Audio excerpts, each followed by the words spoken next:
NFL Draft for 2026, and we're back in the studio. We got a lot going on tonight, and of course, tonight is typically the more Dynasty headlining night because you start getting these late first and a lot of the second on rounds 2 and 3 in day 2 of the NFL Draft. So we're pumped for that. Last night was obviously a lot of fun.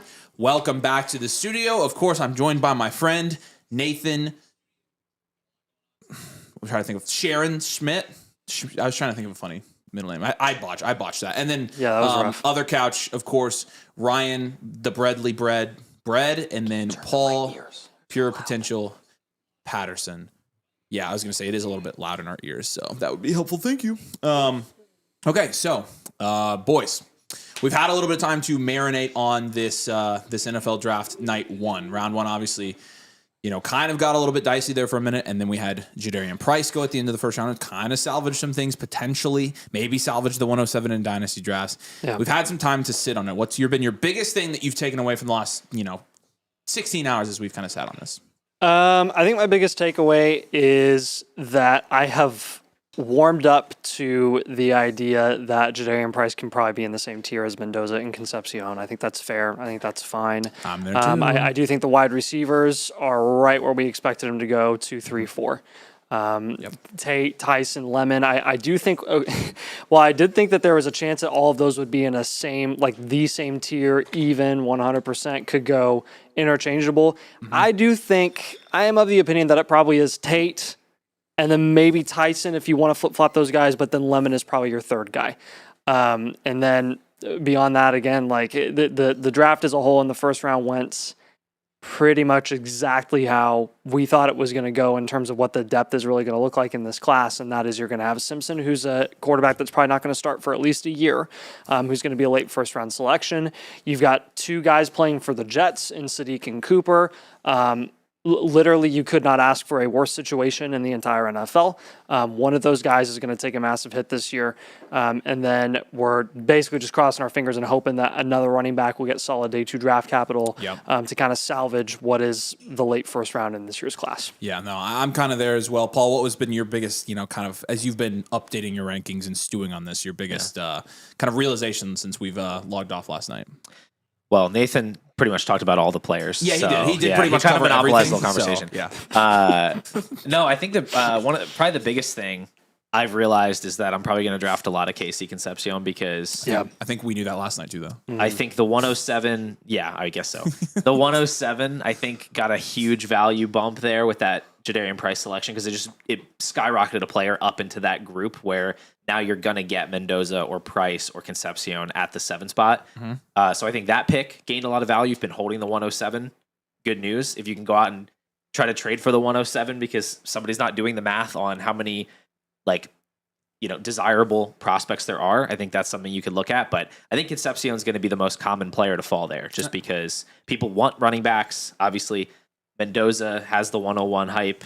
And I think you can definitely argue Concepcion should be the guy there, but I think it's a really good value to get him that late. No, I agree. And I think, when you're looking at the tier between after, those receivers after the 104 and you the 105 and the 10 through the 108, you really want to be sitting at the 107, like you said, because I think you're right. I think people are going to reach on quarterback. I think people are going to take Sadiq because of tight end positionally, things like that. But I think you're going to get Casey Concepcion there a lot. He's a good player. You like him. I like him. So that's really, I think one of the main things. Not only just, trading for the 107 straight up, like I could probably go and just take a proven player and feel good about it. But in terms of I like the down tier there right now and trying to get to the back of that tier and just take the value faller. Because if it's Mendoza, I don't care. I'll take Mendoza at the 107. If it's Price, I'm fine taking him there. If it's Concepcion, great. So that's the whole point of a tier. And I think more important this year than most years, like sitting at the back end of that middle tier is going to be pretty crucial. And so these are the 10 guys that were drafted last night, of course. And this is pretty close to how we would have it. Again, the tiers are not in here yet, and we kind of gave you a spoiler. I think we're going to have Price in the tier with some of these guys below. Cooper, Sadiq, Simpson. Obviously, this is all tentative. This is just what we had where we left off last night. We're going to keep putting these guys in here, just kind of roughly how we think that the rookie drafts are going to go. Last night, again, 10 guys off the board. I think we had 11 last year, right? And so not too far off, but it's just in terms of the strength of the prospects, some of the landing spots. What I ended up landing on overall from last night is, at first I thought it was going to go slightly better. than I expected. And then I thought it was going to go worse than I expected. And then the price kind of just put it right back where I expected to. Yep. So I honestly, things went about how I expected them to from a dynasty perspective last night in terms of the strength of the picks. I do think the 107 got more valuable at the end of the night. I don't necessarily think it means like the 107 is still anywhere near as strong as the 107 in a normal class. But if you are getting Casey Concepcion there, you could make the argument that Casey's a pretty good pick there. And it's just a matter of, who you get and what your team needs, what your team build is in Dynasty in terms of what you're going to do there. And so, Ryan Bread, what about you, analytics man? You've been obviously toying with stuff today, plugging stuff in. We've been having a lot of discussions about some of these wide receivers that are yet to be drafted tonight. Anything from yesterday that stands out to you, though? I mean, the only thing that stands out to me is coming into the draft, we thought the 107 was going to be a tier break, and it is, but for a different way than what we expected. Jadarian Price going in the first was the shock pick.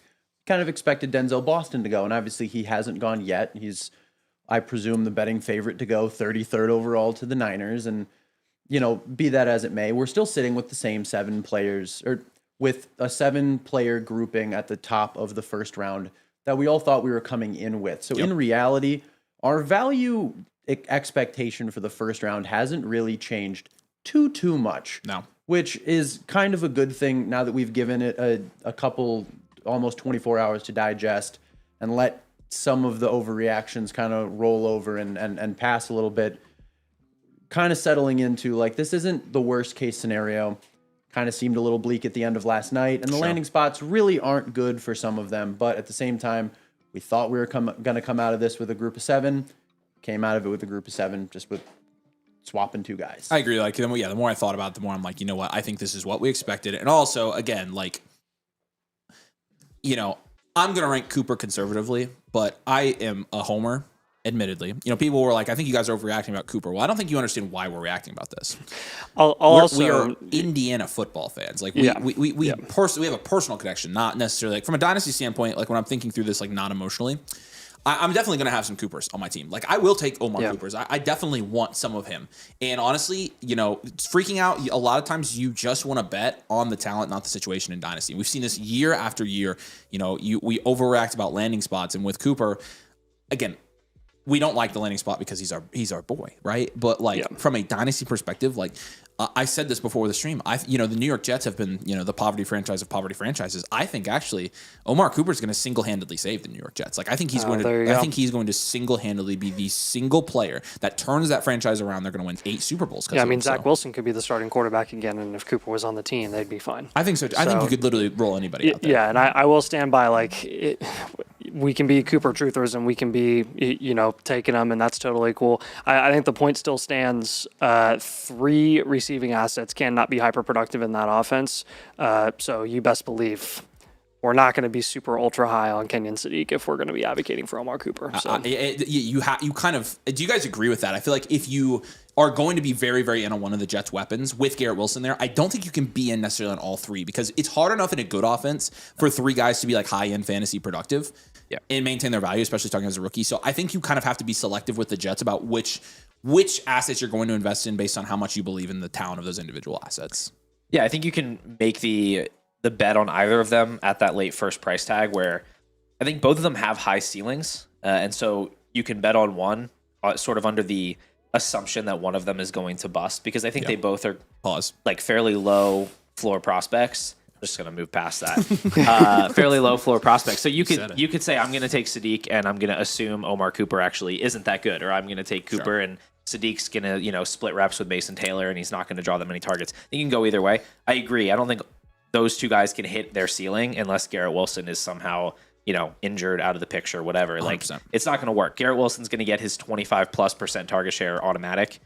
There's not going to be enough for those 2 guys to really hit a ceiling. I personally do lean towards the Sadiq side if we're talking tight end premium, just because I think there's like a lower threshold of what he would have to do. I think I mentioned this last night of like what he would have to do to be a really useful asset. Because a tight end getting an 18-19% target share, that's a guy that can be really productive. Whereas at wide receiver, that's not as much of a difference maker for you. I think it's just a matter of diversifying. Like, I think you're right. And we talked about this last night. Like, obviously for tight ends, the bar is a lot lower there, right?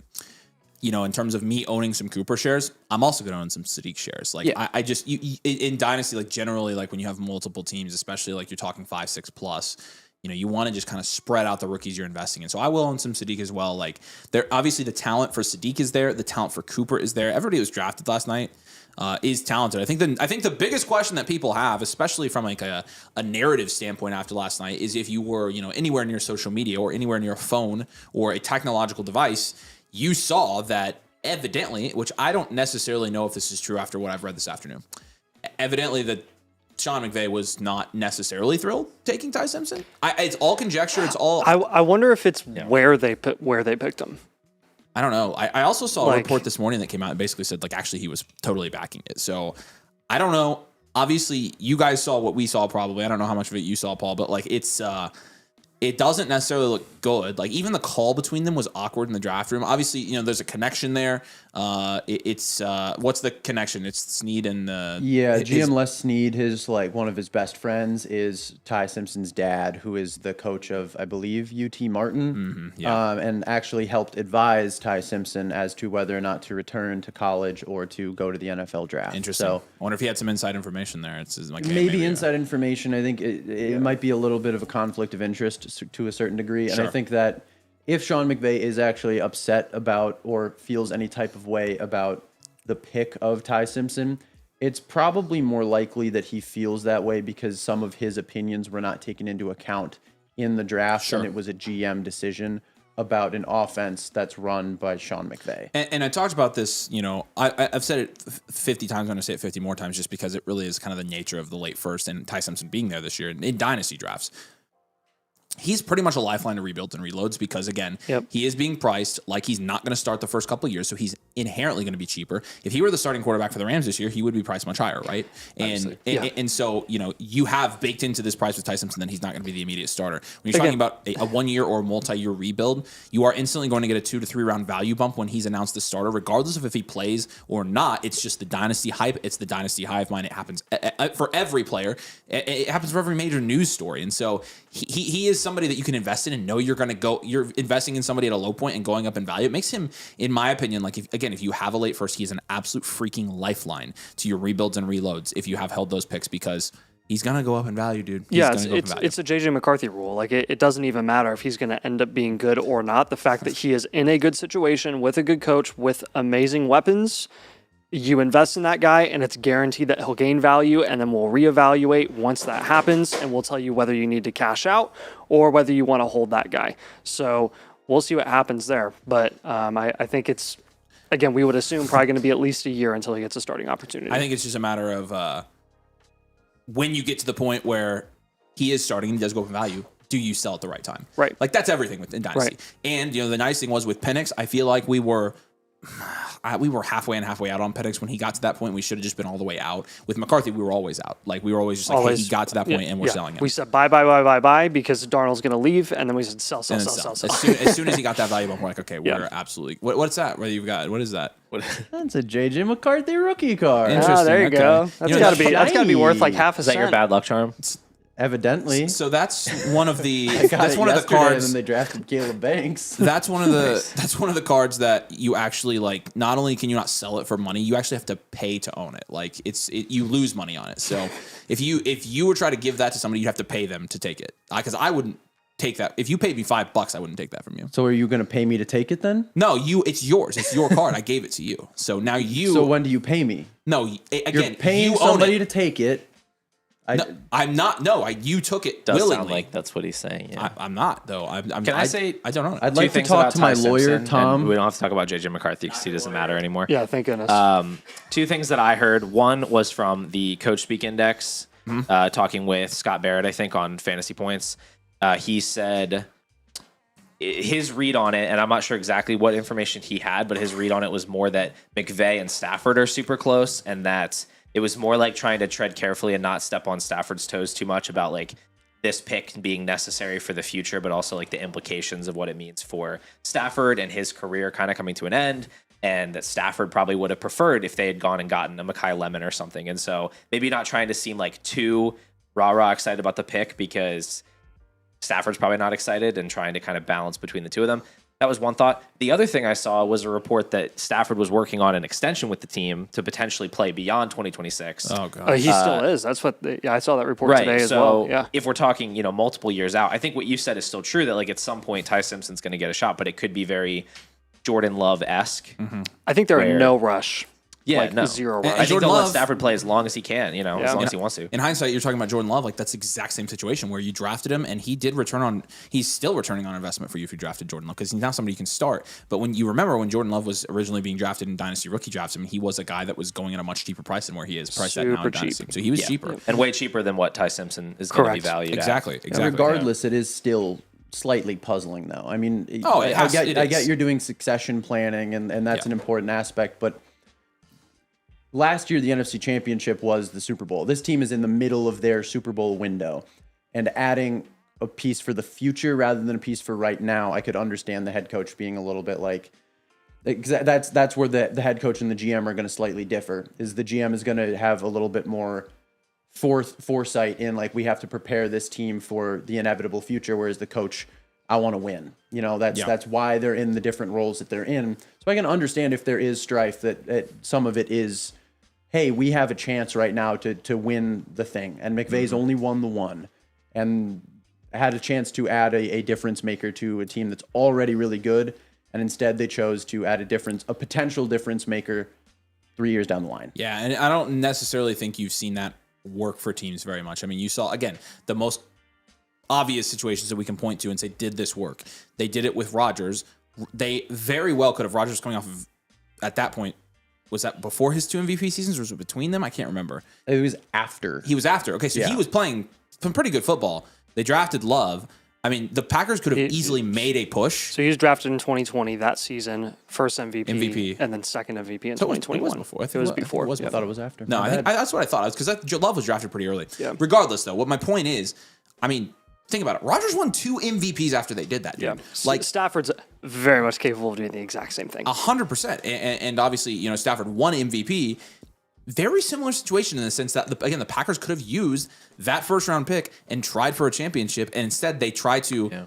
That just seems stupid to me. I mean, and honestly, the Rams of all organizations, when you've seen them operate the last 10 years, F them picks, right? Like, they've been as let's win right this second as any organization in the NFL. And so it's weird for that's why that pick was so shocking to me last night. It's not very Les Snead. Like, It's also stupid because Ty Simpson, should Sucks. be a second-round pick. I agree.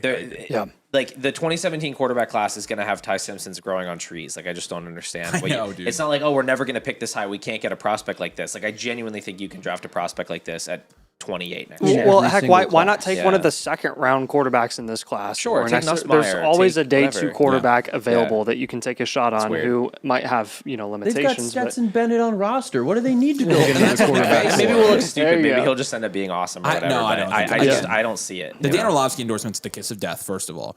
But that's, McVay said that in the press conference. He's like, he's going to compete with Stetson. I'm like, well, what are we talking about here then? I mean, you were one drive away from the Super Bowl. right. And you went and drafted a quarterback that, I saw somebody said this, and it's, I don't know if it's somebody with credibility or not. If he doesn't Ty Simpson doesn't take a snap for the Rams in the next 3 years, like, that's a win for the Rams. I'm like, I don't think you know what you're saying there, dog. Like, if that's the case, then you absolutely should have used the pick on something that's going to help you try to win the Super Bowl. Heck, take Ruben Bain. Like, it's not like their defense was flawless. Their biggest division rival right now has a better defense and a better defensive play caller than they do. And Chris Shula, like, that's not a slight against Chris Shula, but it's Mike McDonald. He's one of the most innovative defensive play callers in the NFL, which is why he got his head coaching job to begin with. Why would you not want to pair Ruben Bain with Jared Verse? With what and end up with one of the best edge rushing duos in the league. It is confusing. Like, that's insane. It's both a win and a loss if Ty Simpson doesn't take a snap for the first 3 years. Sure. Because I mean, Stafford's played. Exactly. Yeah. But again, that like, implies you still have Stafford, which is a win. He would probably still be playing at an MVP caliber level, barring his back exploding. Sure.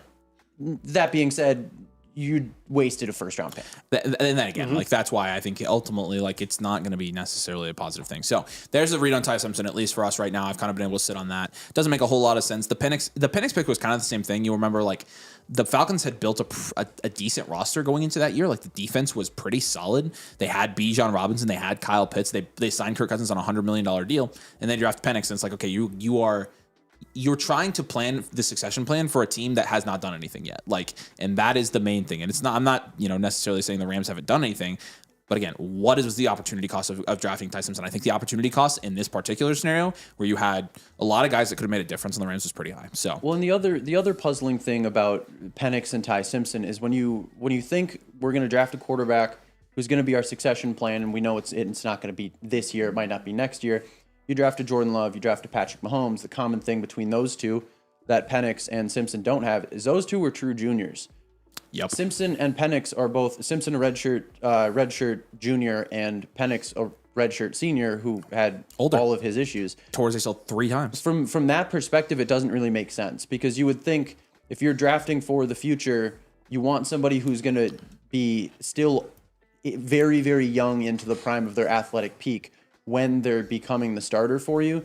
That's not going to be the case for Ty Simpson, and evidently was not the case, is not the case, will not be the case for Michael Penix. As much as I hated when we drafted Richardson, the nice thing was he was 21 years old, extremely raw, could be developed. Potentially he wasn't developed, but I mean, obviously, he could have been. Regardless, though, it's a puzzling situation. Same thing with JJ McCarthy. What did he say? Can you move that up, the comments for me, so I can see what he said? I can see it says, "Do not subscribe to." He that's just a super chat. Mason, that's so nice of you. It says, "Do not subscribe to Domain if you don't want them to have the most subscribers in Dynasty." # Fight the good fight. # Team of Destiny. # Happy birthday, Nathan. We are getting closer and closer. Nathan's birthday? Happy birthday, dude! Happy It is birthday, Nathan's Nathan. birthday today. Yeah, It's not my Wow. birthday. Appreciate it though. We could. Yeah, I mean, It's not. It always comes around so quick. It feels like every year, like it's his birthday. He's again. growing It up feels so like fast. yesterday he turned Every day. 21. I know. And it's actually next year. May have been, yeah. But so happy birthday, Nate. He's 18 Yeah. now. It's crazy we've been locked in the studio for a full year. I know. So shout out, Mason. Crazy. We appreciate you, dude. And also, here we come. Ba-dum. Ba-dum. Ba-dum. Ba-dum. Ba-dum. That's us, Mason. We're going to get you. Ba-dum. All right, 7 minutes until the draft starts. Okay, let's talk about the first couple people who are. You have the draft board up for me. Let's talk about the first couple people who have picks tonight, and maybe start making some predictions here. Again, lower your eyebrows. Just lower them slowly. There you go. Yeah, that was not a big ask. So I just don't have. I just wish you would update the ticker with who the pick actually came from. Like if you just took the Vias, like that would be great.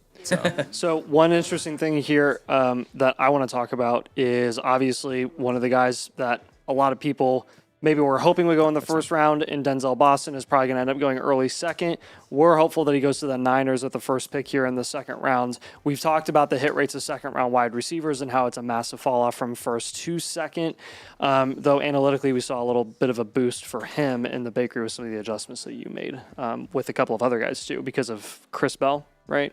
Chris Bell was kind of messing things up. Well, yeah. I mean, the thought that I had after digesting some of the stuff yesterday is with Denzel Boston falling into the second round, he is gonna tumble down the draft boards or down the bakery board because of his draft stock falling and the other guys just kind of sitting there waiting to catch him. Yep. Right. So I did some digging and looking into the hit rates of the guys who are in that first portion of the second round.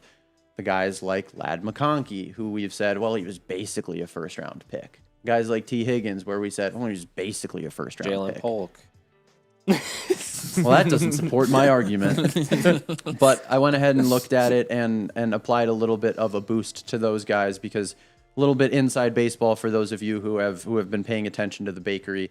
I recently did an update to the draft capital and how it's calculated, previously done by rounds. Now it's done by picks. As for the picks, top 5, top 10, top 20, top 32, they are all independently weighted. Prior to today, the entire second round was graded the same, but every second round pick is not equal in value.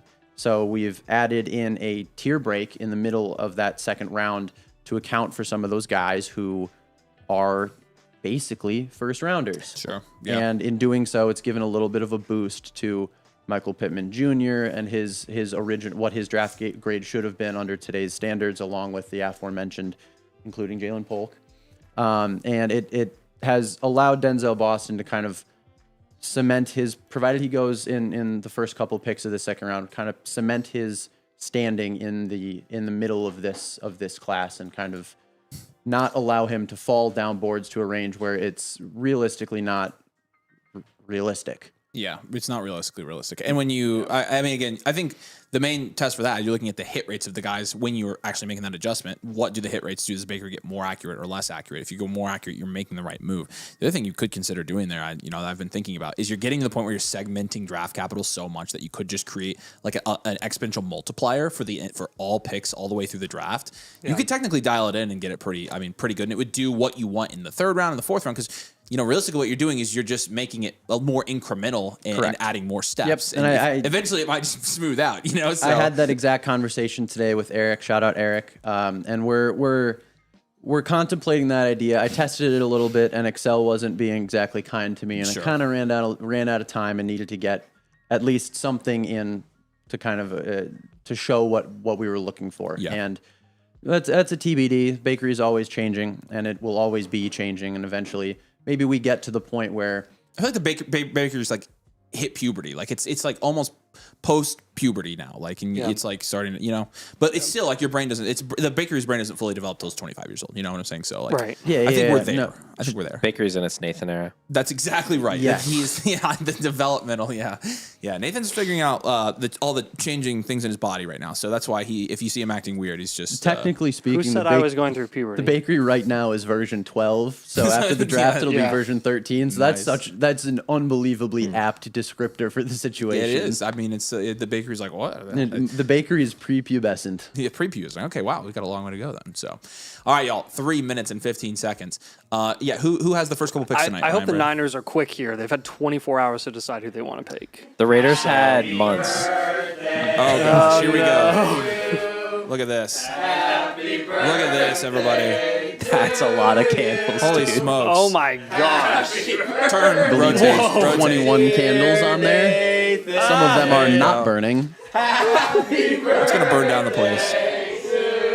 Look at this, everybody. Make Happy a wish, birthday buddy. to Nathan. Make a Amazing.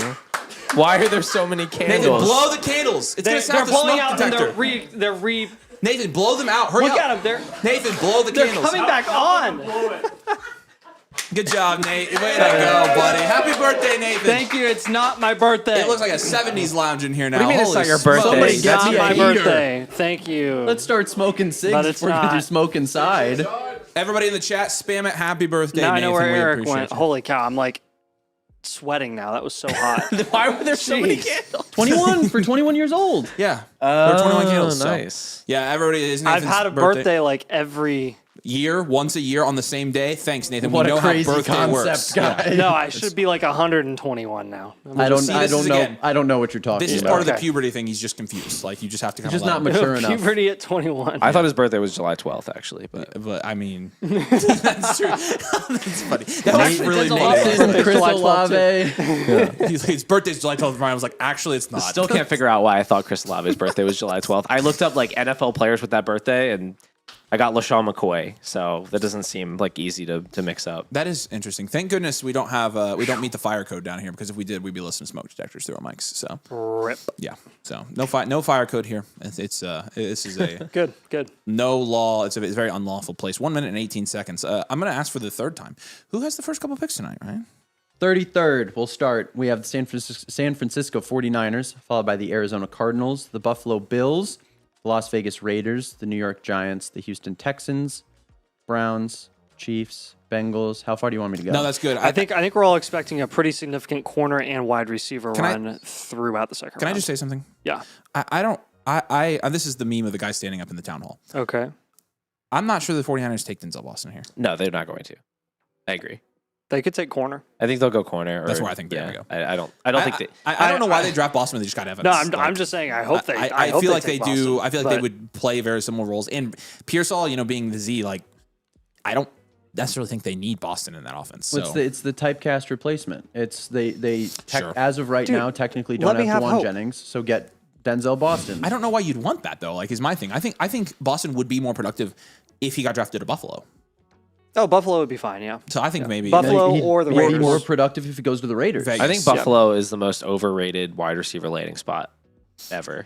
I feel like everybody wants people to go to Buffalo. Buffalo is like 31st in pass attempts every single year. I feel like, But now they're it's like, Joe oh, Brady. it's Josh Allen. It's like, yeah, I mean, the pass attempts are going to be accurate, but like Gabe Davis was never good as an outside receiver for them. Really, wide he had like receiver one. three finish. He had like one okay season. Like Stephon Diggs was good there. I was gonna though. say, where I mean, was Stephon it? Diggs Where was was it good, with but Diggs? he's just not a like that archetype is not what Denzel Boston is. It's it's not not. what It's a lot of these guys are. I feel like if you get a guy who can move around a ton, who's like a major separator. So you don't like DJ Moore?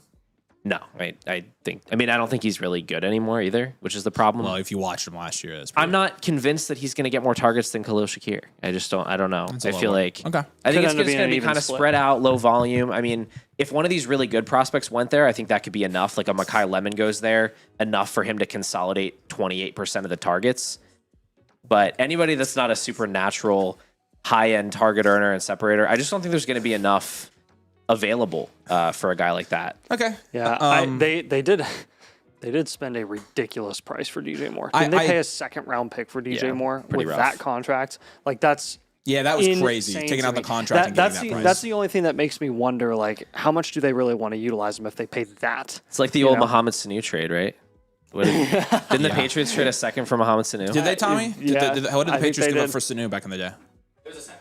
Second. Yeah. Okay. Gosh, That was the beginning of And he did That not is do. the beginning. There you go, He that's didn't the do beginning. anything. that for is so on No, brand I for believe them. Literally. Tom earlier today admitted that he now hates Tom Brady, which I think is sacrilege from a Patriots fan. He has no dog in the fight. Though Wow. I will say, paying a second round pick for Mohamed Sanu probably was better than whatever wide receiver they were planning to take in the second draft round started. because they always end Probably up true. taking. No, I somebody don't think so. terrible. You guys let me know when they're on the clock, please. The 49ers. Thank you. When the draft officially starts. All right, yeah, lads and gents, we are close. It is 7:01, so we should be starting any second here. So Oh, we are yeah. locked the frick in. So Rodgers out there getting booed again. I'm sure he is. Yeah. It's a tale as old as time. Somebody let us know if Thibodeau is traded tonight too. No, I'm sure. I think they will. Make sure you we got 870 people watching. Welcome in, guys. We appreciate you joining us. Thanks for supporting Domain, by the way. It allows us to do stuff like this. Make sure drop a like on this stream. It helps the stream reach more people, helps us grow the channel, helps us again reinvest and create good productions for you guys. So drop a like on the stream. If you're not subscribed, we're trying to catch the man, the myth, the legend, Mason Dodd. So make sure you're subscribed as well. Make Domain the most subscribed to Dynasty Fantasy Football channel, which we're going for. We're going for it. But we're happy you joined us. It's going to be a fun night. And we're excited to see how the really late first and potentially early second, maybe mid second shakes out in dynasty drafts this year. Hopefully this thing kind of cruises and we get some good landing spots to start the draft. But I do stand by. I think a better landing spot. I think the Bills are a better landing spot for Boston than the 49ers probably schematically. But Cool. I mean, I don't I'm necessarily good with any of overrate them. the Bills landing spot. Although I would have much rather Cooper gone there than the Jets. So. Better year one landing spot, maybe. I 100%, agree. yeah. But like, if Evans moves on in a year and then Boston becomes Oh, that yeah, for steamed up sure. X receiver for Kyle Shanahan, I feel like I 1,000%. like that long term a It little bit gets more. sexy. Will you put that comment theory. back up? I can read it. Oh, it was from you, wasn't it? Oh, okay. We'll put it And don't back up forget while to we're doing subscribe to Pure Potential after you subscribe to Domain because I'm trying to catch these guys and become the most subscribed Dynasty. Whoa, YouTube channel. hey, whoa, we gotta hold it for a little bit here. Zom says, "Good luck today. Hopefully, a great round for fantasy drafts. Drop a like. Appreciate you, double agent Zom, aka single agent Zom. What did I tell you about that, Zom? I told you, Chris, come on, a single agent. Like, okay, all right. We appreciate Chris. Obviously, won Flex night. He's been here with us all week. He's been a huge help to us, and also we've had a lot of fun meeting him. So, all right, yeah, make sure you subscribe to Pure Potential. I was gonna get there, Paul. Come on, like I'm I'm just helping you out. You got a lot on your mind, you know. Yeah, you're right. No, you're just every dead space. You're just gonna promote yourself. Is that how it is? We'll see. Okay. No, I'm just kidding. Please subscribe to Paul. So, all right. Woo! It smells like candles in here. I know it's still there. Let's check Is that in. a- Let's check in on Lady Nate. Lady Nate looks to be. Well, where is Lady Nate? Oh, right there by you, Nathan. There she is. She's up Oh, there at nice. the top right corner, right here. Dude, she's been active today. Why aren't you making eye contact with her? I just noticed that it says a fish under the God. Domain mascot. It's If that wasn't clear. It's breaking my immersion that I can see both the fish and Nathan at the same time. Yeah, it is really like it's kind of confusing. So shout out to Lady Nate, our Domain mascot. She's killing it. We appreciate her. She gives more sound fantasy advice Dude, than she's kind of staring me down. It's kind of unnerving. yeah. So she's It's doing ironic because fish is what you would describe someone in your league that like isn't up to date. It's kind of like an ironic, like the fish is actually giving good advice. That's It's true. interesting. No, I know, and that's Breaking the paradigm. Huh. yeah. Yeah, it is very interesting. I didn't breaking think down about that. barriers here. I That's never what thought that's of what that. Dynasty Domain does. That's what we do. Yeah. I mean, I think we're the first Dynasty Fantasy Football channel to employ a fish. So think about the. Wait, you how much talk is the about people fish- talk about the glass ceiling. I think we How much shattered is it. the fish getting But paid? don't shatter the glass fish tank. No, So no, not fish the will no, die. not the the symbolic glass ceiling. The fish is on a monthly salary of $1,300 a month.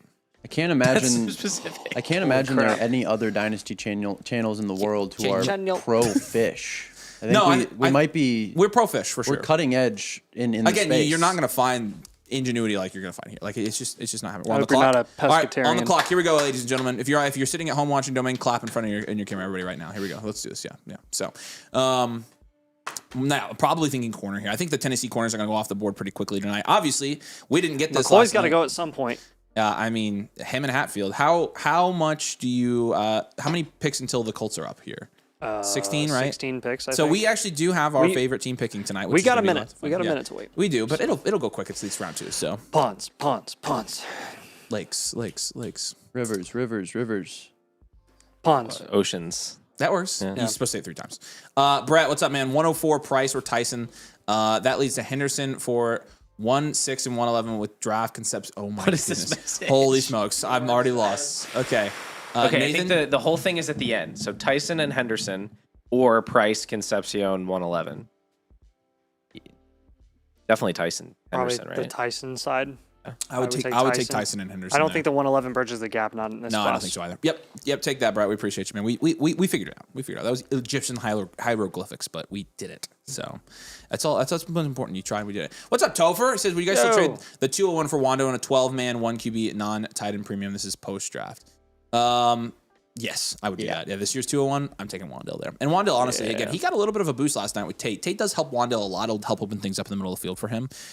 So I'm pretty high on Wandale in terms of I think he could be a fantasy relevant wide receiver again next year, a PPR merchant, as some would say, and going back and reuniting with Brian Dable. Also, one quarterback non-tight end premium is like so nasty at 201 because you Yes, basically not gonna like get anybody there. Sadiq and Stowers are way less enticing, and then Mendoza and Simpson. Like Simpson's worthless in a one quarterback league. That's who's going to be there too.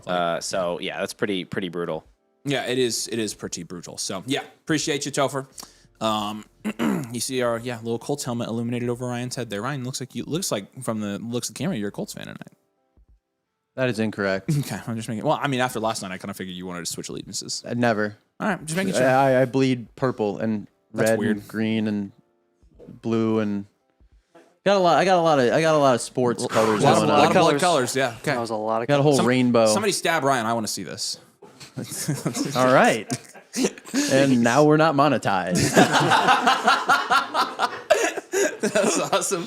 Yeah, no, we did just get demonetized, which is fine. Again, we just might have to take old lady Nate's salary here down to like $12.89 a month, so it's fine.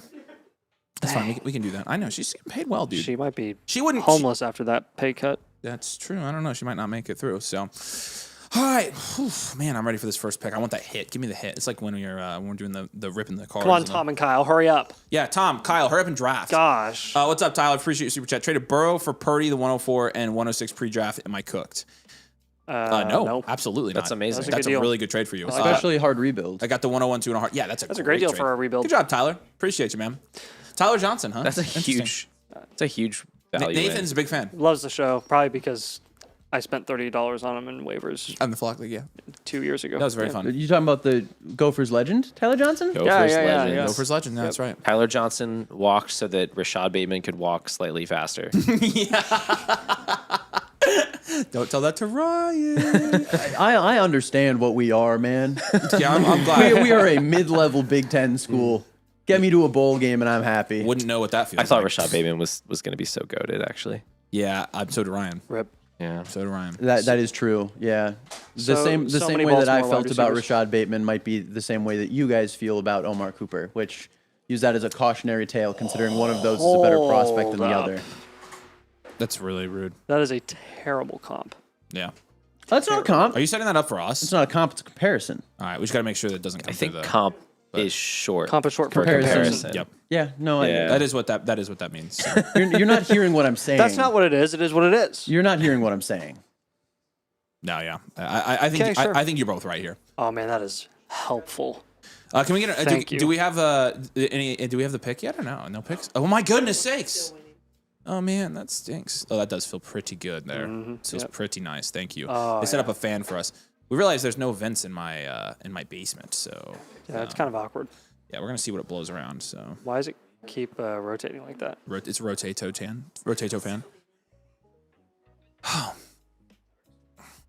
Dun-dun-dun, dun-dun-dun, dun-dun-dun, dun-dun-dun.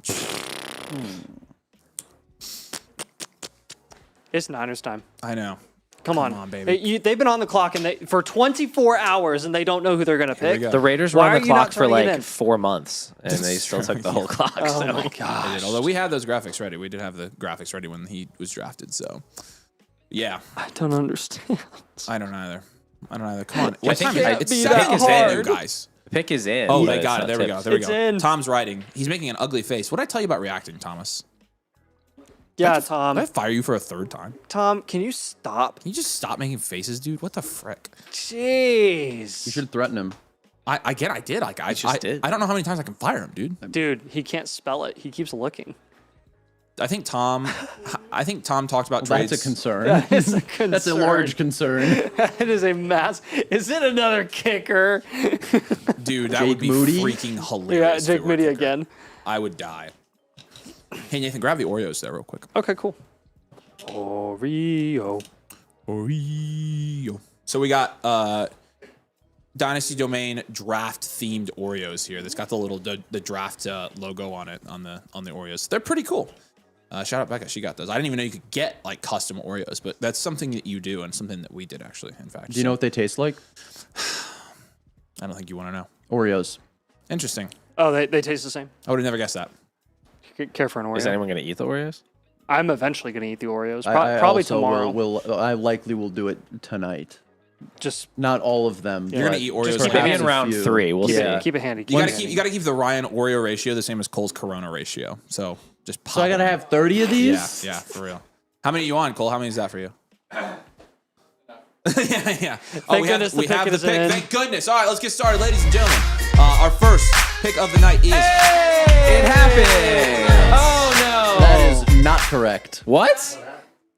No! Crap. What? Yeah. That is not it. April Fool's. Oh no, that's not it either. Is this the pick?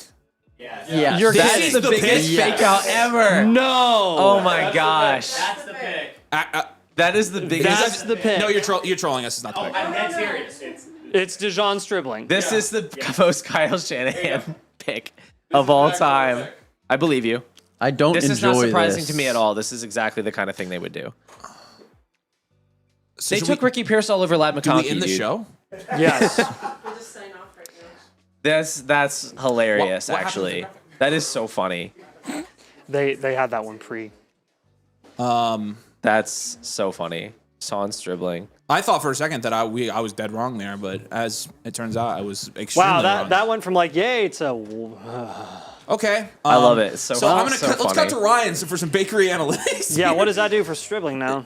Boy, I mean, he's wide receiver 9 as of right Bro now, is the Tyquan which Thornton is a of Jalen problem Polks. because that is without draft capital. He's the for what? 9. The 209? No, he's No, the, without wide draft He's capital? the wide receiver, Wide receiver 9. nine, wide receiver 9. Okay, I thought you And were talking Z that scores. is without draft capital for Chris Bell, Denzel Boston, Chris Brazel, Antonio Williams, Elijah Surratt. No Jeremy draft capital at Bernard. all with those guys? Like not- For most of them. okay, so what tier So does he where fall is he in? now? Right now, he would be in. I have to do a little tweaking here. I was playing with. We're all tweaking right now. True.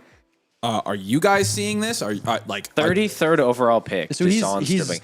he's wide receiver 6 as it sits at this present moment, but Thank that is you, with that's so that is helpful. with nothing draft capital for anybody nothing for Chris Bell, Denzel Boston, Okay. Chris Brazel, Antonio Williams, any of them. What tier? What tier? He is in the he's in that orange one that we don't like. Yeah, that's the upside light tier. No, if he Okay. got into the yellow tier, that'd be interesting. Can we see the upside light tier hit rates for round 2 wide receivers, please? Big ol' goose egg. Actually, how much? Holy name some names. crap. Let's see here. Let's see. All right. Second round, Devin Smith, LaVisca Chenault, Keon Coleman, Andy Isabella, Zay Jones, Dwayne Denzel Mims. Eskridge, KJ Hamler, Adonai Mitchell, Colts legend Adonai Mitchell, Denzel Mims, Tutu Atwell, Dorial Green Beckham, Dante Pettis, James Washington, Devin Funches, Jalen Polk, Devin Funches not had one Funches. nice season. Jonathan No. Mingo, Jack Oh, Besh, gosh. Oof. Anthony Miller. Holy Do crap, not you guys. touch DeJon Stribling. Dude, I love this. This is a like pick 112 like landmine. You just let your league mates fall on, What? and then you get to draft. And then somebody you get a better. value follower. Yeah. It's awesome. I think it's amazing. I'm not gonna lie to you guys. Like I'm gonna go out on a limb here and create an epic receipt. An epic receipt. Okay. This is maybe the worst wide receiver pick I've ever seen in This my is- entire life. This is legitimately. After Pearsall, they do this. Huh? You're a Niners fan? Oh, Eric is in. Eric, you gotta be gotta in shambles, ticked, right? Sorry, buddy. Oh my gosh! All right, we do have the Cardinals pick. You guys ready to see that? Yeah, let's let's do that. see Now what we're the rolling. Cards Let's got go. here. The Cards go ahead and they take Chase Besantis from Texas All A&M. We right. did not practice our pronunciation. That guy looks like he's stoned or something. They went no defense again. No, they have, well, and They're again, like, screw defense. I don't mind I don't mind them being disciplined here, and you gotta protect Brissett, right? You gotta protect Brissett. So Gotta protect Their our offense maxing. They're gonna run so many plays. offense. they actually are though. Like, have you seen I saw like a graphic and it had all of their different skill positions, and I was like, this is kind of cracked. It's pretty impressive, but Yeah, I have like 12 Jacoby Brissett shares left in my Dynasty portfolio, and I'm pretty excited, to be honest with you. I mean, He's gonna be productive. he's a great dynasty asset. If you play in a Superflex league, you love that guy. I mean, people were starting Brissett at the end of last season over some of like the premium pocket passing I was starters in starting the him league last year. everywhere. He Yeah. was a must start. he was yeah. he was a must start guy. He would throw 2 touchdowns in the fourth quarter every week, and it was just amazing. So how do you even say his name? DeJon Stribling? Stribling, yeah. Yep. DeJon Stribling. DeJon Stribling. Which we did mention him in our final rankings video. We didn't rank him technically, I don't but think we I'm gonna did rank him say- this time. We said honorable mention DeJon Stribling. I'm leaving him He's off. getting some second or some day 2 buzz. Hey, I did Apparently it not was expect real. this at all. Take- Yeah. Dan's got a question here. Trade Malik Willis in the 202 to get BTJ. Take BTJ, man.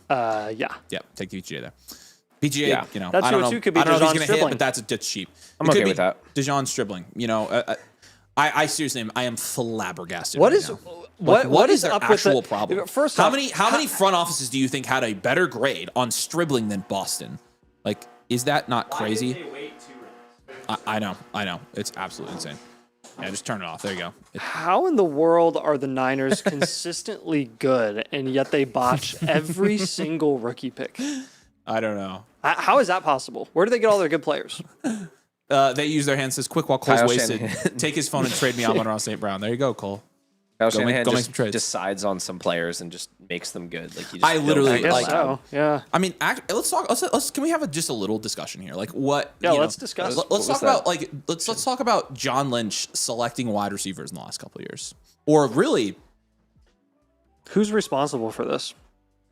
I bet it's Lynch. I feel like Lynch has not been drafting well the last couple of years. Can you I've been- imagine? not been impressed. Can you imagine being the Niners and you're like, yo, we just took Ricky Pearsall. We could take this really cool guy called like Casey Concepcion, but let's just keep trading back actually. And Was like, Concepcion there not when they take were picking? Concepcion and let's like take Thought he was DeJon gone. Stribling instead. I think he was gone by their original draft I was slot, gonna say, right? they were Because they picked 25. at 24. Yeah. Browns Casey were went 24th. The Browns traded up, didn't they? Yeah. Yeah, that's what happened. Yeah. But they think the Niners were picking 25 or 26. I got you. Yeah. But yeah, I mean, Still, they Didn't could have have gotten to him if do they this. wanted him. They Didn't did not have have to to do do this. this. Yeah, I mean, yeah. It's weird, man. that's horrifying. I'm gonna have nightmares about that. I mean, heck, why didn't they just take a corner? I mean that's this year's. Can we? They could've taken a Jonathan corner. Mingo is a very good like how I feel about this comp. Like, Can when- anybody make like a half-hearted bull Ironically, case of Ole like Miss. anything we can point to about DeJon Stribling that's like kind of interesting at all? Or No, literally, like I have Yeah. nothing. I'm sorry. I'm not gonna lie to you. Like I've got nothing. no. I haven't scouted him that heavily. I think haven't either. I looked at his. He had a reception perception profile that I think Matt Harmon like made some positive comments He did. about some of his abilities, but like I think his zone stuff was horrible. Yeah. Yep. Very much like a pure X receiver. He was- was a ton of work. He was productive his last year. Yeah. So I guess Becca. Well, we do love guys that break out in their last year. Actually, you know what? Yeah, right. Yeah. If you're gonna put him on the rookie board graphic, leave like 5 or 6 blank spaces and then put him in. Dead serious. Yeah, The- it'll this save is- it'll save work in the long run. No, I mean, No, I this know, but is- we're going to do 2 pages because we're going to be adding 24 tonight, This right? is a so add him to his own separate page right now. This is a Jalen Polk level pick. Like, seriously. I think it's worse than Polk. Where, like, Polk I think goes Polk and was a everyone better just prospect, knows. actually. I yeah. agree. Oh, he was, yeah. Yeah, Polk was much better. But even with Polk, everyone knew just, like, you're not taking him up until this point, and he ended up going in the late second. You guys remember when Kadarius Toney went in the first round, though? Yes. Yes. Oh, dude, Nathan Yes. and I, we legitimately could not stand that guy. Like, literally, Yeah. I've never been out on a player so much from day one. Like, I literally was like, and I think Ryan, you The crazy too, right? thing is everyone was out on him. Yeah. Like, he was going like next 208 in Tyreek rookie Hill. drafts. Like, Yeah. I actually took him some because I was like, all right, if nobody's going to do the thing, like, I'll take the first round wide receiver. And of course, it didn't work anyway. yeah. That was But, like the Colts taking Paris Campbell. oof. Yeah, that was a little That was a bit. J.J. classic Arcega-Whiteside? Ryan Grigson pick. So Eagles. while we've been sitting here chit chatting, I went ahead and pulled up Dejon Stribling's reception perception. I got a few numbers I'd like to read to you guys if that's all right. Numbies are good.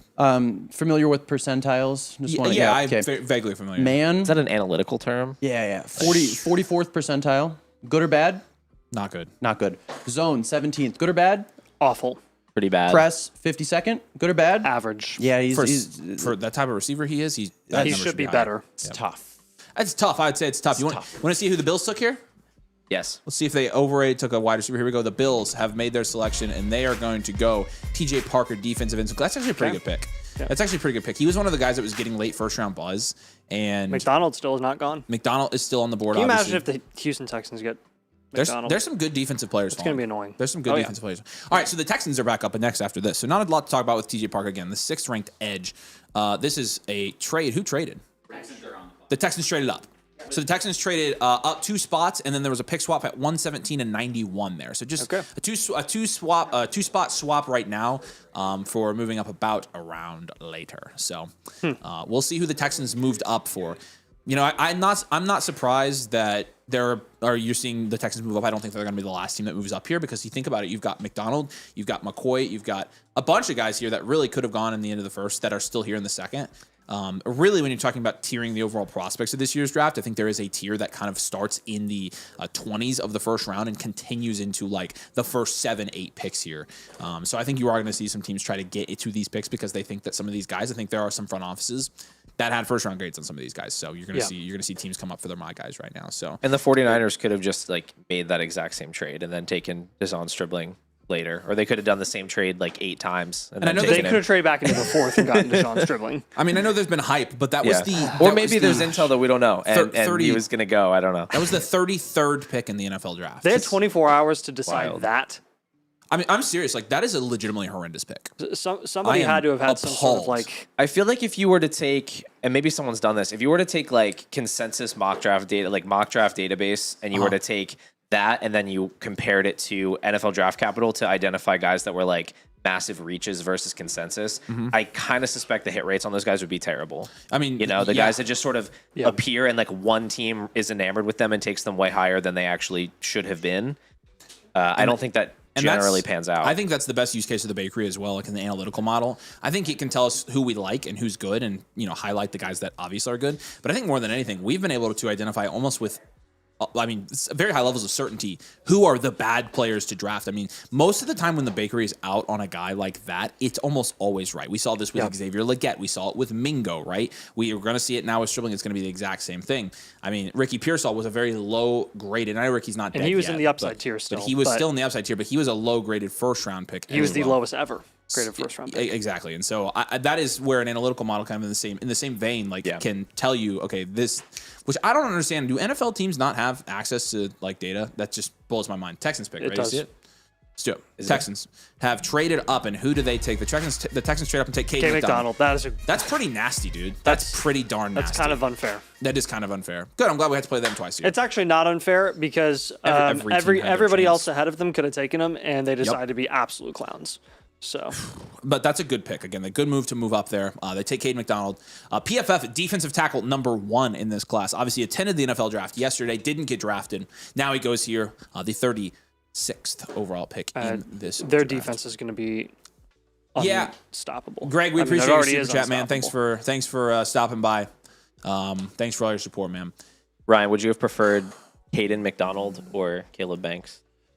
I mean, coming into the draft, I would have preferred Caden McDonald just because the injury concerns that Caleb Banks has. But I wouldn't have wanted neither of them at 18. Yeah. That's so true. That's I a good mean, point. sure. I mean, I think the obvious answer there is Cade McDonald. If I were to have one of them, Yeah. it would be McDonald for me. But Yep, Steve wants to know if you should trade Neighbors for the 101. I'd probably hold Neighbors Probably there. hold there. I mean, like it's just a pivot, and it's just you've got the guy that you know is probably going to be pretty dominant this year. Although if you make that trade right now, you think they're going to draft a receiver. I'm just kidding. Half PPR, I would take Boston. Yeah. Eric's over there just like burying himself in three gonna say. factors data so he can like get over the He said Stribling broke the model. That's really funny. He's going to be ranked in like the 300s. I bet it's going to be. While Oh we're my between, gosh, yeah. while we're between That picks checks here, out. I'm curious.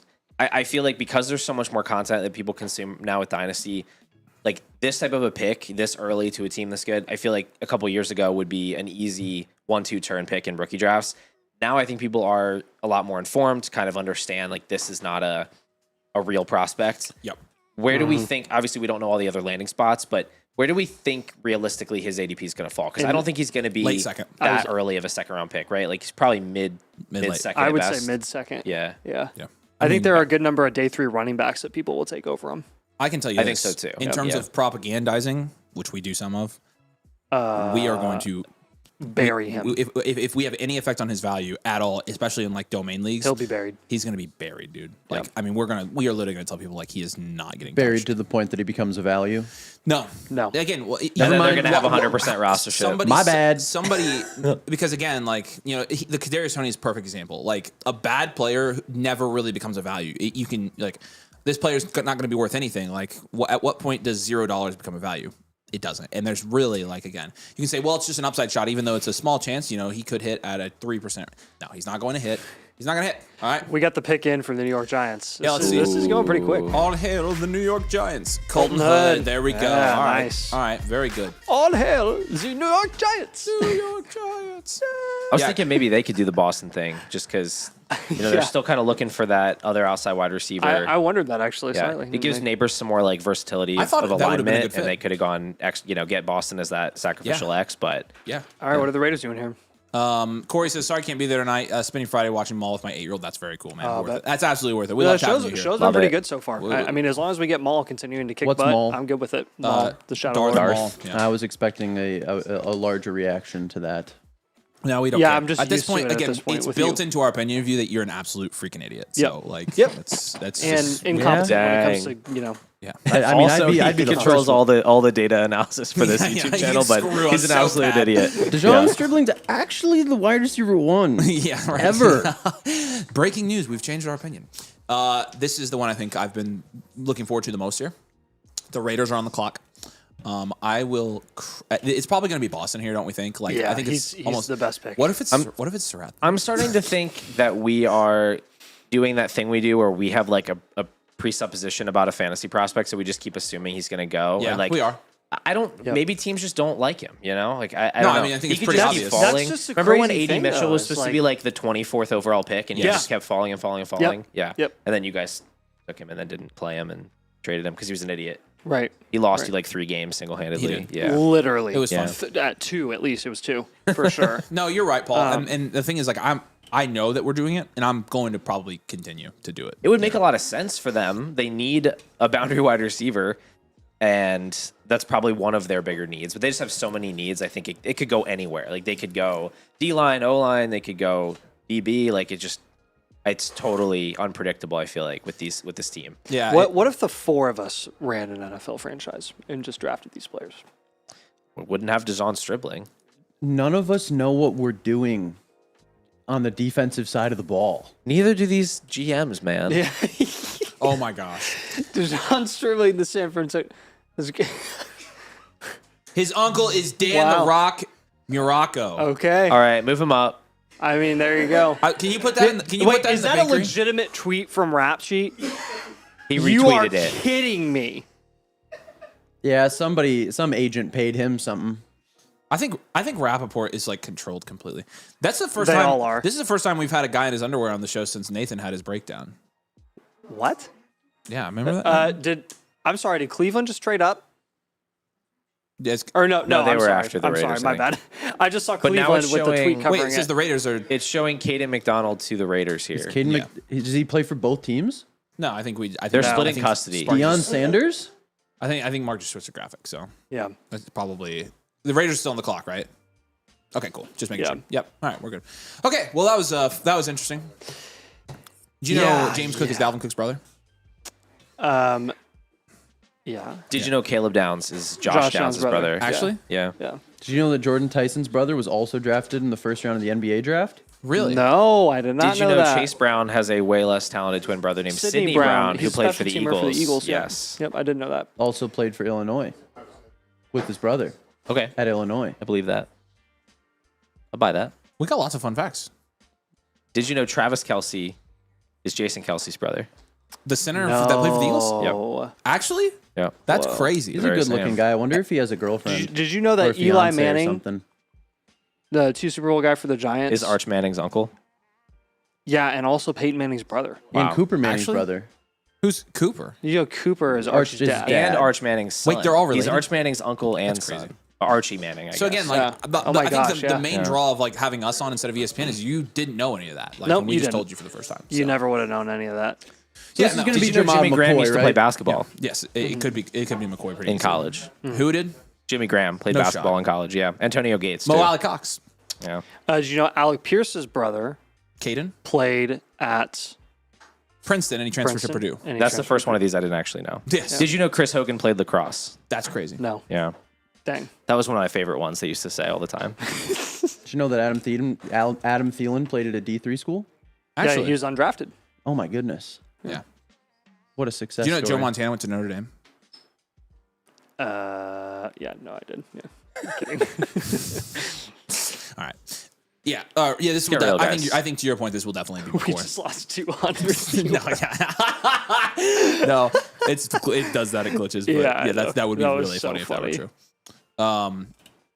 Yeah, honestly, they could go McCoy here. There are plenty of defensive needs for the Raiders that we could see go off the board here. So And the pick is in. the pick is in, ladies and gentlemen. Come on, The Raiders. Las Do something Vegas that makes Raiders sense. take. Wow. Okay. Not the DB I was They took expecting. Stoops. Trey Dan Stukes from Arizona. Okay, very interesting.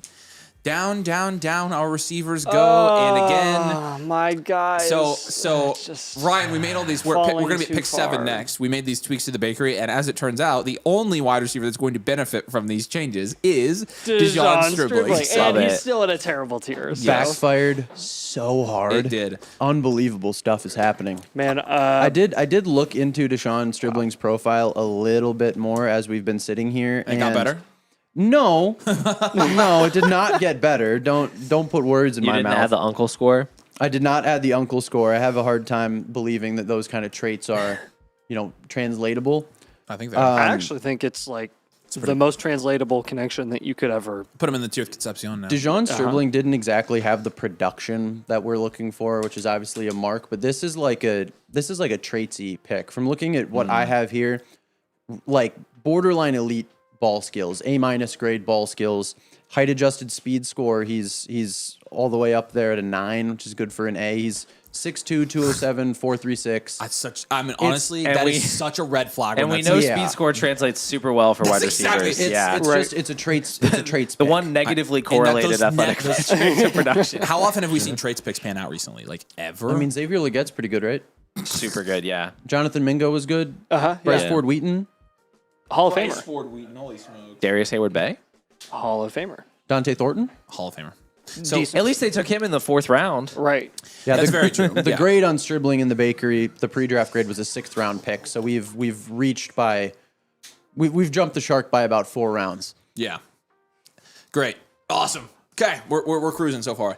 I don't want to overreact. I don't want to overreact. We're 6 picks in now, right, to the second round? I'm going to do a forecast here, okay? This is a forecast, it's not a reaction. My forecast is the late first might end up being somehow worse than expected. It's possible. It could be. Just a forecast. Obviously, Coleman could save the day. That's very possible.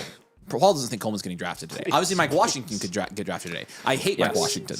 So The picks in I mean, for hopefully Cleveland. a running back is drafted. I think so too. All right, let's see the pick. I want to keep rattling these off and hoping we get somebody. The Browns select Denzel Ball. They have Cedric Tillman already. It's the same guy.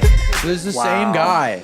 All right. That Oh is- man, geez. now Oh, it's man. getting crowded. Oh, Yeah, it man. is. If you loved Kenyon Sadiq and Omar Cooper, you are gonna love the sequel. yeah. Casey Concepcion and Denzel Boston. Yeah, I'm not gonna lie, guys. This definitely. What if the two worst franchises in the NFL took 4 of our top pass catchers? Oh my gosh. Yeah, this only sucks for Boston. Honestly, Concepcion's Concepcion's going going to clear. I think he's not. Yeah, I think he's gonna be backed by Boston this. isn't. Regardless of whether he got a good or bad landing spot, Boston was always expected to be someone who wasn't going to command a stupid amount of target volume. He was going to be a guy who commanded anywhere from like probably 100 to 120 max.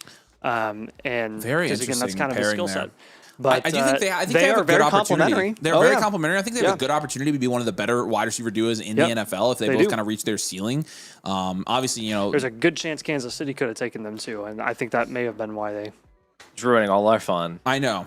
Yeah. We always get one pick away. No, Kansas City would not. Kansas City's going to do the Kansas City thing, and they're going to, they're going to think about taking them, and they're going to take somebody we don't even care about. So, Right. Yeah, Boston goes to the Browns. I'm glad he ended up going in the top 10 picks of the second round. It's just not, again, like Paul said it. The Jets and the Browns are single-handedly, double-handedly ruining our dynasty rookie drafts this year. So. Yep, they are. They're really building around Deshaun Watson, though.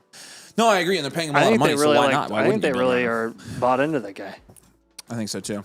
I mean, Legally. financially. Yeah, Yeah. I mean, they're paying his legal bills. So They are. Yeah. Yeah, so Boston goes. Obviously, it does actually start. This is pretty much the exact same situation, except for like with the Jets, you had.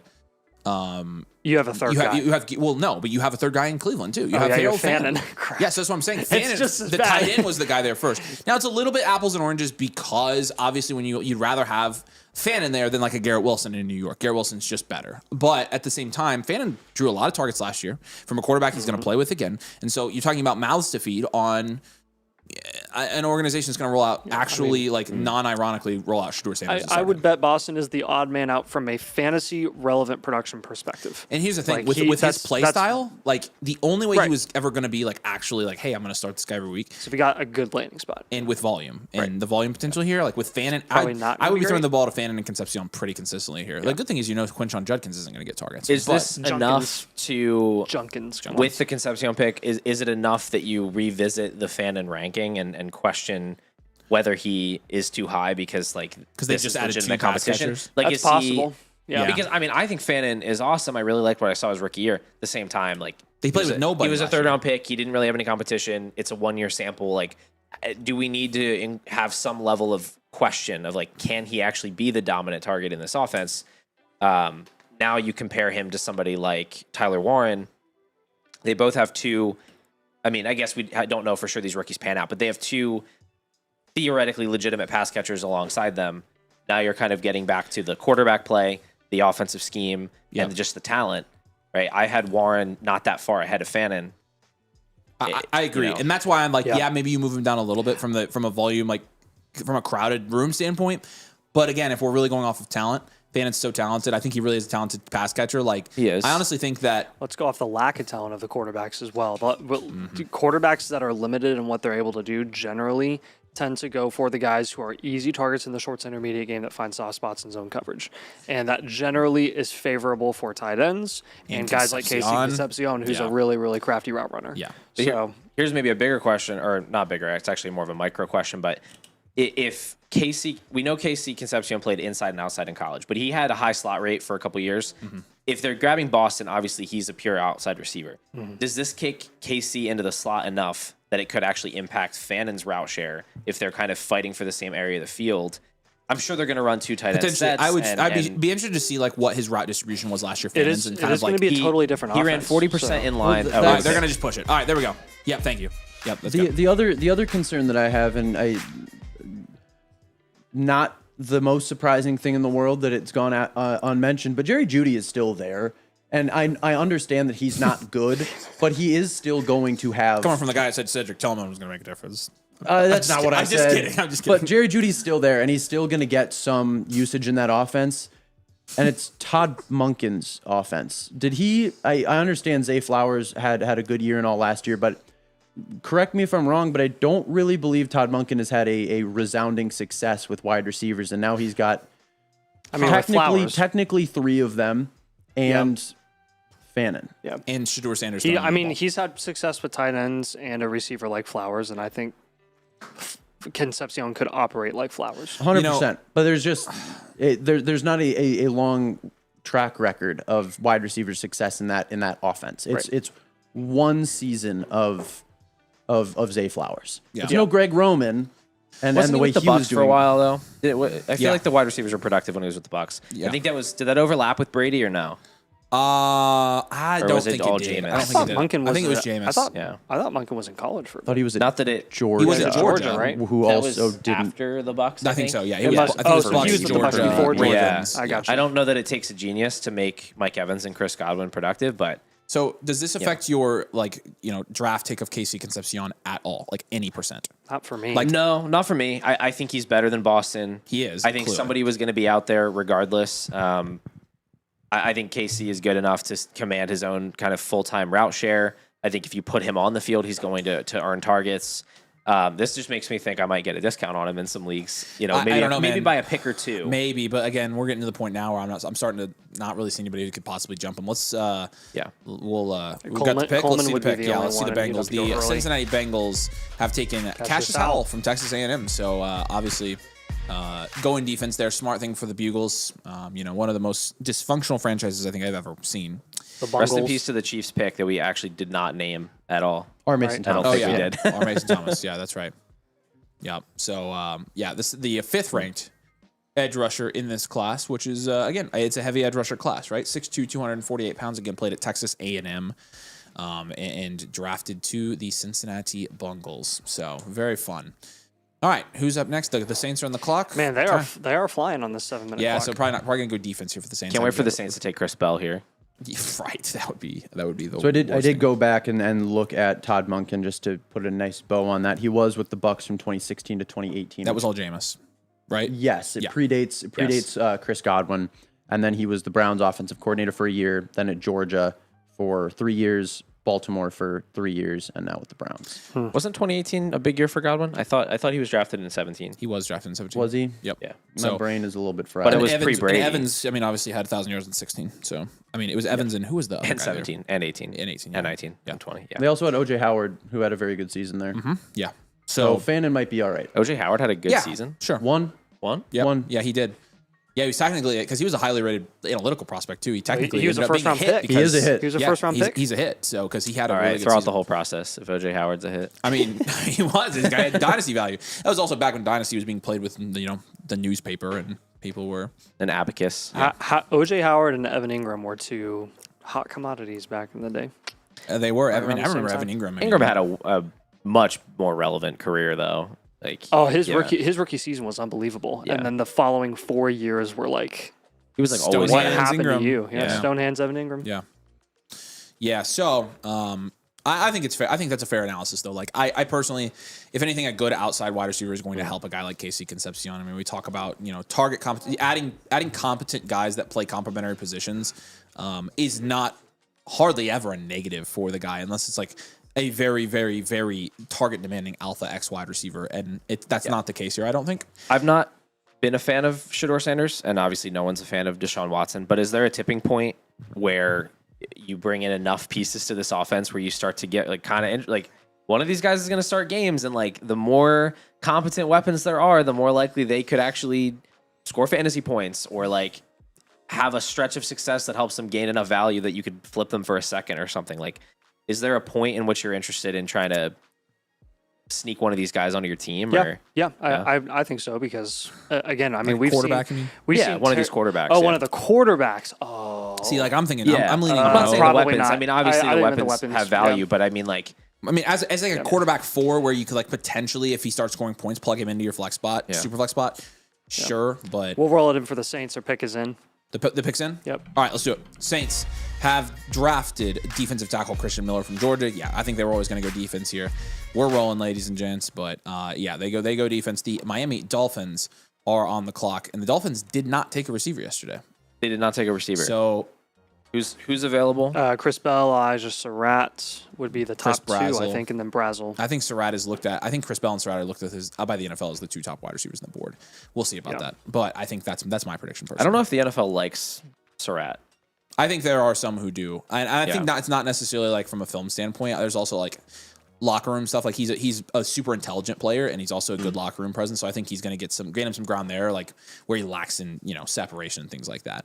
I think from a dynasty perspective, and also Surratt's a very good blocking wide receiver as well. So like there are some he's things like we hyper focus on separation as He could be dynasty a good analysts, fit in Miami if they want to run the ball every play. exactly. Like Or a tough- team like Tough blocker. Baltimore. He can play kind of that F wide receiver role. But at the same time, Chris Bell's clearly the physical ceiling blocker. pick there. I think. Like I mean, over yeah, Or a team like Baltimore. Yeah, I think he's got the higher Likes to run the ceiling. ball. Yeah, so we'll see. Likely, the Dolphins pretty much have team need at every single position across the board. Including every wide receiver position, so Yes. they could take any They could take anybody. anybody. Yeah, They're gonna take Mike Washington. they'll probably there. take Zachariah Branch. Yeah, they definitely. Oh yeah, I forgot about Branch. Branch and Fields are the two guys that could sneak in tonight, and it'd be like, ooh, what if Antonio Williams was here? That'd be sick. Malachi Fields stinks. He is legitimately dog water. And he's like actually awful. It was so funny seeing him like Daniel Jeremiah to the mocked him in the first first round at some round. point. Like that was legitimately one of the worst. Yeah, things. when we were talking about that in Discord, we were all three in a state of like just being appalled. I mean, you can see it here: 24th in offense and defense according to TFF. We put offensive line, cornerback. We actually just picked 4 positions here. You probably could have had this entire thing filled out again. They lost Waddle. Obviously, Tua went to the Falcons. Tyreek is gone now. Minka Fitzpatrick went to the Jets. Bradley Chubb went to the Bills. I mean, so 6 guys relinquished. But hey, they relinquished all those guys. But hey, who did they bring in? Who did they replace those guys with? Malik Willis, Tutu Atwell, and Jalen Tolbert. I don't know if you could have had a better free agency class. Like, imagine operating a franchise in the city of Miami, Florida. Pretty sure And they lost Alec Ingold as well. They did lose Alec They Ingold. did. They relinquish. Yeah. That's the 7th He was relinquished. So, no, I mean, imagine trying to sell your franchise and all the cap space you have to free agents in literally in Miami, where all the professional athletes want to be, and you bring in Malik Willis and Tutu Atwell and Jalen Tolbert. Like, I feel like you have to try to have a free agency class that Feels bad. bad, man. And honestly, part of it is the amount of dead cap that they have on their. They're tanking for Tua. It's really bad. I mean, they're paying a lot of guys. $100 million. Tanking because of Tua. Right. Yeah, and so they How really. it comes full circle. Yeah, it'll be. I think they're still paying Tyreek, right? Yeah, I mean, Yeah, they he's cut part him, of the dead cap. They Yep. cut If him they're still paying 3 Lamar months ago. Miller. They probably are. I think they're paying Marino still, which is Random trade. Okay, random trade from Tom. The Cowboys are trading for. Cowboys are trading for D. Winters. Niners linebacker D. Winters. Oh, Okay. wow. Okay. Cowboys and Niners, baby. That is a random trade. For what? Eric looks mad. I love watching Eric's reaction to the Niners. Did they get anything? Just like scratching his head constantly. Salary cap dump. Yeah, Future considerations. what did they give up for D. Winters? They don't know yet? Okay. Michael Parson. Michael. What are the fantasy implications of D. Winters. the 49ers losing D. Winters? What does this mean for D. It's Winters' rookie season, legacy? baby. Are they going to convert DeJon Stribling to linebacker? They probably I have mean, a higher his dad rate was of like, success. or Yeah. his uncle was like huge. Yeah. His uncle I'm was. sure he was huge naturally. His uncle was Yeah, Don well, he looked Muraco. natural. Didn't you see those pictures? I don't know if that's Yeah, his actual name. It looked natural. 100%. Yeah. Al natural. WWE superstars known for being naturally built. Everything with the WWE is natural. Like it's all. It's real. It's real. natural. That's So- what people love about it. You think Pat McAfee actually broke his neck, or do you think he's just wearing that thing? Oh, I thought he broke it for sure. Yeah. I thought he snapped it in half. Well, I don't think he snapped it in half. I think he'd be dead. But like, it's possible. I mean, he did go through a table. Like he could have actually hurt his neck. Yeah, I know. I don't know. I No, genuinely was he asking. took it off the day after. No. Oh, he did. Yeah. What a weenie. All right. Yeah. All right. That's fine. Have you ever No, it considered was all a stunt. being on WWE? Ryan? Me? Yeah. Yeah, dude, for sure. That's totally something I would think about. That's weird. I wouldn't have thought you thought about that. I mean, your mustache kind of screams WWE. yeah. Yeah, I'd be a great 80s superstar. You're our version of Macho Man. Yeah. Randy Savage. The Cream. Have you seen that video of him doing the freaking? Yeah. No, that's the point. It's very funny. It's very funny. If I think you should reenact it. I'm not sure if I know the video. No, I'm not going to do that, but I will show you afterwards, and you will think it's funny. So, you guys know what I'm talking about. The Cream. All right. I am not excited to draft Denzel Boston at the 111. And I'm telling that's you, where he's going to go because late first. It's cooked. over. It's officially over, ladies and gentlemen. A 5th round pick for D. Winters. Congrats, Eric.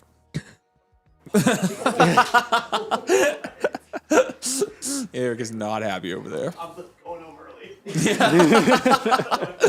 So between He was just Stribling and Winters, they got 2 fifth-round picks today. Yeah. Yeah, that's right. Excellent, excellent. See, this is the analysis again. You don't get anywhere else. Like, Right. that's exactly what's happening. Hey, by the way, I'm just going to say this, and who knows? I mean, we got a long way to there. But Paul did say today that he would come back next year if we have him. So, like, I mean, maybe we can. If I'm invited, I'm going to spend the next 3 hours trying to see what I can get away with and still get invited back next year. We'll think about I inviting think you get away with quite a bit, dude. Yeah. You'd be surprised at the stuff we say. So, Keep pushing the envelope. yeah. Absolutely. The pick is in. Dolphins are going to make their pick. Let's go. Miami Dolphins are going to take Jacob Rodriguez. Oh, I actually nice. really like this pick. Yeah, he's a good player. He's got a great mustache. He looks that exactly Ryan? like Looks you, like Ryan. you. That actually looks exactly Hang like on, you. can we get a Can you side by change the side graphics? of Look, Ryan they and drafted Jacob Ryan Rodriguez? Bread. They have Ryan Bread, linebacker from Minnesota. That's crazy. Look at that. The Lions traded up. The Lions, Lions have traded they're on the up. clock Are you now. also 6'1", The Lions 231 moved up pounds? 6 spots and gave up the No, 128th. I am taller and smaller. All right. Wow. The Lions traded up 6 spots and gave up the 128th pick to do so. So there you go. Yeah, Ryan Bread, obviously. Rodriguez obviously was a great college player. I guess Ryan Rodriguez. You probably, since this is you probably have a good idea of this. But like, what's the disconnect between him being one of the better players in college football versus like him going here in the second round? I mean, he was pretty highly. He was older, wasn't he? He's a little older. He played. I'm thinking of the right guy, right? This guy was. The Texas Tech guy, yeah. Yeah, Yes. this was the guy that they had a stacked defense. But yeah, this was he got Heisman votes. he got Heisman votes. Yeah, Yes, okay. he's- I'm making sure I'm thinking of the right guy. Yeah, I mean the biggest thing is that he's an off-ball linebacker, non-priority position. We covered it yesterday. Yep. Yeah. And he's an off-ball linebacker who came from a school that didn't exactly play a whole lot of like super high-quality competition. Because like Texas Tech, they steamrolled everybody that they played, right? And then got steamrolled by Oregon, who got steamrolled by IU. Yeah. That being said, he's a former quarterback. He originally began his career as a quarterback at Yeah. Virginia, and then he relinquished his scholarship. he got I know, relinquished. word of the day. That's awesome. He relinquished his scholarship to walk on at Texas Tech and become a linebacker. So like he has the understanding of how to read a defense from the other side of the ball. It's obviously why he was so good throughout his time at Texas Tech. He was the green dot, the leader of probably the best defense in the country. No, I think most but top people three for outside sure. of the state of Indiana would say that they were one No, of the best. actually, I teams. don't Ohio think they State would, had a but- better defense, I would say, than Texas Tech. I would say it was IU, Ohio State, and then Texas Tech were the top 3. But IU had the best defense analytically all across the board. So And then Ohio State was and right technically there, too. Ohio State was second. Well, you can let's look. Yeah, I agree. Let's look this up. We'll fact check here. Yeah, that's what Nobody I'm doing. cares about defense, though. Yeah, that is very true. This is a dynasty show. No, You guys might Hey. not, but I'm a just football. oh, fan. you're just well-rounded, aren't you? Ooh, okay, yeah. He's yeah. the definition of a standard. I want to talk well-rounded. about the kicker class personally. Okay, That's what I think is Hold on. exciting. We're gonna lose viewers if we do that. I saw a prop bet on one of the I don't remember which app, DraftKings, one of these apps that had like Ravens first position picked, and one of the options was a special teams player, kicker, punter, or long snapper. The odds were just like so disgusting. It was only like plus 20,000. It should have been like plus $1 million. Yeah. It was like Yeah. it was such a That's sucker crazy. bet. Like That is a sucker bet. First player drafted as a As a special teams non-skill player. position player. Hey, and they have a good kicker too. out of curiosity, what were the top 3?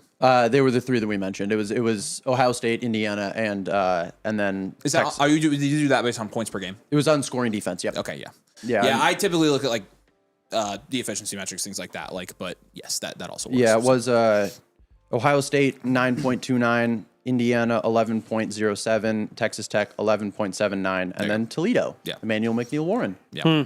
Very nice. Yep. Toledo, baby. Stribling being drafted 201 means where in rookie drafts? To be honest with I you, was extra like, what guac. is Arcade RKDR? That's how I saw it too. Yeah. That would be mid-second probably. We are going to look. You are welcome to take Stribling wherever you'd like. Obviously, he goes to the 49ers. Not a terrible situation. We ain't going to touch him. We are not touching him. So we are not going to recommend you touch him either. In fact, you can touch whoever you want. I've said that. No but- touchy. but no touchy. Yeah, no touching. No touching. Realistically, it's a hard question to answer when all We the don't players know. that are going to be going in that range haven't been picked yet. I mean, if no wide receivers go in the second round, then like Yeah. Got the pick? All right, Lions. The pick is in for the Detroit Lions, and they take Derek Moore, edge out of Michigan. So another Big Ten. Who's your daddy? Not who's your daddy, but that's this Homer is pick. But yeah, right. Yes, Michigan to Michigan. This is their new version of Aiden Hutchinson, actually. So I don't know if you heard this. So second, that's the 12th pick in the second round. Man, this wide receiver way one through. is crazy. Sorry if I missed the answer, but Burden or Lemon? Who do you have ranked higher as the Burden guy? I've been suffering over this all day. I've been looking at this tier of wide receivers. Currently, I have Lemon one spot ahead. I have Lemon a couple spots ahead, but they're all in the same tier. So I think you're talking about two very similar guys right now. I think with Lemon, you get a little bit more value installation with the guy that's coming in. He has lower expectations for him in the immediate term. Yes. But Burden, if you wanted a guy that could produce more this year, I think is more likely to be that guy for you. So yeah, I think you're right. Yeah. So you're talking about two very similar wide receivers. So there you go. Right now, as it sits, Stribling would be the last guy off the board. We've had 12. I told you, Becca, I wanted him on his own page, but I mean, it's fine. I guess we'll put him next to Boston. We are 2 picks away from getting our guy. For his dude, one of the three. One of the three guys we could. Oh my gosh, I'm happy with any of them. Yeah, the Colts are going to get a pretty good pick here. I think. We're pretty happy. Slot about this. corner just makes sense with the fit. I think so too, and they're gonna. But- I'm surprised Kenny Moore hasn't been traded yet. Anyways, I know. yeah, this was not how they'll look. We're gonna see, but again, oh man, guys, I would much rather. And as for as bad as the Boston landing spot, I think is like, I'd much rather. I would have take Boston. him a thousand times over Stribling. Like, I mean, not even close. Agreed. I will absolutely take the fact that he got higher draft capital. Just absolutely blows my freaking mind. So Yep. remember that Tyquan Thornton went ahead of George Pickens. exactly, So- that was a great point. So If the I've- Ravens are on the clock. If I've learned anything about the Dynasty community and kind of gauging what the real value of the second round wide receivers should be, they get it right most of the time. Yeah. Like elevating Lad McConkey, burying Jalen Polk to an extent. Like remember the whole Velas Jones thing? Oh yeah. Nobody was phased. Everyone was like, okay. We were all wrong about like- Alec Pierce, though. So I guess here's my question. No, we liked Alec Pierce. Did you? Oh, Okay. yeah, But we fair were enough. homers. Like we were automatically at the biased. time we were very Oh, yeah, small. that's We had true. just started making content, but Mason was big, and Mason literally did not acknowledge Alec Pierce existed. Like, didn't put him in any of his videos, and you could probably find my comments on his old videos. And I literally tore him to shreds for it. I'm like, Mason, you're an idiot for that. We were huge on Alec Pierce. Like, it was a homer thing, but like also, I don't know. I liked Alec Pierce coming out of college. Yeah. Like, I genuinely liked his profile, and also I did not. Yeah, I also did not. I Must have been something in the numbers. He, analytically, he was I don't know why an you're outlier. bumping. So- Alec Pierce actually has been a pretty big hit on value. You drafted him very cheap in rookie drafts, and he's going down equivalent to late first. So I mean, we drafted him and got value in. So As long as you just left him on your taxi squad and forgot about him. which is pretty. He had no trade Yeah. value until he was good. So that's the other thing. Like, you weren't trading him for. Nobody wanted him. So Yep. that's pretty much what I did when I had him. So very nice. But yeah, the Ravens are up. I know Paul was over there praying that this is not somehow a wide receiver. Oh, I don't care if it is now. Okay, cool. And the picks in. Let's see it. None of these guys are Does good. Paul get his wish? The Ravens draft Zion Young, defensive end from Missouri. Okay. Okay. I was only afraid if they drafted one of the good wide receivers. Yeah, I was gonna say at Yeah, this point it's I don't care. probably not gonna matter, right? So, don't the graphics just look freaking incredible? I mean, she just freaking cooked on these. I think it's been so good. So shout out Becca, shout out the team. Shut up. Somebody tell me how many likes we have so I can see where we're cruising at for tonight. So drop a like on the stream. Make sure you're subscribed. If you're not subscribed, we appreciate if you do that. If you play Dynasty or if you're a football fan. Nate and I are obviously football fans. We are the ones that are normally here on the channel. We obviously have two very wonderful guests here tonight. Make sure you also subscribe to Pure Potential, Paul's channel over there. Very good friend of Dynasty Domain, and hopefully back next year for the draft show. So we'll see what he does for the rest of the night to try to mess that offer up. But he's going to see what he can get away with. So. No, it's been very fun, and I've loved having two other voices here this year. It's been much easier. Than Nathan and I. It's and been a Ryan's here, too. Lifesaver, actually. I said two other voices. I know. It was just funny because you kind of like named me and like said things about me, and then you just sort of. Well, again, like if I were to say something about Ryan, it'd be like subscribe to Dynasty Domain. So like, I mean, Ryan is one of Follow us. FF Rybread on Twitter yeah, or on X, the Everything app. Everything happens on X. What happens on X? Everything. Okay, just making sure. Oh. Just making sure. But Trying to get monetized. Obviously, go follow Ryan on Twitter. Also, join the Discord. You've got access to Ryan in there as part of a domain. He's the one of the OG domainers. So, 256 what? Likes? 256 likes with 1,500 We people can get watching. those likes up. Can you guys drop a like for us? We'd really appreciate that. Yep. Yeah, we get another fish at 1,000 likes. So there you go. When do you get the second fish? We didn't hit 1,000 last night on the stream. We hit Really? 992. 992 guys. Yeah, I know. Unacceptable, actually. I'm with you. Like Paul's he kind of gets what's going on right now. Paul, did you like the stream? I was sitting up here. The what? Should I pull it up on my phone right now and like it? Is that allowed? Oh yeah. Hey, at 1,000 likes, we'll do the Caleb Lomu. It was a Caleb Lomu. Caleb Lomu twirl on camera. We'll do that. So yeah. What? Tom kept telling me. Tom, today- why don't can we have Tom show us? We could, what the Tom. dance is? How about you come up here real quick and no? How about Tom? How about you come on up? Come on. Yeah, Tom. How about you come on up? He said my knees are Tom, this showing. is direct order. Look it up on your phone. Let's go. Yeah, modesty is required on the show. No knees. Don't practice. That's literally perfect. That's what he did. Yes. No. All right, step back here. no. Step back here. Turn around. All of our viewers are gone. There you go. There you go. That was way too sassy. Wow, that was crazy. that was rough. There was Roger some Goodell, flair. this is what happens when your teams don't draft receivers. This I think is what we have to resort to. Tom's Jeez. the. I just had to see it a thank second time on the monitor down Goodness, there. That's the pick is in unfortunate. for Tampa. Tom, we got to move on. Tom is the Michael Sam of the domain team. All right, the Buccaneers. Let's use a Josiah Trotter, a linebacker for Missouri. Yeah. Ooh, man. I'm married to Oh my gosh. Holy crap. That was funny. Come on, everybody. That was funny. That was great. They wouldn't believe us. Yeah. I love her very much. Oh man, that's funny. Yeah, Tom is technically married. Technically. All right. Colts are going to screw this There up. we We're go, gonna boys. find a Here we way. go. Colts on the We've clock. got- Let's do it. We've literally have Let's four. go. We have four guys that we'd be okay with here: Surratt, McNeil, Warren, Pons, Tennessee corner, McCoy. Thank you. Yes. Predict who they're going to take to mess it up. We're not the Vikings. We won't take a DT. This sucks. Well, give me a quarter for a second, because now I'm gonna get mean. No, don't do it. Now I'm gonna get mean. Don't do it. Somebody Garrett be Nussmeier. This would be a I'm gonna do great it. spot for a slot wide receiver. no. no. I'm thinking. I mean, has anybody ever done anything like illegal in the NFL world in Indianapolis? We have Josh Downs. Yeah, no, but like this would be a great spot for Zachariah Branch. He can get arrested like Mark Brother. Sanchez did. Oh He my can take- gosh. He can take Josh Downs' role and allow Josh Downs to get traded somewhere else and blossom into the receiver Like, that that's he almost could be rude. under the tutelage of an actual team. I'm all set. So here's the Free problem. Josh Downs. You know, and what's funny is we spent 2 first-round picks trading for a cornerback last year, and what's our worst category here is coverage, which it's fine. We did have some injuries last year because our literally, tight we end destroyed our starting who's still on the cornerback. team, by the way. Yes, by the way, that didn't get cut because of that. And- Freaking shout out Ogletree. Kenny Moore also got injured, and Sauce, once we traded for him, also got injured. Which is great. So- I mean, we included a new training staff. We could draft a trainer here. That'd be great. But Right. obviously, the offense was very good, which is, that's Shane Steichen for you. They lost Michael Pittman, though. Obviously, Zaire Franklin, one of the leading tacklers in the NFL the last couple of years, is gone now. Quiddy Pay, Braden Smith, obviously. So they could, honestly, it would not at all surprise me if we went offensive line here. But I don't know. I just don't know who's left. So according to ESPN, their big board as it sits right now, their best available would be Jermod McCoy, Emmanuel McNeil Warren, Avion Terrell, Anthony Hill Jr., Eli Stowers, and Brandon Cisse. So There's been a trade. And the Colts have traded a back. trade. The Steelers are on the clock. Steelers Steelers on have the traded clock. up. They're going to get a receiver. They literally are going to get a receiver. They just tried to get Mekhi Lemon in the first. yeah, How let me far know when you back have the trade did they details. go? Who you want to bet? I'm betting Chris Bell. I'm betting not a receiver. Chris Bell Really? is just DK. They have that. Yeah, they do not need an outside receiver. If they were Okay, to take fine. a wide receiver, I think it would be somebody with some more inside versatility. So like Zachariah Branch. I mean, that would be a terrible pick. I think Yeah. they take. I think they take a DB. It could be Jeremy Bernard. It could be Jeremy. operate Oh, I him forgot as about a slot. Jeremy. It That's could right. be, Jeremy's McCoy or whatever. It absolutely could be defensive back. I mean, Is that not one of their needs?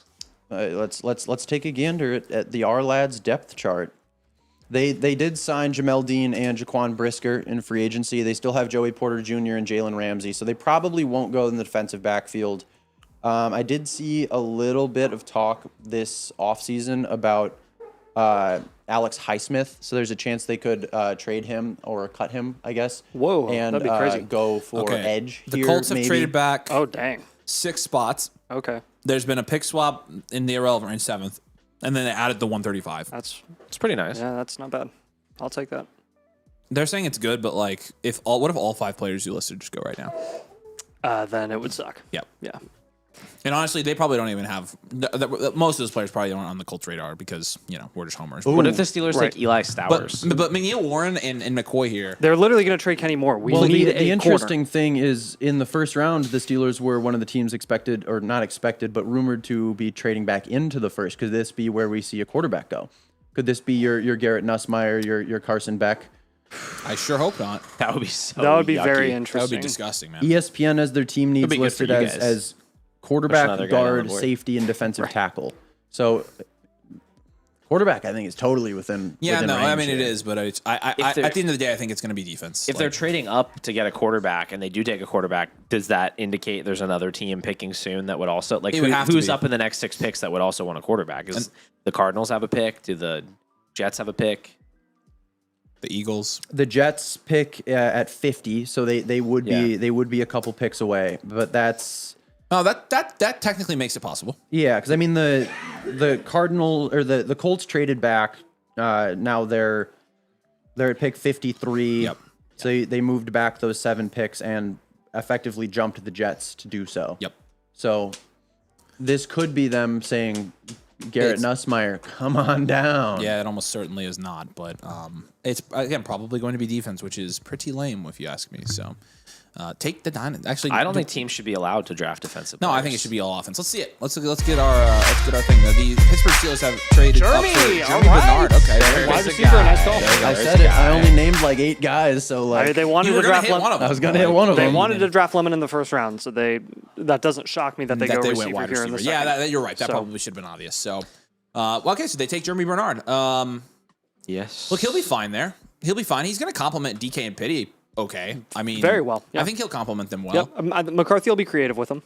Yeah, sure. I would take him over Stribling. Would you take him over Boston? Nah. Probably not. Okay. I don't like Bernard as a So talent. right now that slots him probably at 201 at Yeah. the moment. So put him ahead of Stribling, Becca. That would put him at 112 right now, right? Yes. Oh really? Yes. What? Yep. I know. Tough scenes. Oh yeah, because Stribling was. Yeah, you're right. Jeez Louise. So, yeah, no, that's where he'll slot in. Again, he does. Someone take Jonah Coleman, please. I don't mind the situation for Jeremy Bernard here. I don't think the Pittsburgh offense. I mean, I think a lot of people are looking at it as a Mike Tomlin, terrible, crappy it's Pittsburgh totally offense. different. It's not going to be that. Completely It may not be different. good in year one immediately for Jeremy Bernard, but at least like that, you have some hope in the future that offense could be somewhat competent again someday. Yeah. And when that does happen, I mean, DK is not going to be there forever. Pitty is not going to be there forever either. And so Jeremy Bernard, I think he is fitting into an offense where he could be a complementary piece. If I got stuck with my early seconds this year, taking Jeremy Bernard there, look, I mean, we always figured he was going to go in the top 6 picks of the second round. And this is a fine landing spot for him. So I'm honestly, I don't know if you guys disagree with that or not, but I think this is fine for Jeremy Bernard. I think fine is exactly the right word. It's not exciting. No, It's also far from the worst case Yes. scenario. It's just that they don't they don't have a quarterback right now, and that could end up being Rodgers. And honestly, if it's Rodgers, it's not bad for Bernard, who's I think very capable of operating as like a short area. outside of the fact that Rodgers receiver. despises rookies, but yeah. Yeah, that could be true.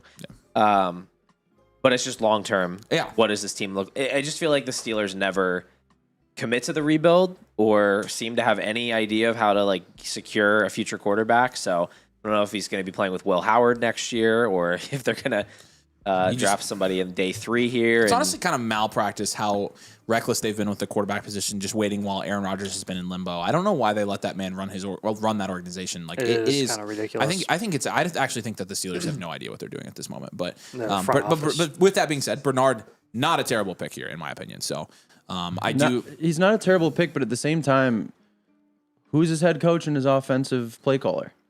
I don't exactly think Mike McCarthy has done a whole lot innovative on that side of the ball. I would love Jeremy hasn't. Bernard more in like a Kyle Shanahan offense. who is the or- offensive coordinator there? Kyle Shanahan would be ideal for him for sure. he's kind of a nobody, like a first time hire. I Okay, can't think of I was his gonna name. say I don't know who it is. It's essentially a Jim Bob Cooter to Shane Steichen. Like McCarthy's running the Like offense. not a well known name. I don't remember what the name is, but it's not somebody you would know. Brian Angelico, Yeah. Ryan Angelico maybe. maybe. I don't know. It doesn't matter. I don't know. He's Italian and what ends does in an O. Bernard look like? There in you the- go. Yeah.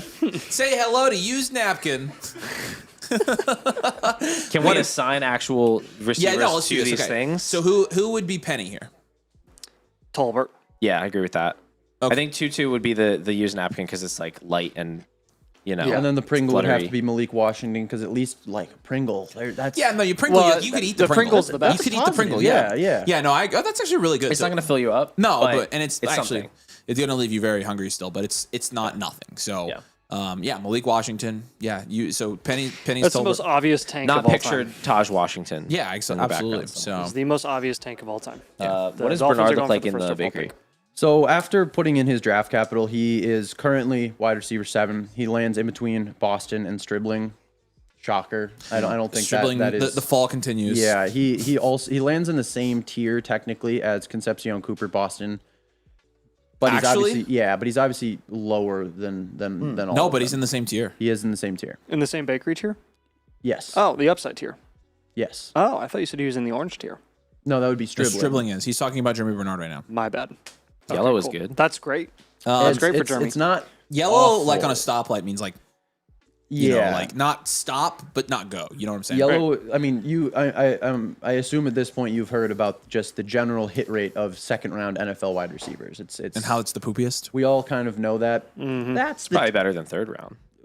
It is, which is better than Third fourth. round is awful. the know what's fact worse? is that it's a Sixth round. monumental drop in hit rate. All of those second round picks, for the most part, end up in this tier unless they're like actually good. Like Luther Burden was not in this tier. He was actually up 2 tiers Which is, and in the again, same tier as Lemon and That's Tate. why he's the GOAT. Exactly. The bakery will, and any analytical model that's sound, which everybody and their mom has an analytical model, by the way. This man actually has a good one. And sorry if I insulted you, and I don't know if you have an analytical model. I but- don't. All right, cool. My we're mom not does, insulted. but I Good. don't. Let's see the pick. Who was drafting? The Falcons take Avion Terrell from Clemson. Nepotism. Nepotism wins again. Wait, is that his brother? Is that his brother? Yes, Is it it's actually? AJ Terrell's brother. That's so good. I love that. This is just another fun fact you learned on our stream. I love that. Yeah. Wait, that was like incredible foreshadowing that we did earlier in the show. It we were just like absolutely naming was. NFL brothers, and look at this. And then you get a pair of NFL brothers on the same team. wow. All right, Ryan, your Vikes are up. I'll bet $1,000 Rappaport tweets something about that. Like I bet anything. Ryan, we taking Jonah Coleman here? Let's cut to Ryan Brett here. Ryan Brett, our local Minnesota Vikings insider here. Ryan, We taking Jonah last Coleman? night the Vikings made the worst pick of the first round. Do they make the worst pick of the second round too? No, because somehow a guy who was rumored to be in the first round and in the running for their pick at 18 is still on the board. Emmanuel McNeil Warren is still on the board. He fills the role at safety. Like Okay. that would be both best player available. Well, Jermod McCoy's out there. McCoy's still there. Yeah. But either of those would be co-best player available and fill a team need. If they don't go there, it better be nice, please. But I mean, both of those I'd be so happy with either of those. So I'm just ready for it. so I just want to ask you this: how mad are you going to be on a scale of 1 to 10 if it's neither of those guys? Yeah. I think it would just be more apathy. I've been hurt a lot from this team, and I think at some points. Been a trade. Oh, thank God they've traded. That's so Tommy's wonderful. not here for your soapbox at all. Okay, Panthers are on the clock. Panthers are on the have clock. moved up. Look at his. That was really good. You want to know what's crazy is the Panthers are also in the market for safety. They are, and Oh so they're my probably going gosh. to trade up and take McNeil Warren here. If they take Neil Warren, this is going to be so good. Kyle just looked at me and goes, "Is that real?" All right. Yeah, let us know what the trade deeds are. Right, We got 'em. Tom at his first opportunity was like, "I'm going to stop this right now." We do not want to hear this crap. Shut up, Ryan. There's been a trade. That's crazy. Yeah, I like your polo by the way. It looks good. It's a nice looking polo. Yeah, I know. That's like all of us. You got it on your shirt too. I know it's us. Oh, wow. I have it on my shirt too. You do That's technically, crazy. yeah. You're an honorary It's not- honorary member. Just technically, What do you mean? it's just on my shirt, just like yours. Yeah, You know. Yeah. yeah. Again, Cool. yeah. For tonight, you are. So you're both. Honorary. Yeah, you're honorary Dynasty Bofa. Domain host for tonight. So both of these That's Dynasty's channels. We talked about Panthers taking a wide receiver last night. We did. yeah. They could still do that.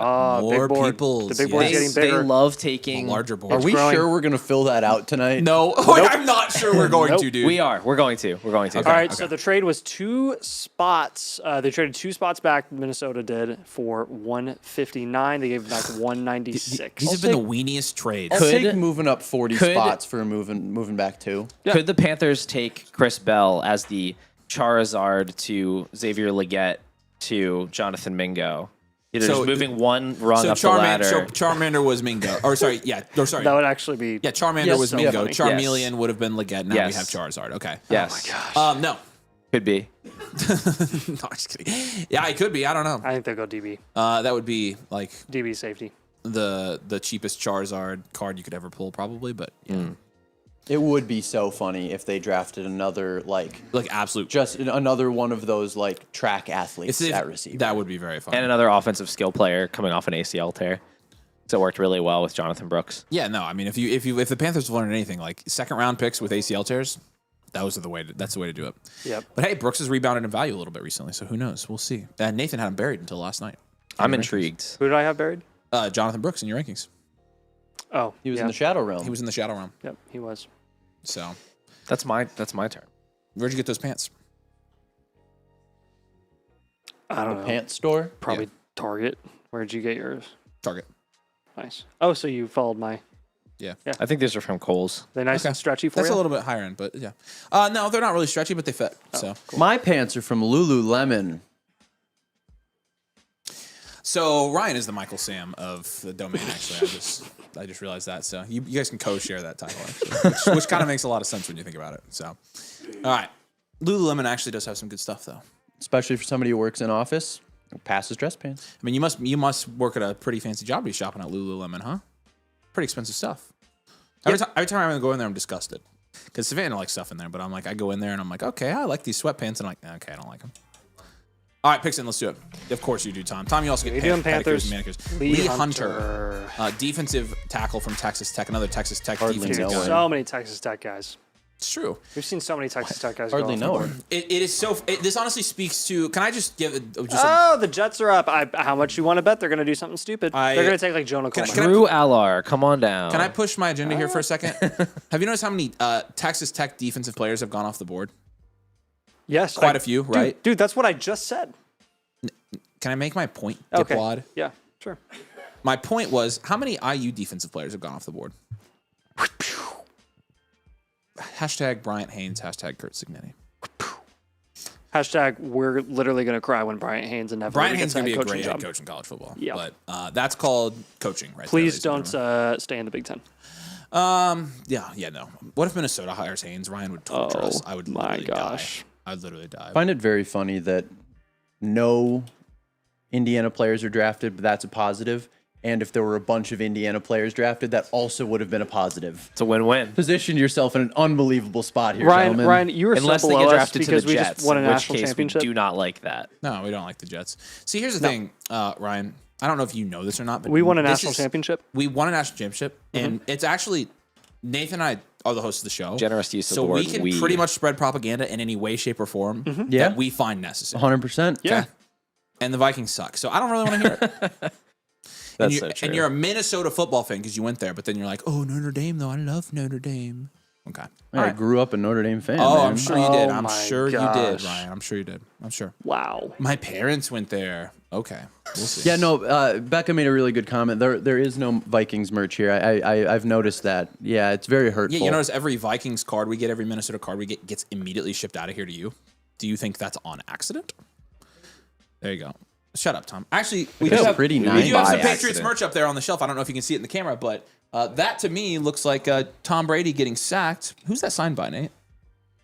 Who is that? It's not Jason Pierre-Paul, is No, it? that's Michael Strahan. Oh, it's Strahan. That's the first Super Bowl. Oh, that's the first one. That's an old picture. Yeah. So we do have a Patriots. You can't see it. It's a Patriots picture, Tom, and it's The only one that we would ever be willing to have in our studio, and it's of course of Tom Brady getting I don't know his if you butt know this, absolutely Tom, smacked. but the Patriots actually lost to the Giants in the Super Bowl twice. and then both- they lost to a backup quarterback. To like Foles. You knew that? Okay, Yep. I'm just making sure. Yep. You're really sucking that thing down, aren't you? Pause. Hello, Becca hit the camera. Fish cam hashtag too high. Oh, there we yeah, go. There we go. yeah. Oh, that's See? a Isn't that genius. cool? Hey, Great, you see the- great job, Becca. Look, you guys remember when I won the Flock League? That was fun. Yeah. All right, and then there's the cards. Nice. Yeah. Yep. All right, cool. So yeah, basically, premise of that is Ryan, get bent. Okay. Yeah, man. Come on. I will say this will be the first year in the last, I think, 6 years that Minnesota will not have a player drafted in the first 2 rounds. It's them and I believe them and Georgia. And see, Those to were the me- only 2 who had that streak going until this year. And that to me, that's incredible because like you talk about Minnesota and That Georgia. is crazy for Georgia. Like Georgia, obviously, it makes a lot of sense because they've been so successful. Minnesota, on the other hand, has had all this talent and they've just done absolutely nothing with it. Had all this talent is a very interesting way to phrase Because that. it's interesting because you just told me that actually that Minnesota's had a player selected in the first or second round of the NFL draft for how many years? So like, I mean, that to me signifies to talent level. Yeah, they've had a few talented players. I would not Okay. exactly call that all-encompassing talent. So but now yes. you're downplaying your own team. I know what we are. Okay, I'm just making. We all know what we self-awareness is are. important. Okay, yeah. I'm just Yep. saying. We had a lot better chance at winning in the Legends and Leaders divisions of the Yes, Big you Ten. sure did. Playing Purdue every year, that kind of worked out for you, didn't it? But Don't you guys play Purdue every year? yeah, it does. As a It's a rival? rivalry, though. Yeah. I feel so protected here, just not having any college football affiliation. You don't have a college football team that you like? Nope. I don't care. Do you watch college football? No. That's kind of weird. It is weird. Yeah. I know. 'Cause it's a but very- it's it's a just very like I don't fun. have time. Like I just don't. I so much That's- NFL that's content fair. being consumed. I just can't. Yeah. Yeah, You can be a Penn State fan. I mean, nominally, I'm like, okay, cool, Penn State won. Yeah, but we're like, I don't- Villanova. Yeah. Penn State's never done anything wrong. I know. They've never had a scandal. They've never had anything bad. So it's like I love an unproblematic King. college I program. think Yeah. it's the most pure programs. I think of Penn State. Yeah. Like just never anything wrong. So Eagles have had a couple good Penn State running backs. So. that's very true. They have. The Well, pick one is good one. in for the New York Jets. Pretty Let's much. check it out. All right, picks in. Let's do it. The New York Jets. It's gonna be like Jonah Coleman. take.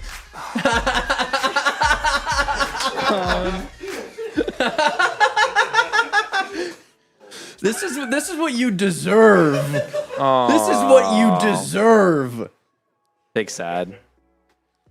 You The sit- Jets continue to ruin Nathan Avery's life. You sit here and act all high and mighty just to get humbled. Okay, just congratulations to D'Angelo Pons. Thanks, Chris. Congra- Thanks, Chris. Congratulations. Thanks, Chris. Why didn't you just take him? Look what you did, Chris. You got my shirt wet. Congratulations to D'Angelo Pons, though. Yeah, what we an love you. absolute baller. The Jets are getting a legend.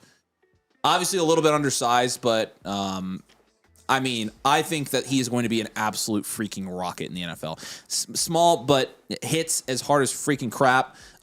He's got good instincts. He's obviously athletic as frick. He ran somewhere in the 4.2s when he ran at his pro day. Very happy for D'Angelo Pons. Very happy for one of the better defensive players ever to go through IU. And so I'm very sorry, D'Angelo, that it had to be that. I did want to take that moment to say that we love D'Angelo Pons like literally so much. Yeah, and I hope. I hope Chris Ballard's happy. You stupid idiot. Can Yeah, we fire this guy? Oh my gosh. Literally, what are we waiting on? Oh, we're gonna trade Kenny Moore. We don't have a slot corner now. Let's trade back since D'Angelo Pons is on the board, and he's just gonna fall to us. Oh no, Jets. At least D'Angelo Pons can hang out with his old teammate. That's true. That's kind of cool. They can. Well, Hey, you know what? here's the You thing. know if what? you were If going to the- go through a very, very tough situation, Yeah. would you want somebody to be there with you? Yep. You was you really need a guy to thoughtful. lean on. Yeah. I'm sure Mark's very happy over there to see my demise. In a sense, you guys suffering It's so not funny. much at the Everybody hands else of the is New York laughing. Jets. It's kind of like you know what it's like to be a Jets fan. You kind of are a Jets fan in a sense. I wouldn't say that. No, I'm actually very angry with the Jets. I don't know how you got to that. Much But like their fans, technically- all of their decisions cause you pain. And technically speaking, you are going to have to root for them next year, Yeah. provided That's I true. assume you want former IU players to do well in the NFL. So Maybe you could come trade them on Sauce down, Gardner our new for New York D'Angelo Jets Pons. fans, Avery and Nathan. I'm glad that everybody gets off on us being tortured on Yeah. television. Like that just You got to get a jersey. I love how this turned from as like a celebration of our guys who won the national championship to now literally going to the Indiana absolute won the national worst. championship. News to me. How did I miss this? News to me. Well, you're not a big college football That's guy. true. I'm not a big college football guy. all right. This silence is I'm fun. like- I'm I'm- enjoying Well, that. the good news is the Vikings are up, so you know they're going to screw up this pick. Legitimately, like, what the heck, Chris? I really, really need the Vikings to make a terrible pick here. Like actually, because we need to flip the table real fast right now. Like Elijah Surratt. Call your would shot, be the Ryan. Who are they funniest going to thing take? ever. Who are they going to If- take? I think it's Emmanuel if McNeil. Surratt goes before War Up, I'm gonna. I told you. You said you looked at that trade and said it's not a bad trade back, but I looked at that trade and said Pond's going to be gone, McNeil Warren's going to be gone, McNeil McCoy's Warren gonna is be not gone, and I know, Nathan. yeah, saying they still could be. I will say this fall for Jermod McCoy is quite telling. I mean, The medicals are super clearly a huge clearly red means flag. that the medicals are an issue. I agree. Yep. I agree. So what is the exact issue? I know it's a knee, but He doesn't have a knee. what's up with the knee? He tore his ACL last summer ahead of the season. That's obviously why he missed the whole season. And I believe he had to have a second surgery to remove, or will have to have a second surgery to remove. I think it's something bone related in his knee or his upper shin. I not exactly sure on the details. I just know that obviously he's not fixing to be drafted, as early as we once thought. Oh, that's a nice little number 1 need right there. Yeah, and I think the other thing that stands out here is that they're really not good at anything. Like defense is their calling card. They have the quarterback whisperer, and their passing game is 31st. I'm not good at Defense is their anything. I calling would card. love to They're direct your 0.1% attention to special. apart. That's the number How one about you guys special go teams get Jonah unit. Coleman? That's the number one verb I just called it a Come on, verb. come on, I'm say done. it, say it. It's the number one adjective I would use to describe you as well, special. Glad you could get through with that one. Yeah, Really well, had to you know muscle what? it out. I have to explain things to you 3 times anyway. So. Respect Miles Price, apparently. Will the Thrill Reichard. No, Miles Price is, I mean, there you go. But Are you really so sold on Geno Smith, New York Jets, that you? Oh my gosh! They drafted him in the second round. I mean, they look excited about him. it's like, what is the Jets' second round pick, right? Like, Sometimes you have to go backwards to go forwards. no, you definitely do. And I think that's, I think we just have been progressively going backwards. Sometimes and you we have to haven't suck stopped. to like continue to suck. Yeah, I was going to say there's also some of that, but again, And we ruin need everybody to flip, else's career in the we need to process. reverse this right now. We need to have a Vikings terrible pick. Who's even their GM, dude? What the first guy that was the GM? That got Questi fired. Adolfo-Mensah? That guy. Yeah. Questi Adolfo-Mensah. Who's their new guy? Their interim general manager. Oh, he's That's interim? bad. Is a Why guy can't named. they make a hire? Yeah. It's puzzled kind of everybody. You would think that So this is why Caleb The Banks NFL went where draft he is did. kind of an important event Yeah. for a It general It makes manager. so much sense now. it's been so strange because they fired Questi Adolfo-Mensah so late in the cycle that they were going to miss out on all of the relevant GM candidates, and they just decided it's better off to hire within. There's a guy there who's been with the team for like almost 20 years, who's been the assistant GM the whole time, and he's been negotiating contracts tariffs, yeah. and doing all of those things. And they elevated him to internal or interim general manager with the plan to post-draft hire somebody. It doesn't really make sense to me because it feels as though that's like they're gonna hire a GM who's got the first year of his deal with players that he had no decision in acquiring. It just seems very, very strange to me. Let's see who he picked. And I was Yeah, gonna who do they say, go for? Yeah, who do they pick here? The Minnesota Vikings. They take Jake. Okay. They take Jake Goldname from Cincinnati. No, you got your linebacker. Good job, Ryan. Great pick. Great pick. Yeah, I I love mean, it. it's a Oh team yeah, need. 100%. Yeah, great. I like it. That's a good pick for you. Yep. Yeah. When the heck are the Colts going to be up? I don't know. They're up. Colts are soon, up in 2 picks. Yeah. No, it's a great pick. I like that, by the way. No rush, but whenever you get a chance, you're on the clock in Discord. Discord does drafts now? What? Wait, Nathan and I both submitted our clips. Yeah. Yeah, Nathan and I both did ours. I submitted my clip. Yeah, what are you talking about? He's talking to Ryan, actually. Somebody didn't pay the internet bill this month. Let me it take a look seems. here. Oh, because we're back up. Oh, because we're at the 10. Oh, I have the 110. Oh, Awesome. crap. Great. Well, Cool. So, I mean, Mason, when are we trying to get this out by? Because do Yeah, we want to we're wait for the end recording. of tonight and see who actually is going to be there at the 110? Because right now it's like Boston. yeah, there's a lot Ty that's Simpson. TBD because honestly, gone. if He went at 9. if Coleman goes day 2, he's going to end up So, right I mean, around the range. I would that be we're taking picking. one of. Wait, who hasn't gone? Cooper? Oh, Cooper hasn't gone. Oh, sick. I'm going to record this real quick, guys. Sorry. Okay. Excuse me while I do this. I'm gonna have to wait until Coleman's A drafted. recording within a recording. or until he's not drafted. Yeah. Like I'll have to wait until the end of this day. All right, you guys can watch. So- You guys can watch me do this real quick. As much as it pains me that all my favorite Indiana players are going to the New York Jets right now, I will take Omar Cooper Jr. at number 10 here. He got first-round draft capital. The Jets traded up to get him. From a landing spot perspective, obviously, he's playing alongside Garrett Wilson there, and playing alongside newly drafted tight end Kenyon Sadiq. However, he is an Indiana guy, and I don't know if you know this, but Indiana football actually won the national championship, and Nathan and I were actually there for that. And so naturally, I'm going to take my boy. I'll make a biased pick here. I'll make a homer pick, and I will take Omar Cooper Jr. at the number 10 pick in this draft. All right, thanks everybody for watching. Excellent stuff. you Excellent go. stuff. Thank you. Picks in. Let's do this. The Packers have made their selection, and they are going to take the. Hold on. Be really funny if they drafted yet another wide receiver too. That would be Replace Dontavian Wicks and Romeo Dobbs with another wide receiver too. Yes. Continue their run of drafting nothing but wide receiver twos. I mean, Chris it seems Brazzell, like it's worked come on so far. down. So, it seems like it's worked so far. Has it? No.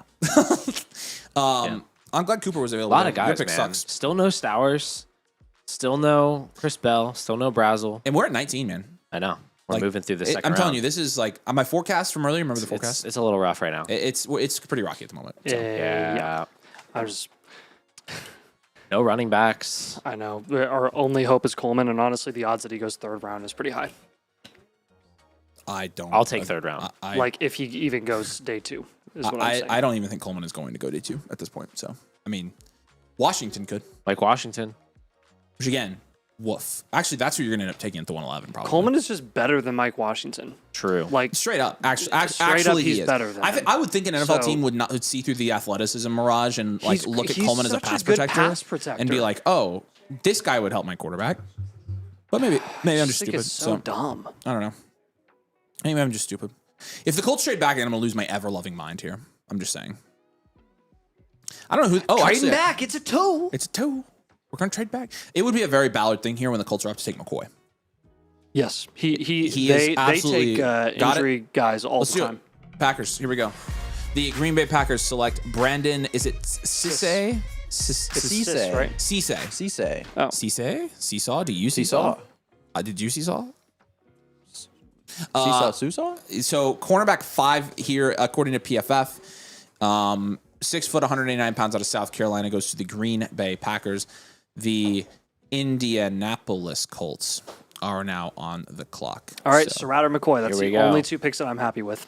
yeah, What about that other guy? Yeah, we could McNeil Warren. McNeil Warren. Honestly, I'd go with that's 2. the one. There's still 3 guys available, so yeah, we're probably. I'm honestly more annoyed. Like I'm not annoyed that we didn't end up getting Pawns. I'm just more annoyed that the Jets took him. Like. Yeah. As long as there were a few of those 5 guys that were available where we were picking earlier, I'm okay.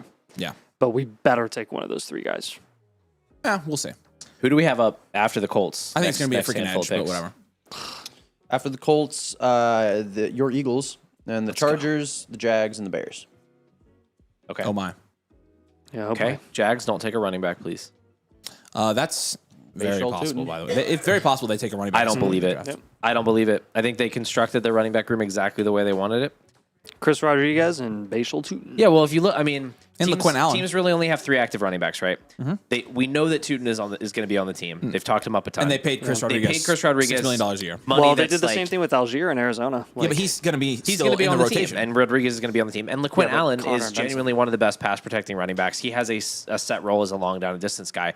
It would be weird to me if they invested in another running back because then one of those 3 guys is going to be inactive on game days. Okay. Allen can't really be inactive because he has his own role, so it wouldn't make a lot of sense to me. All right. Well, we're going to find out here who the Colts are going to take here, hopefully momentarily. I'm not seeing them right yet, so I'm hoping they're not freaking trading. It probably means they're trading. So that's I'm not very happy about Think about this. how many awesome players they're going to get on day Seems like 3, they though. got it. So It's a really deep class. we have 3 picks tonight, right? I think we have 2/3. We got a comp pick, didn't we? For I don't know.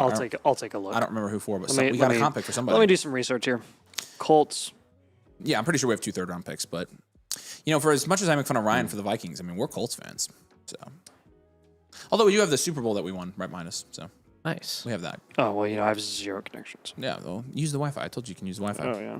I definitely think the Eli Stowers hive should be concerned, just in the sense that part of the sales pitch would be the high draft Stowers capital would hasn't indicate, gone. hey, he's going to get a big role because the team's investing in him really highly and they're going to have to put him on the field. I was pretty dubious of that, even if he got the draft capital. Again, see Kincaid, Dalton. Yep. But now the more he falls, the more he could literally just be like a rotational, like late career Mike Gesicki type of guy who's like comes in on 3rd and long, comeback situations, obvious passing downs, and just doesn't play a lot outside of that. That's not conducive to a ton of fantasy upside. No, it's not. And I also think, he was one of those guys where the hype may have ran a little bit too far with after the combine. The athletic testing was obviously very good. But I do think when you have guys that test that well at the combine, like it's possible you can take it a little bit too far. And Eston Sowers is perfectly good, but he is a very, like you said, landing spot dependent guy. And so when you talk about a guy that really, what he's been propped up the most for in the last couple months of the process is the athletic testing at the combine. For a tight end, I mean, I like athletic tight ends. Yeah. But it's definitely not like... We've seen athletic tight ends fall and go day 3. Like 100%. Which is why I find this particularly interesting, because I know how we all feel about X, the everything app. Everything happens on X. But there were people out there who had Eli Stowers ahead of Kenyon Sadiq, in the middle of kind of going exactly where Sadiq is projected to go now in rookie drafts. That was always a little bit too rich for my taste, because at the end of the day, if you're a tight end who doesn't block, I know it's a little bit of a cliche, but if you're a tight end who doesn't block, you're gonna have a hard time being on the field 3 downs, for all 3 downs. It's not cliche, it's just true. I know, but like there are people out there who think it's cliche because there's so many offenses. Blocking doesn't matter. Yeah, there's so many offenses at this point who are so variable and so spread out that you can operate in a 22 personnel and have a tight end who's split out, or a 21 personnel and have a tight end who's in the slot. So I don't. All right, stop, go. Colts are up. Sorry, I tried to let you go. We had the pick for a while. Here we go. The Colts have taken CJ. Oh my gosh, dude. Wow. I take it they are not a big fan of this pick. Can you tell us anything about CJ Allen? I mean, they highlighted it earlier. One of the big relinquishments that they had this offseason was their off-ball linebacker. This is an off-ball linebacker, and he's an off-ball linebacker from Georgia. It's not exactly the worst pick they could have made, and it certainly fits a team need. Sounds like the Eagles are going to get, once again, a defensive back that falls into the 2nd round. I have been that was directed supposed to go a return lot my higher. seat, so I'll listen to what they're saying. Yeah, Tommy's coming in. Tommy boy. Give Tommy the mic, Ryan. Sorry to interrupt your tight end discussion. But they really needed to move. I'm Tom. What's going on? Your face is all red right now. Well, I just ran upstairs to put pants on. Oh, okay. I do appreciate you hiding the knees. There you go. So Tom, obviously, you know him as Evil Peanut on the Discord. One of our staff members. That's what I'll say. One of our most staff members. One of the staff members of all time. That's people one are of the saying. staff members that we've ever had. And so, no, you guys know Tom. You know he's awesome. Tom's a Pats fan. The Pats are coming up here soon. I hate They the Colts. traded up with the Chargers Well, are they the most fraudulent Super Bowl team we've ever seen? from last year They're one. They got to be one of the most fraudulent. What do you mean? No. of all time. Yes. Yes. What about the 2000 Giants? They were awful. Well, You we could said have more one of than the one. most fraudulent. Your last example was 26 years ago. I think that Yeah. kind of proves the point. Like, all time. Yeah, it's All time. The Bengals did go to a Super Bowl. Who was the quarterback for that 2000 That Giants Bengals team? team wasn't Kerry that Collins. bad. That wasn't that's right. I mean, they at least were like competitive. They in were the Super better Bowl, than too. they were better than the Pats. Yeah, they were. So, but The thing is with the Pats this year, though, is that it's not like there was an AFC team that was better than them. No, the whole AFC. That was no, it's like, not it like wasn't- there was actually two or three. Actually, AFC teams Denver ever- and then no, Bo next but by year. the end of the year, You guys like, have the pick? All right, let's send it. The Philadelphia Eagles have made a selection here in the NFL draft, and they are going to take. Let's go, dude! Congrats, Paul. That's sick, All right, dude. that's our That's a one. big That's one. our 111. That's actually disgusting. That's our Thanks, 111. that's a I hate great it. one. That's a great pick. Why do you hate Do it? you actually hate it? I mean, it's not. Oh my god! What's the point, man? Like, I just don't get the point with this guy. I'm not sold on Eli Stowers as like a valuable real life player. I think he is a valuable real life player from 10 years ago, and I just don't think. I mean, in he's this replacing NFL Goddard. I mean, Yeah, so of here's the course. thing, Paul. We can trust Paul from pure potential, or we can trust Howie. Yeah, that's true. I mean, Howie knows more than I do. I will say this is now the third time that we've had two pass catchers go to not great passing environments. Like now we have Lemon This and is the third Stowers time, yeah. here with Devonta Smith and Dallas Goedert on a team that's going to attempt 29 pass attempts per game if we're lucky. Though somehow Goddard ends up being productive still. I It's crazy. love that Vanderbilt is spelt like the person named Vanderbilt something. That is funny to me. But it is. I'll play the opposite side of that. I mean, Eli Stowers is. Obviously, people have looked at him and said he could be more of even a wide receiver than a tight end. And both the top two tight ends in this draft, everybody kind of looked at and kind of made that analogy. But that being said, he's the tight end 2 in the bakery. I'm very curious what the bakery score on him is. So if you could go ahead and get that, if you already have it loaded up for me, you can go ahead and read it here. I do indeed already have it. That's a Okay. So the Patriots moved up and they traded 63, 131, and 202 for 56. Yep.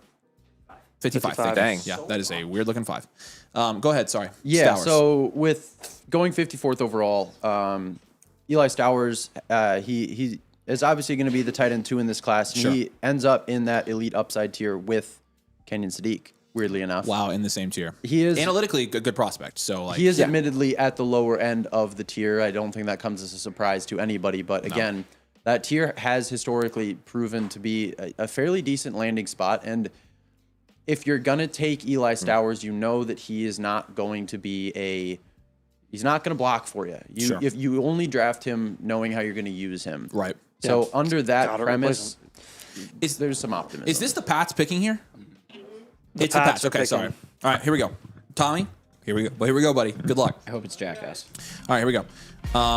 They take. Oh my God. That's so awesome, Tom. I'm so happy for you. Nice. Okay, so Tom is an idiot, and he has been saying all week since he's gotten here that he wants who, Tom? Who? I wanted Gabe Jackass. I've wanted him all week. Just wow. Just because of his name. It's Akis, but it's Jackass. But I thought they were going to have to trade back. I thought they were going to trade out of the first. I thought they were going to Talking to trade the mic. out of the first, and they were going to end up with him trading back. I didn't think there was a world where they'd get, in my mind, a mid-teens tackle plus this guy. Like mean- this is a dream, and the dream is concluded. And I told you this earlier.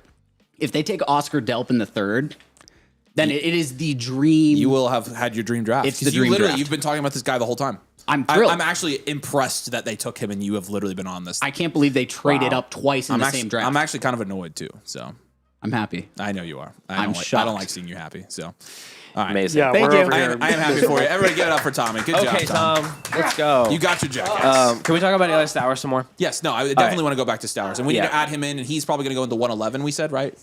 I think We have a player trade. Oh, we have a We got player player trade trade. from Kyle. The Vikings are sending Jonathan Grenard to the Eagles for 2 third-round picks. Okay, so Grenard to the Eagles from the Vikings for 2 guess we're not making any more third-round picks picks tonight. Look, want- shake you it, want- shake you on want- it right you there. wanna- This is Are the you dopest- I don't know Kidding if me? that's a good thing or a bad thing. Yeah, it's a very but good thing for you. for me. Yeah. Dude, Jonathan Just Grenard yeah. is Love like, it. You and legit. your interim GM there not really working out for you. Hey, the free The interim daycare though. GM If you're is a actually Vikings just player. Howie Process with that a worked fake for the mustache. Sixers, right? Yeah, it's true. Why is there only one serious GM in the NFL? And it happens to be Howie And on it the happens to be Eagles. your GM, and then you disagree with all of his picks. I do not disagree with all of his picks. I love the lemon pick. I thought this was a great pick. And look, Stowers could be a good pick. I want to be clear. He is a really good receiving prospect. For me, it's like, where does he fit in as, an every down player? Because obviously, the more impactful a player can be more impactful if they play more, if they're on the field more. Can we see the board with Stowers, by the way? How much can he be on the field? And it's interesting to take Lemon, who is very much a slot heavy player, and then take Stowers, who is obviously going to be a very slot heavy player. He's not a viable inline blocker at this point in his career. No, You he's can't not. line him up. You can't put his hand in the dirt. He's not going to line up out wide Got outside Calcaterra, of maybe though. a couple of snaps a game. It's interesting. Like, is their plan to be a 12 personnel base offense? And in that case, are they drafting Lemon to be a full-time outside wide receiver? It's just a weird fit where is Devonta Smith playing X at 170 pounds, and then Mekhi Lemon is playing Z, and then you have 2 tight ends on the field. I mean, just- what if Stowers is their X? I mean, Right, and why don't you just draft an actual wide receiver at that point? well, right? maybe they Like, think they it's just- are. Like They I did. Mean, I think he blocked on. I don't believe 3% I of their don't pass believe plays in last year. I don't believe in any player where the argument for them is actually just make them play a different position than the one they're being no, I drafted agree. at. Like, he's I'm not. saying like that tongue in cheek. Like Travis Hunter. no. No, Not like right? Travis Yeah. Hunter. Okay, there goes. He actually there played the goes. We got position. this in, and Eli Stowers now slots in yeah, at our slots in 111 for now. Yeah, I- I mean, if you just try to yeah. make Eli Stowers your outside X wide receiver, he's just going to be JJ Arcega-Whiteside. Like, that's just not. So It's not gonna happen. I guess this is an actual question because I don't watch enough of the Eagles' full film. Goddard as a blocker.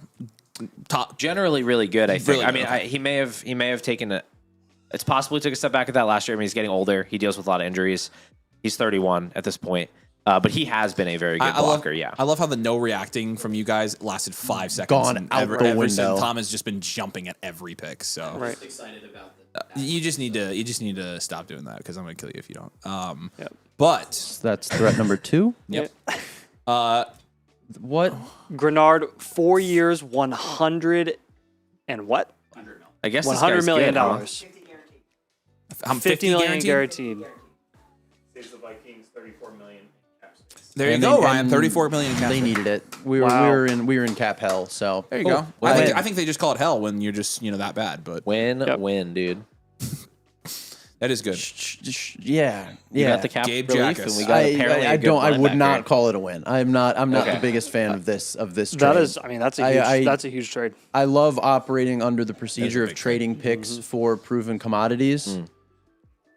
We just did the opposite. Yeah, So I can't two exactly thirds in say a class I'm- where who are you going to get in yeah. the third? Like it does again, $34 million in cap space, but what does it cost you? Yeah, actually? and that's the problem is there were rumors this offseason that they were going to potentially trade him to the Bengals in a package to get Joe Burrow. And now we've settled for 2/3. I understand that Joe Burrow was probably a little bit more of a wishful thinking thing, but Yeah, that was never going to happen. no, but Right. if that is at least a rumor where there's smoke, there's at least some sort of fire generally, and I don't think 2/3 gets you there. So that's unfortunate, but and it calls into question what they were if their plan was to trade Grenard the whole time. It kind of calls into question what they were doing at 18 in the first round when they were aware of the fact that they potentially needed an edge rusher there. This to me it signals that they have a lot of faith in Dallas Turner, which I guess technically is a good thing as we go into year 3 of his career, but Right. he hasn't exactly shown to be to the level of Jonathan Grenard yet. And Jonathan Grenard was a replacement for Daniil Hunter, so it's just been a tier down. So I'm not thrilled, but what can you do? Yeah. Nothing. Meanwhile, the Eagles are going to continue to be just a force to be reckoned with every single year. What do you think about the Stowers pick, like dynasty wise? I'd take him over every single day 2 wide receiver. Okay. Every single one. The only way that I would take anyone day 2 over Stowers is if Coleman gets a decent landing spot and a decent pick selection. But other than that, Stowers is my 111. He would be comfortably behind Ty Simpson probably, and he might be in the same tier as Ty Simpson. He tight end is going to be the pick there though in the late first for sure. My concern is just it's twofold, which is number one, what is a realistic route share projection for year 1? Is my first question. Like, can he even play 50% of the routes in year 1? I'm not necessarily worried about year 1 production. With But Stowers. also, does he have a realistic path to being a top 2 target on his team in any time in the near future? Like, Devonta Smith is going to be 28. That's not old. He's probably going to stay on the Eagles long term. Mekhi Lemon, I think, is awesome. Yeah, He's on the he is. Eagles long term. So, what are you trying to win? You're trying to win the 3rd target in a Jalen Hurts offense. I don't know, man. Like, I I just know it's I this feel like class. Like somebody has to be ranked there. Again, I'm not. I'm not Goddard's excited been about it. viable. Like, I mean, in a normal class. Yeah. I would have Stowers He's probably. been viable. Yeah. yeah. But So, like, I think that's what you're looking at, something very similar. Let's look at this next pick, though. The Jaguars have made their selection, and the Jaguars have drafted Nate Borkercher. Is it? Wait, is it Bork? Yeah, It's Borkercher, right? Yeah. Yes, I'm saying it right. Okay, I Borkercher. thought so. Nate Borkercher from Texas A&M ends up being the 3rd tight end off the board. Interesting pick here. I'd like the scouting report here. I didn't watch a ton of Nate Borkercher film, to be honest with you. But so he's a 2nd round pick. Obviously, goes right behind Stowers. Just one of those where they're drafting him. Obviously, they've got Brenton Strange. He's had a little bit of dynasty relevance here recently, just because he did actually have some stretches last year in that Liam Cohen offense where he was pretty good. I think you're looking at Brenton Strange right now being like a 12 to 15 ranked dynasty tight end for most people. And Is Borkercher? is he a blocking tight this is end? a Luke tight end. Schoonmaker type pick right That's- now. Yeah. Yeah, this is 100% a blocking tight end. Cool. Good. He is 6'8", 245, and he has a career high yard share of a whopping 5.86%. Is he actually 6'8"? Because this is 6'5". Why are they 6'6". taking this player in I'm round not, 2? I'm not good at seeing stuff. It's okay.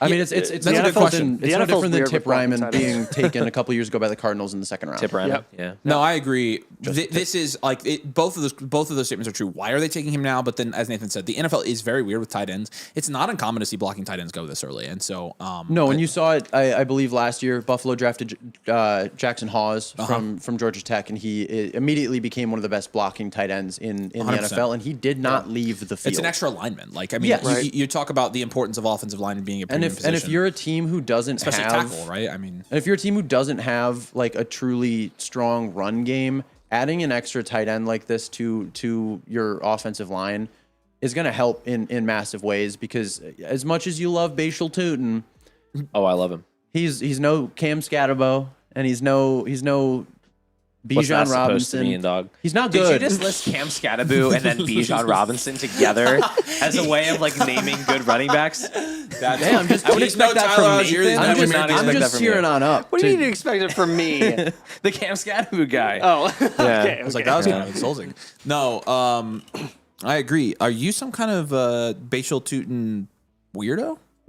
I mean, A define weirdo? weirdo. I mean, I don't know. I'm a guess, big fan. Like, Are you a truther? are you actually? Like, I am. Okay, so I think so, he legitimately has a good. I think he actually had a good profile. It was weird because when he came out last year, you had two types of people that liked him. There were the people who were just like, look at his speed score, like 40-yard dash, go Burr. Yep. And there were other people that liked him before that, like myself, that were like, oh, he actually had like really good breakaway numbers and missed tackles forced numbers, and actually had decent like receiving market shares in college, and like there might be something to this profile. And then he had the speed score, and then it was like, oh, now he has the athleticism too. I think he's actually really intriguing. I actually liked him ahead of Scatterbo last year, which was stupid, and I was wrong.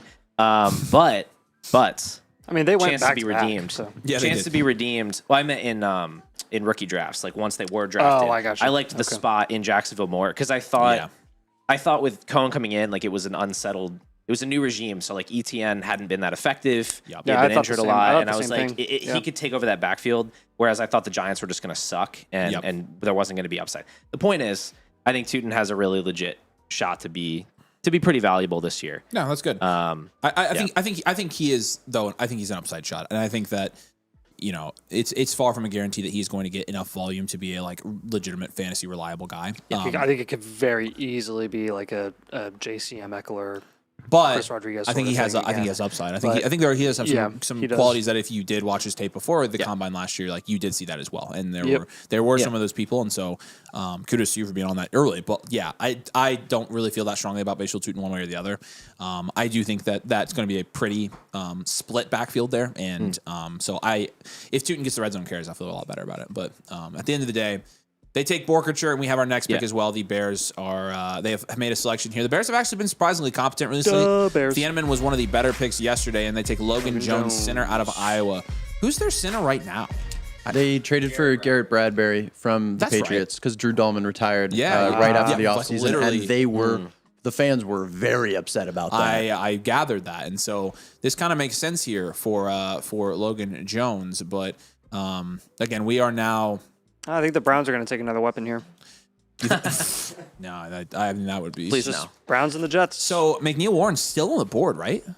That's kind of nuts, don't you think? Yeah, I'm surprised. I mean, it's worth mentioning that The receivers are so as, close, as it dude. sits right now, ESPN's best two players available are Jermod McCoy and never mind. Well, yes, Yeah, McCoy too. McCoy's not gone. Jermod McCoy is their 16th best player, and he is still sitting here in the 50s.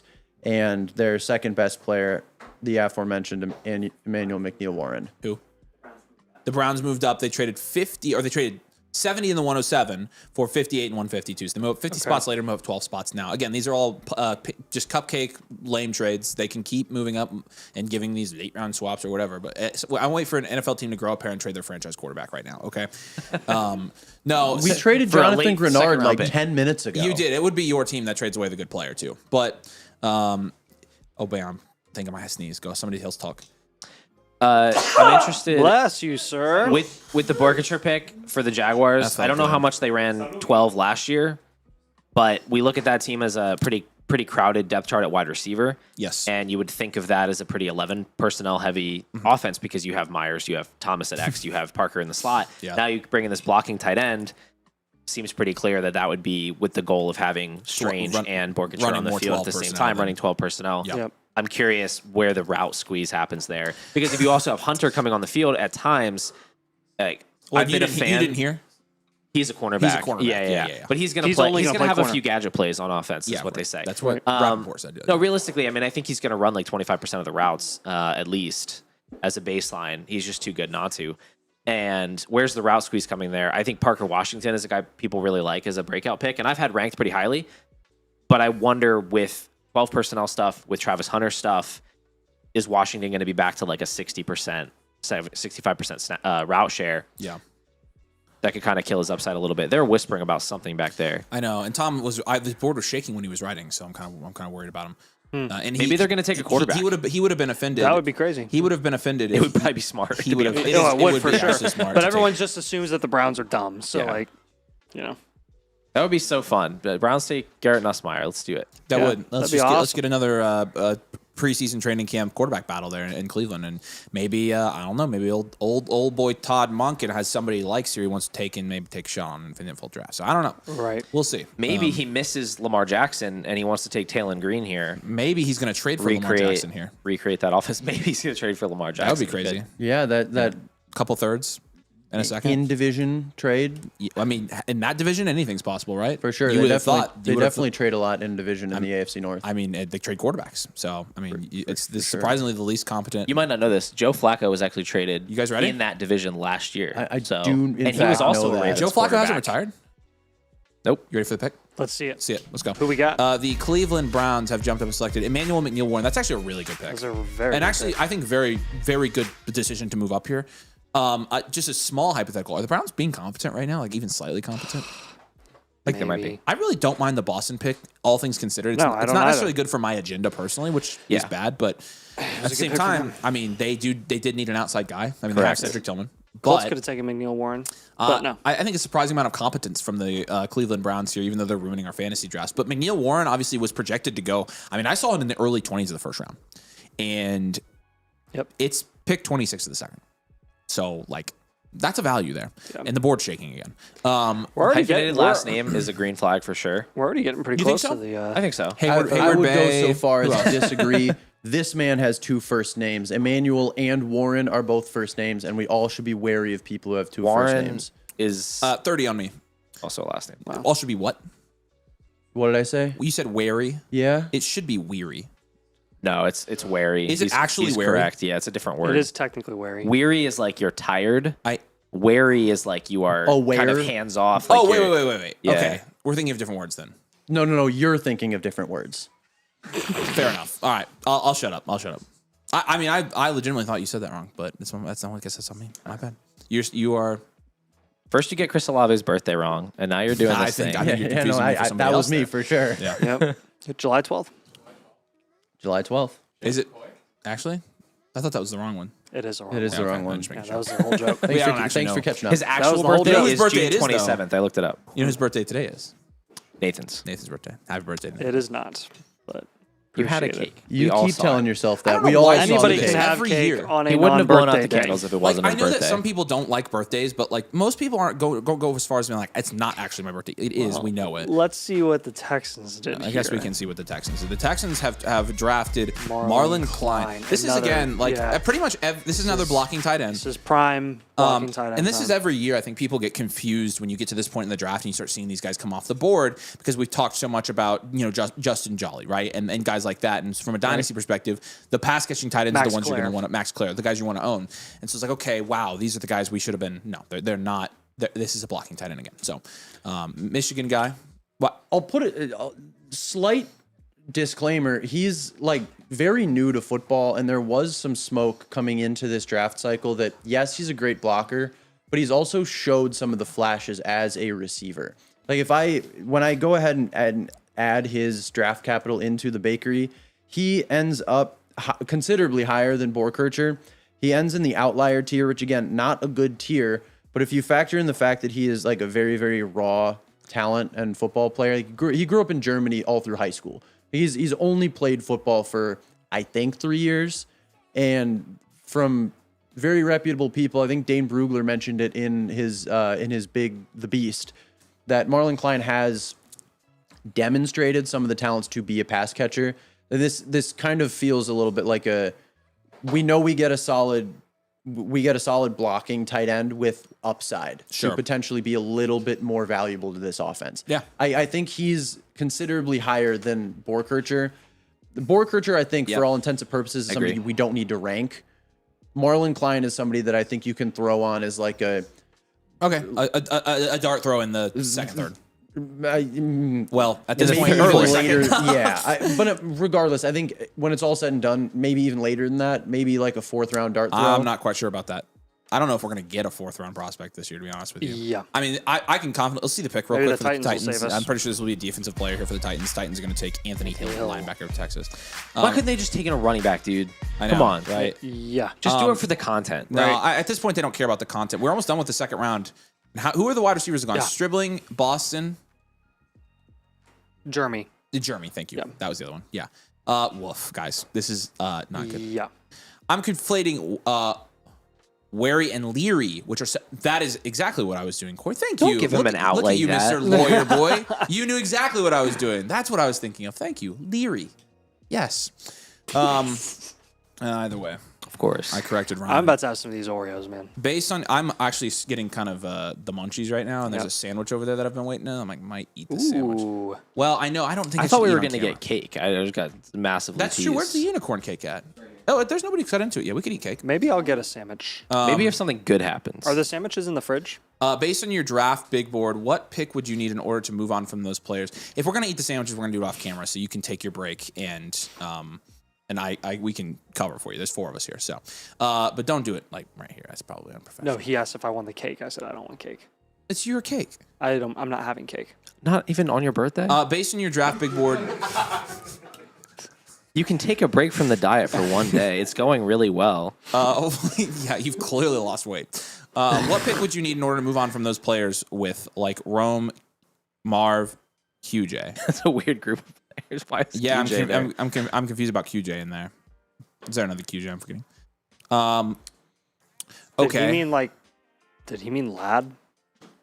Yeah. Can't possibly. Extra guac. You let us just know said you the meant there. wrong Chargers wide So receiver. for Marv, like I'm trying to think where I have these guys ranked.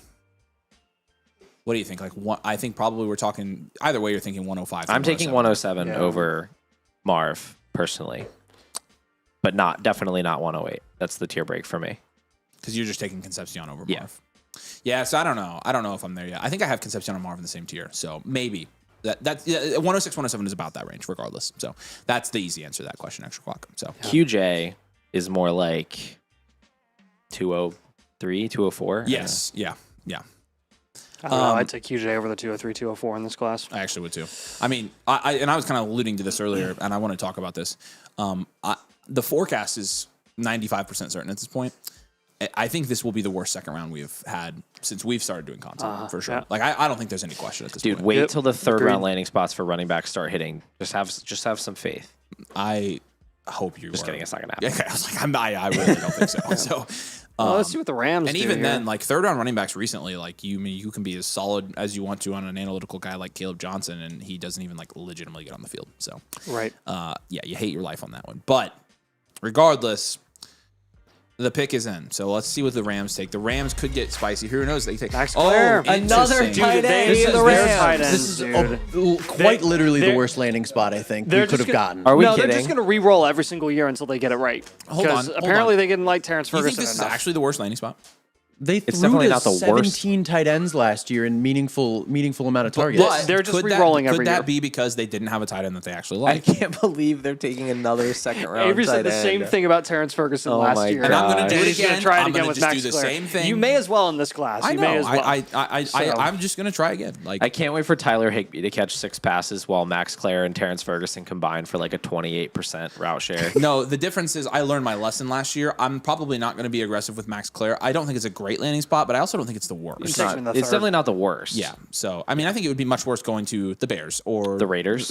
or the Cardinals or the Colts. Like, I mean, I think that would have been worse. Yeah. But The Jets. in terms of That would be so funny. don't do Paul. I don't think you understand how possible it is for them to take somebody else here. So we just need to. But I get what you're saying. They do throw to a lot of tight ends. They like Tyler Higbee and Colby Parkinson and Terrence Ferguson and they gave Higbee an extension, dude. What I is know that was about? very, very odd to me. For what it's worth, in the bakery, Max Clare actually, like, again, prospect evaluation model with him going in at the 61st pick, removing all situational context, he is graded higher than Eli Stowers. So like there is hope there that like maybe he is a better prospect than Terrence Ferguson from last year. So like I maybe they were like, yeah, this actually we want to take a shot on this guy. Yeah. And maybe they're preparing for the Terrence Ferguson, Max Clare future and kind of letting the other two kind of ride into the sunset as their careers begin to wind down. I think that you're making the best case there. So Denver traded up to 62. The Bills traded up to 62. So the Bills are on the clock. They gave up 66 and 182. All right, there you go. Man, we only have a few picks left until we're into the third. I bet I'll draft a bunch of Max Clare. The Bills traded up here. Yeah, you may as well. In this class, you may as well. I mean, I think he's a good prospect, and like you said, he grades out really well. Like I think he's more of a traditional tight end than He's going to be than again. Stowers, and even more than Terrence Ferguson. Put Like, him I think put him above Stribling. That's not. I mean, Yeah, we're I'd not, take Clare above yeah, Stribling. We're going to move those guys back. Sure. where do you want to place him? Is he Ahead of Stribling, Ahead of behind Stribling. Jeremy and Denzel Behind for Jeremy? sure. Oh yeah, yeah. I think don't that's, you think, Ryan? I think that's right. What does the Z score say on that? It's probably Z score has him behind the wide receivers, right? you have to bear with me That's for fine. a second. No, we can come back to that. I don't remember what I was going to talk about. Okay, I get we keep saying this, but the Bills traded up here. We've had some wide receivers fall. I don't think that they need a wide receiver. No, I think they're in constant I think denial. they're delusional. I think Did they're you totally hear they delusional. doubled down on their belief in Keon Coleman after throwing their former head coach under Yes, the bus? I for did. drafting Keon Coleman? Brady said that Yep. Keon Coleman was, that Brady getting hired was the best thing that ever happened. To Keon Coleman. He honestly is not necessarily a terrible throw-in shot to get as like a Jag this offseason. Oh, he sucks. He's awful, but I'm just saying, like, But he could be awful if on you want your to try dynasty it and team see if get him thrown in. see if you want to trust the coach speak and see if he gets more usage, then After the stuff go they for it. said about McDermott, the character assassination on McDermott to save the GM's job. I'm not going to buy a ton of their coach speak, but the coach speaks kind of out the window at that point. Avery, back to your previous question Yes, sir. about Z scores. Max Clare, as of right now, 1.44. That's not bad. And Jeremy Bernard, 1.24. So, I mean, again, I think we'll be pretty aggressive. I think we're going to be probably aggressive ranking Max Clare in terms of like, he'll definitely be at the top of the second round for us. And we predicted this before the draft. We literally specified Max Clare, if he got like second round draft capital, would be a We top talked second. about it last night. There was did. somebody asked a question and was who are you most excited to see what happens for them tomorrow? And my answer was Max Clare. He's a very, very good tight end. I don't love the landing spot, but as a prospect, like he does kind of everything that you would hope to see a 100%. tight end prospect do. Yes. So, I mean, I obviously we moved him above Stribling there. I almost certainly will have him in a tier with Bernard. I don't see any redeeming qualities from Bernard, including his analytics, where I would not take a guy like Claire when the tight end hit rates are just as good there. So I wish the Patriots took him. That would have been one of the better landing spots, I feel like. yeah, that would have been a really good landing spot. Although I did think they like Hunter Henry, but yeah, I agree. Yeah, he's there 31. there were better landing spots here for Claire. that is so funny to me. They have now Terrence Ferguson, Colby Parkinson, Max Clare, and they've got two other Tyler guys that Higbee. they used last year, Tyler Tyler Higbee, Higbee, yep. and then there's one other guy when there's Higbee another was guy. hurt And he that caught a was getting touchdown. some usage too. Yep. Yeah. I can't remember who it is. Literally that 5 guy. guys. Like it's crazy. Yeah, usually at an NFL team, you're like, okay, we need like 3-4 solid tight ends, and the Rams are like, why not 10? Yeah, Why not 10? right. We'll give all of them passing usage as well. So that is a very like defining trait of like Sean McVay offense is the tight ends always get enough usage get where work. they get a lot of work, and there's just never been one there. Like outside of the couple of years of Tyler Higbee, actually was like legitimately a startable. You want your thing. tight ends to catch touchdowns? Too bad. Devontae Adams. Picks him for Bills Buffalo. pick is in. Bills pick is in. The Bills trade up for David Igbinosun. Igbinosun from Ohio State. There you go, ladies and gentlemen. Igbinosun goes off the board. We've been talking about him a lot tonight. And he finally goes to the Buffalo Bills, and Paul continues to call it here. The Bills do not think they need a wide receiver, and I will respond to that. The Bills are delusional. Correct. They are absolutely delusional. So it is incredible to me that they are doing what they're They're doing. with the wide wasting That's Josh really- Allen's career. It's actually incredible that he is like legitimately since Stephon Diggs, they have not drafted an alpha for him. Yeah. or sign an alpha. It's the Aaron Rodgers method. They're doing the same thing that the Packers did with Rodgers, of just like never drafting, never adding any weapons for him. And- It's just figure it out. and it, they got a Super I Bowl mean, they out of did it, figure it out. but Adams, I but- mean, you got to think about it though. For the yeah, but Well, they no, didn't it was get- they more didn't get so a the Super years Bowl out of it. after they won the Super Bowl that they had like That's what I'm saying. Like refused to add weapons. between him and Adams, yeah. I mean, the tail end of Jordy Nelson's career. Yeah, I mean, it's not good from Buffalo. But again, I mean, how old Allen is? How old now? 31 or 30? Allen, Yeah, he's almost 30. he's almost 30. Okay, that's what I figured. The Chargers. We got a are gonna be good up while here. left The with Chargers Allen. probably take defense, don't we think? Defense or offensive line? I would say they either grab a defensive or offensive player with this pick. What if they grab Surratt? I'll die. I will die. And they don't sign Keenan Allen the day before the season starts. I would like that. but you guys could sign Keenan Allen then. That we could do that. That's true. And there you You go. shouldn't, but No, you we could. should. Honestly, if Surratt went to and the will we? Chargers, it would be pretty gross. Just any other landing spot right now for any mean, wide receiver. So Yeah, I don't know. at think there are this worse point, for any landing wide spots receiver, than for Herbert. any receiver that's going to go at this point, again, we're going to be pretty much hands off all of them. So Yeah, no, I know. I want it for my IU stonks. So Yeah. I want to get him in the second round here. We're at pick 30. We've got 2 more picks here in the second round. Then we're going to be in the third. And again, the running backs still could make a little bit of a dent here if we want to see a little bit of an improvement here at the turn, the 1-2 turn in rookie drafts. But again, what you're seeing right now is the returns for this rookie class are coming in here at a pretty decent pace, and it is about as bad as we expected. The 107, I think, has been by far the biggest winner of any range of the draft so far this year. And outside of the 107, I think when you get to the 108, you're not feeling super confident. When you get to the late first, you're really feeling bad. And when you get to the second, you're going to wish you literally had no seconds ever. yeah, So that's what I think where we're at. I am glad that there is at least a pick or a range in the middle of this first that did get a little bit of a value bump here. That does help. And actually, we have a couple mid firsts because of, again, we were getting the 106 in the 7th round occasionally. And it's like, Right. that's ridiculous. So, Right. and that's now going to be one of Price, Mendoza, or Casey Concepcion. So very interesting. We are monitoring the situation from a dynasty standpoint, but we might be DEFCON 5. Actually, you know what? I'm not even going to phrase it that way. We're not really panicked. This is really what we expected. this is what we expected, and we've been 100%. kind of saying for months, like that this Been class is just preparing everybody since January. really November. I mean, That's right. November we started talking about it. Yeah, I mean, November I made the solo video where you were gone, and I basically said, Yeah, like, hey, that's if you have a late first, Yeah. you're going to want to trade it right now. Yeah. And dude. The thing is, in the week I had November, no I voice. mean, obviously, great call from you guys, but like, there were so many guys that could have declared for this class that would have made it so much more interesting much in the better. late first. Yeah, no, Yeah. you're 100% right. Like, It was more Hollywood Smothers. Dante Moore would have pushed guys Dante down. I mean, Moore. even Chambliss, Dante Moore, Yeah, and we lost Chambliss too. Eric Singleton, right? Yeah, I think what you just have to. I think what you can bake into your analysis every year at this point is that a large portion of the guys who you think are going to come out are going to go. Justice back to school. Haynes. Yeah. Yeah, was Haynes Taylor. was a big one. Yep. Taylor. We'll put that in LJ there. Martin. Again, though, I liked the LJ a thought lot. process at the time was, and the reason that we ended up being correct was not necessarily because it was like we could see in the future.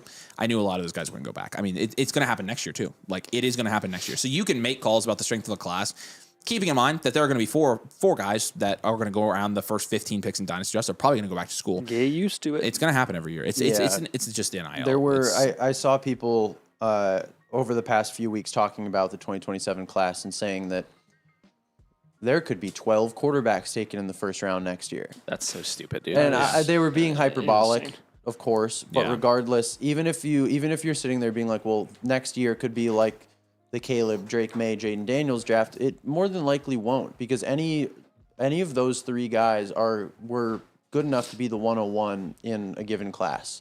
Going back, you would anticipate that you would have the chance to grow, and now that you can get paid while you're in college, that downside to like, ooh, it gets worse. Like you have a down season and your draft stock falls, that blow is softened mightily. Yeah. No, it definitely has. But I also think in terms of like the November conversation, correct me if I'm wrong, Ryan, but I'm pretty sure you and us were both looking at the data, even with everybody in there, and we were like, yeah, this could, even though it could have been stronger, it still wasn't going to be the best class. It was going to be at best a mediocre class. Yes, And- yeah, that's absolutely correct. 'Cause I mean, in November we knew we could kind of guesstimate on a couple guys, but at that point we didn't really have actual like yeah. not a bunch of guys had Declared or not officially declared. decided to return to school. So ballsy, but again, I mean, it was right. I mean, that's kind of the point. I think the more people caught on about late first in this class, the harder it was to sell them. I think you had a little bit of a sell window after the combine again, but it got real rough out there for firsts. Mm-hmm. How hard is it to move first in your leagues? I haven't really tried much. Okay. I mean, people are Do you trading see like them moved a lot? not a ton. I mean, you see like a 109 for DJ Moore, and you're like, okay, if that's the market, I'm just gonna hold off. I'd rather just take my swings. I did trade. You guys would probably hate this deal. I traded Alec Pierce in a league for the 110. I don't hate that. We did something similar, didn't we? We traded Pierce for 110 and Michael Wilson, right? Well, that's a lot yeah, better. I You did that. did. We actually, that wasn't a shared team, so That's a lot better if you get Michael it is Wilson much out of better. it. Yes. But yeah, I mean, my thought process was just like, it's not a slam dunk at 110, but like you could get a faller there I mean, or worst whatever. case, you're getting Simpson. So Yeah, Right. I just felt like there was enough upside there where I'm like, I'm not the biggest Pierce guy, but I feel like in that range, it's a lot of wide receivers that are going to score like sure. you hoping for 12 points per game, and it's like I don't know. I'll maybe just roll the dice. Yeah, All our right, we got picks a pick. in for the Chargers. Let's see the what they do here. Los Angeles Chargers take Jake Slaughter. Jake Slaughter. Did you took a center? So. Dude, does headshot does not look like his name is Jake Slaughter. I am Jake Slaughter. PFF has him ranked as the first center in this class, and so he goes there. Was that 32 in the second round? Was that the last pick? We have one more. Okay. The Seahawks are The last. center class. There you is go, a zombie weak boy. class. Here we go. Don't listen. Don't block out the senses. Block Mike out the Washington Jr. Here it comes. senses. Mike Washington. Emmanuel Pregnon or McCoy. That would be But if you guys take McCoy, so that would be funny. kind of disgusting That here. would be awesome. I- Or even Pregnon for right guard. Obviously, the concerns about McCoy are a very, very real thing. It is no question. I mean, we got Pons went 15 picks ago at this point. So Who was that corner the Cardinals got last year or the year before that had the injury concerns and fell? What was that guy's name? Remember? Max Johnson from Michigan. Was that his name, Max Johnson? I don't remember. No, It's Max something. That's gonna bug me. Did he end up working out? Was he good?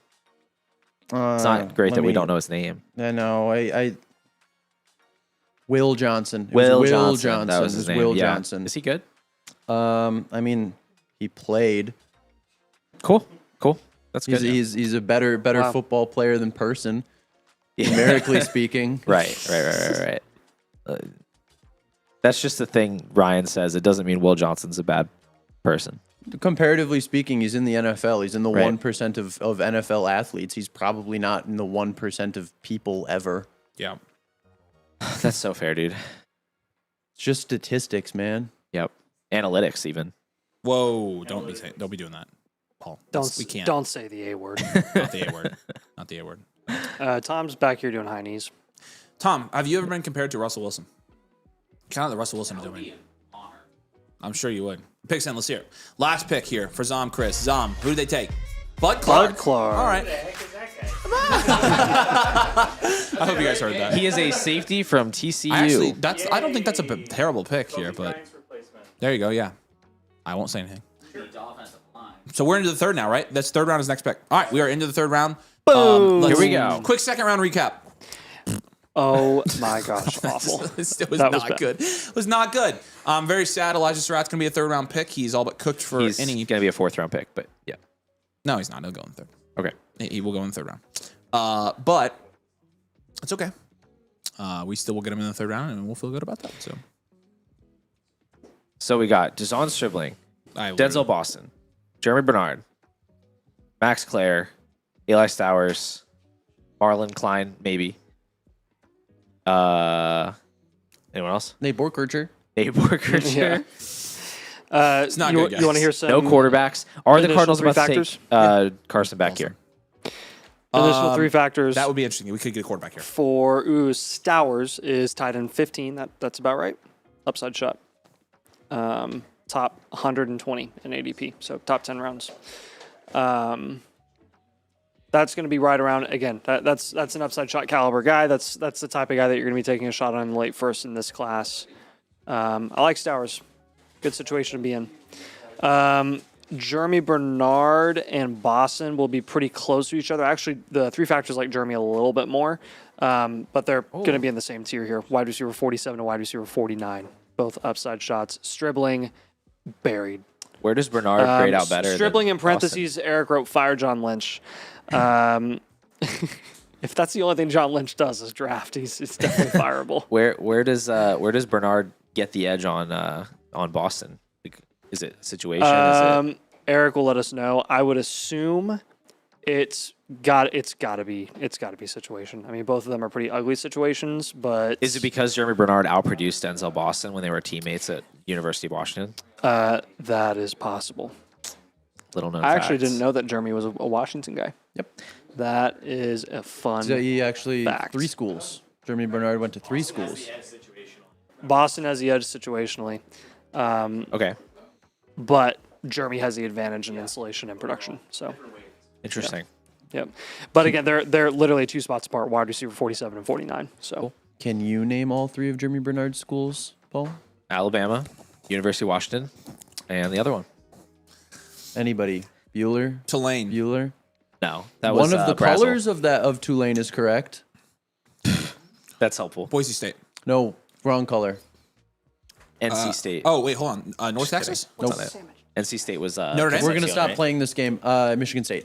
Michigan Oh, okay. I was gonna get there State's- eventually. No, you I weren't. did say state. I was pretty Green close. school? Seriously, you don't think I would have gotten a Michigan State? Well, you went with Notre Dame. That's their 3rd color. Yeah.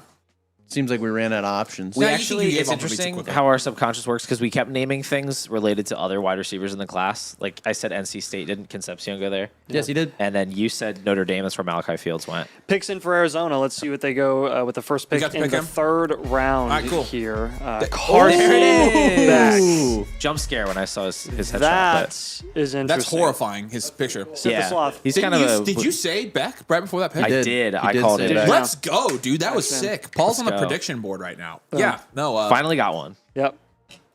He's going to be interesting. He's going to have to be somebody you take at the in the beginning of the 2nd round in Dynasty rookie drafts this year. Yep. Oof, that's pretty gnarly. I wish it was Nussmeier actually. I'm more Yeah, interested I in actually that. do too. I wish it was. there'll be Somebody, I some- hate Carson Beck. There will probably be some day 3 running backs that jump him. Yeah, I agree. Where are we gonna rank Carson Beck? Yeah, that's a good point. Would you take him or Stribling? You know, I think of a Beck song. That was mean. I mean, I'm not kidding. Like, Yeah, it's bad. I mean, either way. it's that bad. Like, I mean, valid question actually, right? I mean, Yeah, I don't know. I'll think about it. like, I think I would take Beck. I'd take Beck. We're gonna put Beck ahead of Stribling. How long do you think until Beck starts? Because the moment he starts, he's probably more valuable than Stripling. I mean, technically So- speaking, he could He'll start he this year. could be the starter right now because Jacoby Brissett is So if- planning on holding out. So if he's if he's even competing for the starting job to start the season, I'm ranking him over Stripling. 100%. Yeah. Yeah, I mean, no, it's the same. If or when he starts, Jeremiah Love, Jerry McBride, Michael Wilson, Marvin Harrison Jr. It's pretty good. Yeah, it's Loaded not like he would have offense. no excuse not to. This is the beauty of Dynasty Benson. Fantasy Football. Everybody always talks about, oh, the hit rates. Don't ever take a shot on a quarterback because a quarterback that goes in the 3rd round because the hit rates are so awful. That's why you play the market. Like that, there are going to be plenty of people in your league that disagree and want to take a shot on Carson Beck and think that he's actually going to hit and be the #1 quarterback for the foreseeable future for Arizona. And That's a great point. That they're is a going to be sold fantastic. on him. point. Yeah, no. If you are categorizing a hit or a miss in Dynasty as a player who has put together a top, for example, 24 quarterback season from a production standpoint, and you are using that as your reasoning to take or not to take a player in Dynasty, hit rate calculators are good. I wish you guys had a good one. Hint, hint, hint. But they don't predict market trends. So the problem is, yeah, and you would put Max Clear there at 14 and Beck at 15. I think that's about how I'd have it right now. Yeah. This is legitimately so ugly. It's not even funny. This is Chris Bell not going in the 2nd is very surprising to me. it is surprising. I don't know why he declared at that point. Go back to school, dude. He was out of eligibility. Oh, He- okay, I didn't he know that. played, He he was played older. all 4 years at Louisville. I did not know that. I'm sorry. Regardless, you're right. Like I was watching a Dynasty video where Zach was talking about the hit rate. I'm pretty sure he was talking about the hit rates of 3rd round quarterbacks, 3rd round or later quarterbacks, and basically said they never ever hit. It's bad. Which is true. Yep. They do never hit. What they do occasionally, if you categorize a hit as somebody who's drafted at a certain price and goes up in value from that price that you're able to then pivot off of, actually those quarterbacks do hit occasionally because you are going to get the starting quarterback hype, the dynasty hype around a guy who is now going to be an unknown. It's a mystery box, but the mystery does carry some value, and especially when, again, you're elevated on the depth chart, the hit there doesn't come from a production standpoint, it comes from a value standpoint. Obviously, production and value. You balance those in dynasty as much as possible. Malik Willis is about to change all of that. Well, and here's the thing: when we had a podcast back in the day, we actually were not the lowest on Malik Willis, and Malik Willis hasn't obviously hit at the price we wanted to take him at. But if you bought into Malik Willis as a backup quarterback on the Green Bay Packers, he's technically been a hit without being a production hit yet, and you could flip him and get a value win there. And so, if you're talking about value wins being hits. Carson Beck could easily be a value win if you take him at a good enough price. If he competes for the starting job again, somebody is going to be sold on him in your league, and if you own him before that, then that's when we recommend. That's when you ship off Carson Beck. Now, here's the problem. So you're taking him in the early second round. Even if he does get the starting job, does his value actually ever eclipse like next year's? Here's well, what if you flip him for a second round in 2027, Here's what I want to that's a say. value win. Yeah, if you're sitting there with a 203 or 204 and you're like, man, I really want to get out of here. Let's see if someone in my league will trade me their 27 second. Yep. They probably won't. However, if you draft Carson Beck instead, and then you wait until he's about to become a starter, you could probably trade him for a 27 second. Right. So it's like it's just an extra step to get rid of the pick, basically. And that's just Which is talking fine. in the language of picks. Like you could, if you can't move him for a pick or flip him for a pick, that's fine. You can probably get a solid upside shot wide receiver or running back or something like that. Yeah, sure. Are we going to entertain even the possibility that Carson Beck could be good? No. Okay. Just checking. No, I'm not going to do you I want don't. to I do saw that? Carson Beck. I don't even scout quarterbacks really. Like I just think pointless. it's just so hard to do. It's pointless. pointless. Like the agree. NFL kind of just tells us what they think, and he's a third round pick. That's kind of what they think about him. So that's not promising. Like you said, we don't really see these sustained hits out of the third round. I mean, you're hoping for like a Desmond Ritter arc here. That's a with Carson Beck. great comp. Carson Beck Great has comp. a personality that is like athletically, talent wise, he's average. He's And repulsive. then he is literally like nobody likes him, and he's like Nobody not a went to his good birthday he's not a good locker room presence whatsoever. Nathan had a big birthday party.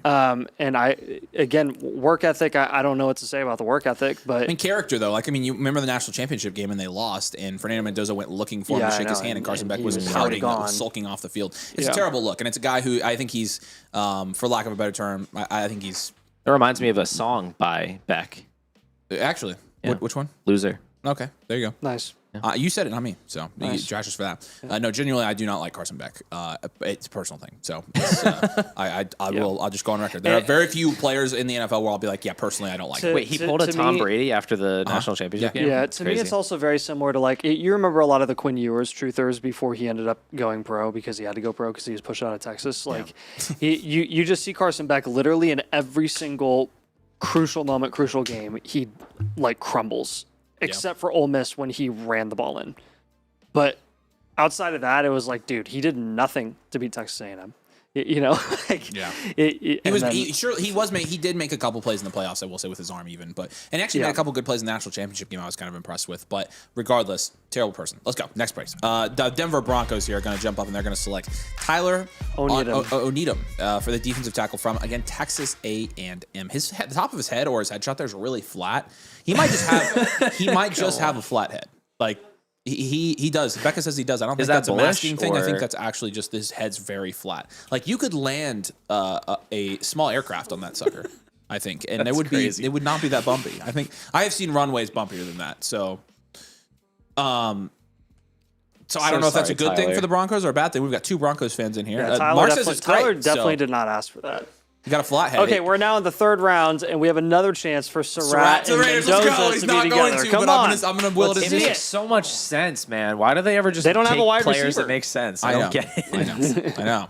Actually, I do. I would argue that Surratt does make sense for them. Like, I know. Yeah, I genuinely think he does. There. He is a. I mean, genuinely, like he has serious limitations as a player, but Absolutely. as a third round pick, he has incredible production in college. He has chemistry with the quarterback. Yes. He's a professional who would enter a room of wide receivers that don't really have leadership.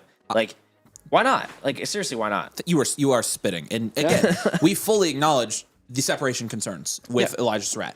At the same time, again, like you said, he is a professional in a team that needs professionals, and he has incredible. Him and Mendoza have incredible chemistry, and they worked. I think he'd be the oldest receiver in that wide receiver room. I was just saying something. No, You know, Trey Tucker's this is older. like Stroud and It's a joke. Tank Dell.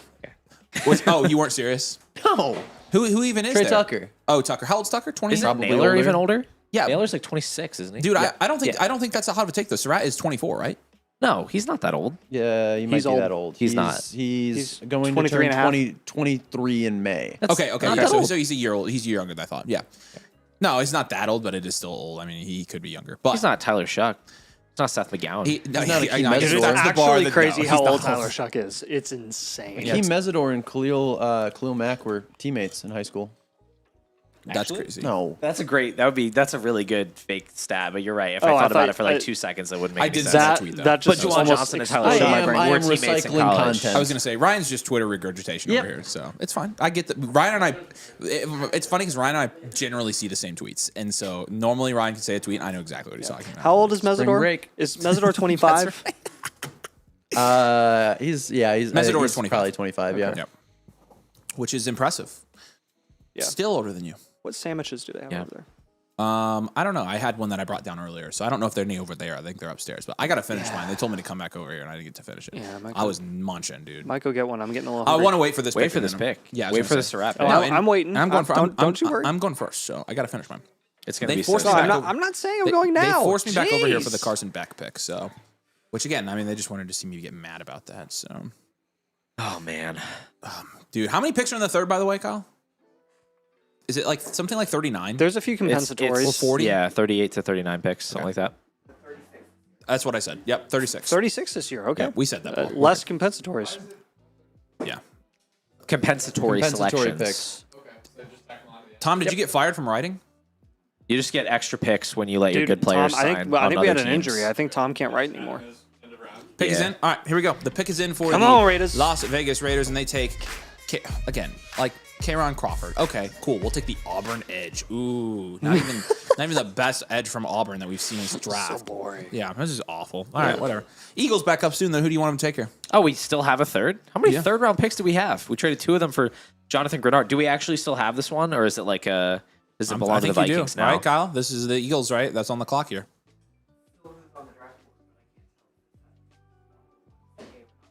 Okay, yeah. It is the Eagles. Okay, cool. I don't know. I guess probably a running back at this point, just to complete the cycle of skill positions. It's Eagles time. No, I'm just kidding. It's not going to be a running back. It's going to be boring. Got to be a quarterback, right? Quarterback factory.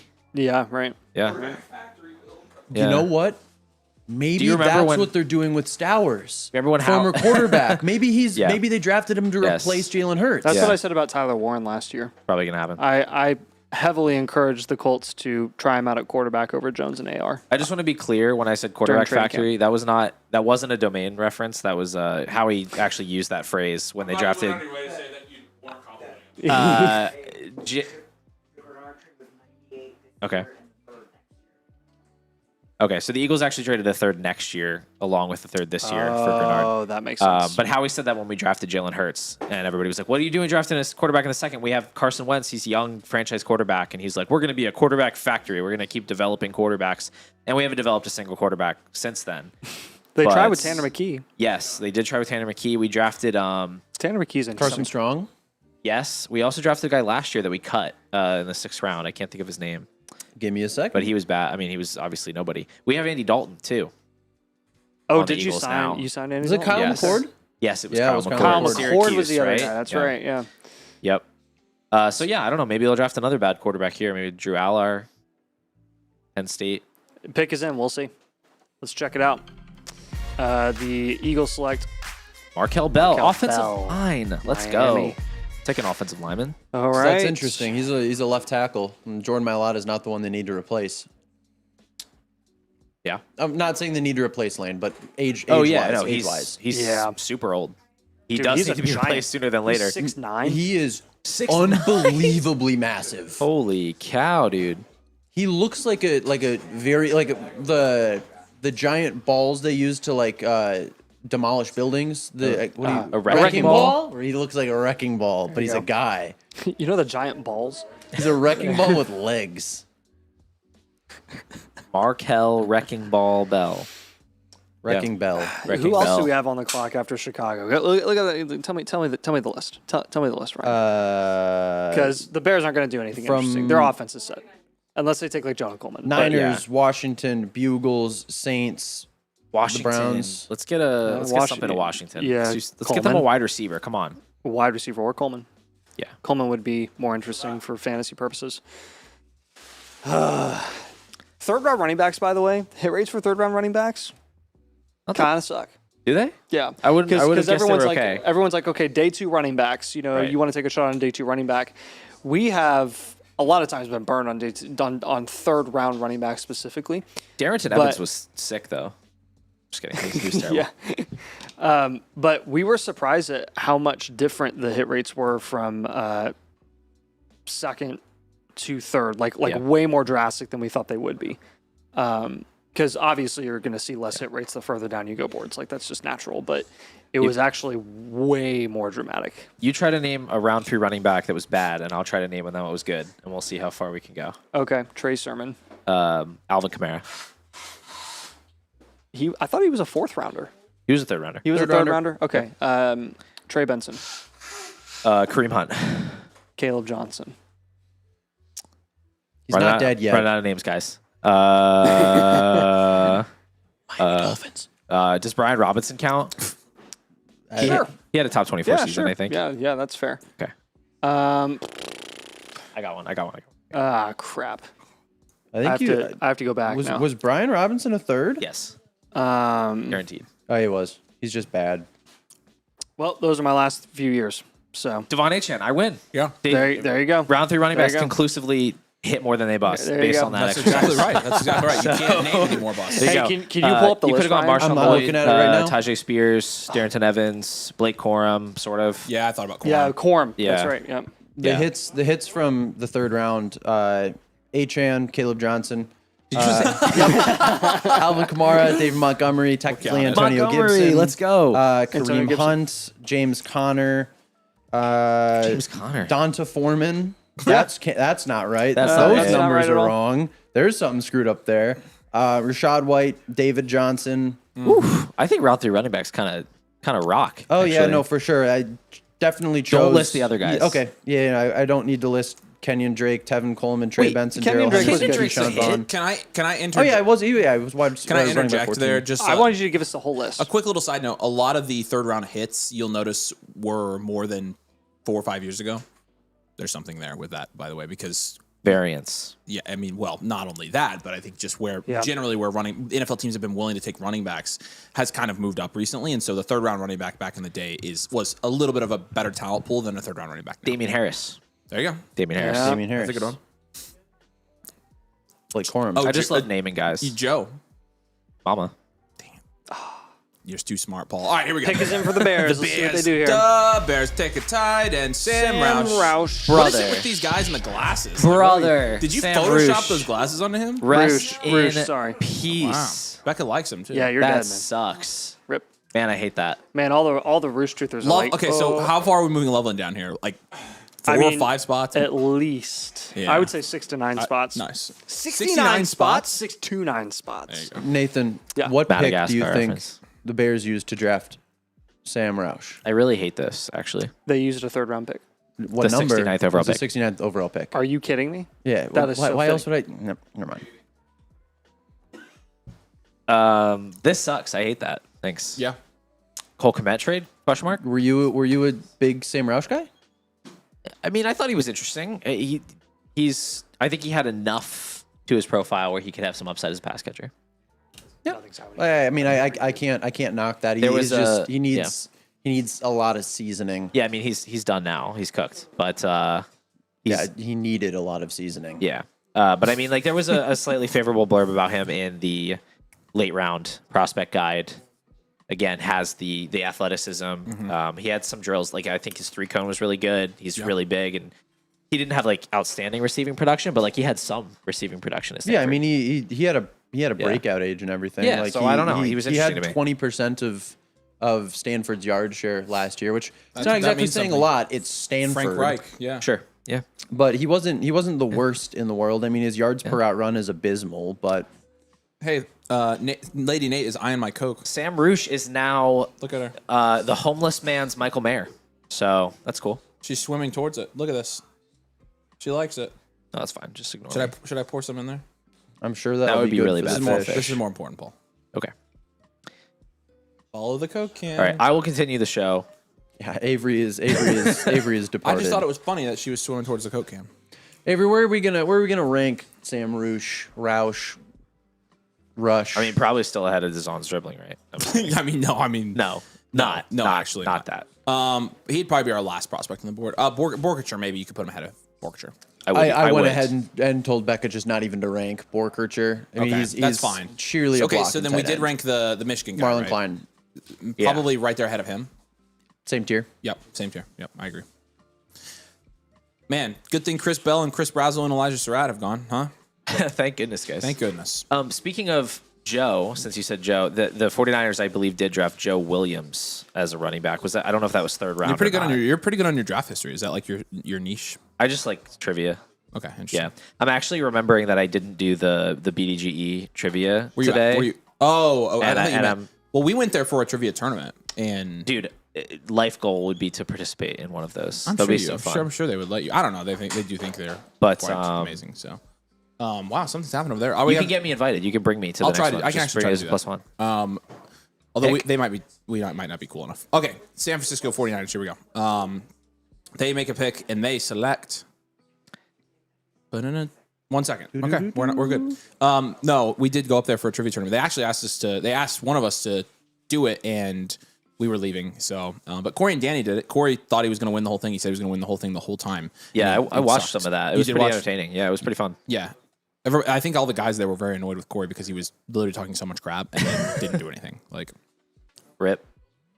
but Yeah, the Fantasy Life guys, I think, took that one. If I'm thinking of the right one. And I Ron don't think they Stewart were was with there. I them. think it was. Oh, maybe it was a different Ron one was then. there, but it was the snapback guys and the BDG guys and then the FSC and the Mason. Must have been a different tournament. But we went up there and we did we just actually were supposed to hang out and they did their flag football game and we actually ended up playing in the flag football game. Nathan was in jeans. It was funny. But, yeah, it was very funny. But yeah, no, it's so you're a trivia guy, yeah. Yeah. Very interesting. Yeah, I also like trivia. I'm not a huge NFL trivia guy. I like general trivia. I'm a big Jeopardy fan. So, all right, here we go. The 49ers take Romello Height, another Texas Tech defensive player. So, I mean, again, lots of talent on that roster. You get another one here, and the 49ers take, not the worst pick they've made by any means tonight. So, it's going to be hard to saying a top. lot. It is. I don't think they can top that. So, but Nice. any I don't know. Did you scout this far down in terms of So give me some Romello Height stuff. I'll have to pull it up. No, it's fine. We got to a point where I figured I would no longer keep track of the guys that we No, that's okay. needed notes on. Try to so give I'm just try to gonna- give the beautiful people watching some defensive analysis here. Guys, drop a like. Make sure you're subbed as well if you're enjoying the show. We appreciate Paul for being here. Make sure you're subbed to Pure Potential as well. But thanks for jumping in. We're going to continue on. Hopefully, we get some pretty good offensive players here. By pretty good, I mean pretty mid offensive players here in short order. So, Hope so. Let's get one to Washington here. Maybe kick off a little momentum. what kind of sandwich you get, Nate? Damn you! I wanted the last Italian. I had one earlier. It was so good. You fricker! All right, that was nice. Cheers. So I didn't actually end up getting down to Romello Height. I got down to Lee Hunter. I got them confused. Okay. So I am. However, So we're out of our defensive defense range here. Yes. Yeah, believe it or not, guys, we do we're not very well versed on defensive third round NFL draft picks. It's just that we are kind of hitting our blind spot. But we will continue. We can pull up the profiles for these teams though as we go. And so Romello Height spent an eternity in college football. yeah. 2 years at Auburn, 2 years at USC, a year at Georgia Tech, and a year at Texas Tech. He was in college for 6 years. Wow. That's a long time. He's an older prospect. I mean, I'd say. yeah. He started college at 12, actually. Oh, okay. So he's 18. That's not bad. Yep. See how quickly I did that 12 plus 6? That's one of my strong suits is in analytics. Pat yourself on the back. Yeah, that's it. That's analytics. Pat right there. yourself on the back. Impressive stuff. Thanks, buddy. Yeah, you're always very supportive of me. I struggle with self-confidence. All right. Ready? Here we go. Washington Commanders have taken Antonio. I actually like this. Cool, man. I mean, I'm a fan. Okay. I'm generally- Okay. Yeah. Yeah. Cool. I actually genuinely think this is a pretty good pick. Jaden Daniels, slot wide receiver. I will draft you. Yes. That's cool. I mean, right? I mean, Yeah. I think Why this is not, good. dude? I think They- this is good. I mean, they have Terry McLaurin. They have. Oh, that's the end of the list. Yeah, and so like you think about that and you're like, well, maybe Luke McCaffrey. the second guy Luke there could McCaffrey. be- How could I forget? Renowned kick but again, returner could you and be Nepo so baby silly? Luke McCaffrey. We are talking about third round Yeah. wide receivers here, so we do need to keep that in mind. However, in terms of ranking him, I would probably put him from a raw prospect standpoint. It would be I would say I probably preferred him as a prospect over Claire. From a and how confident I'm drafting on my team perspective, like Claire is going to have the much better shot of becoming like actually dynasty relevant. So Probably, I mean, same tier. probably maybe, so. yeah. I'll maybe slot him in right behind Claire. Yeah. That's probably where I put Williams. So Well, who? Right ahead of Roosh. Marlon Klein. There you go.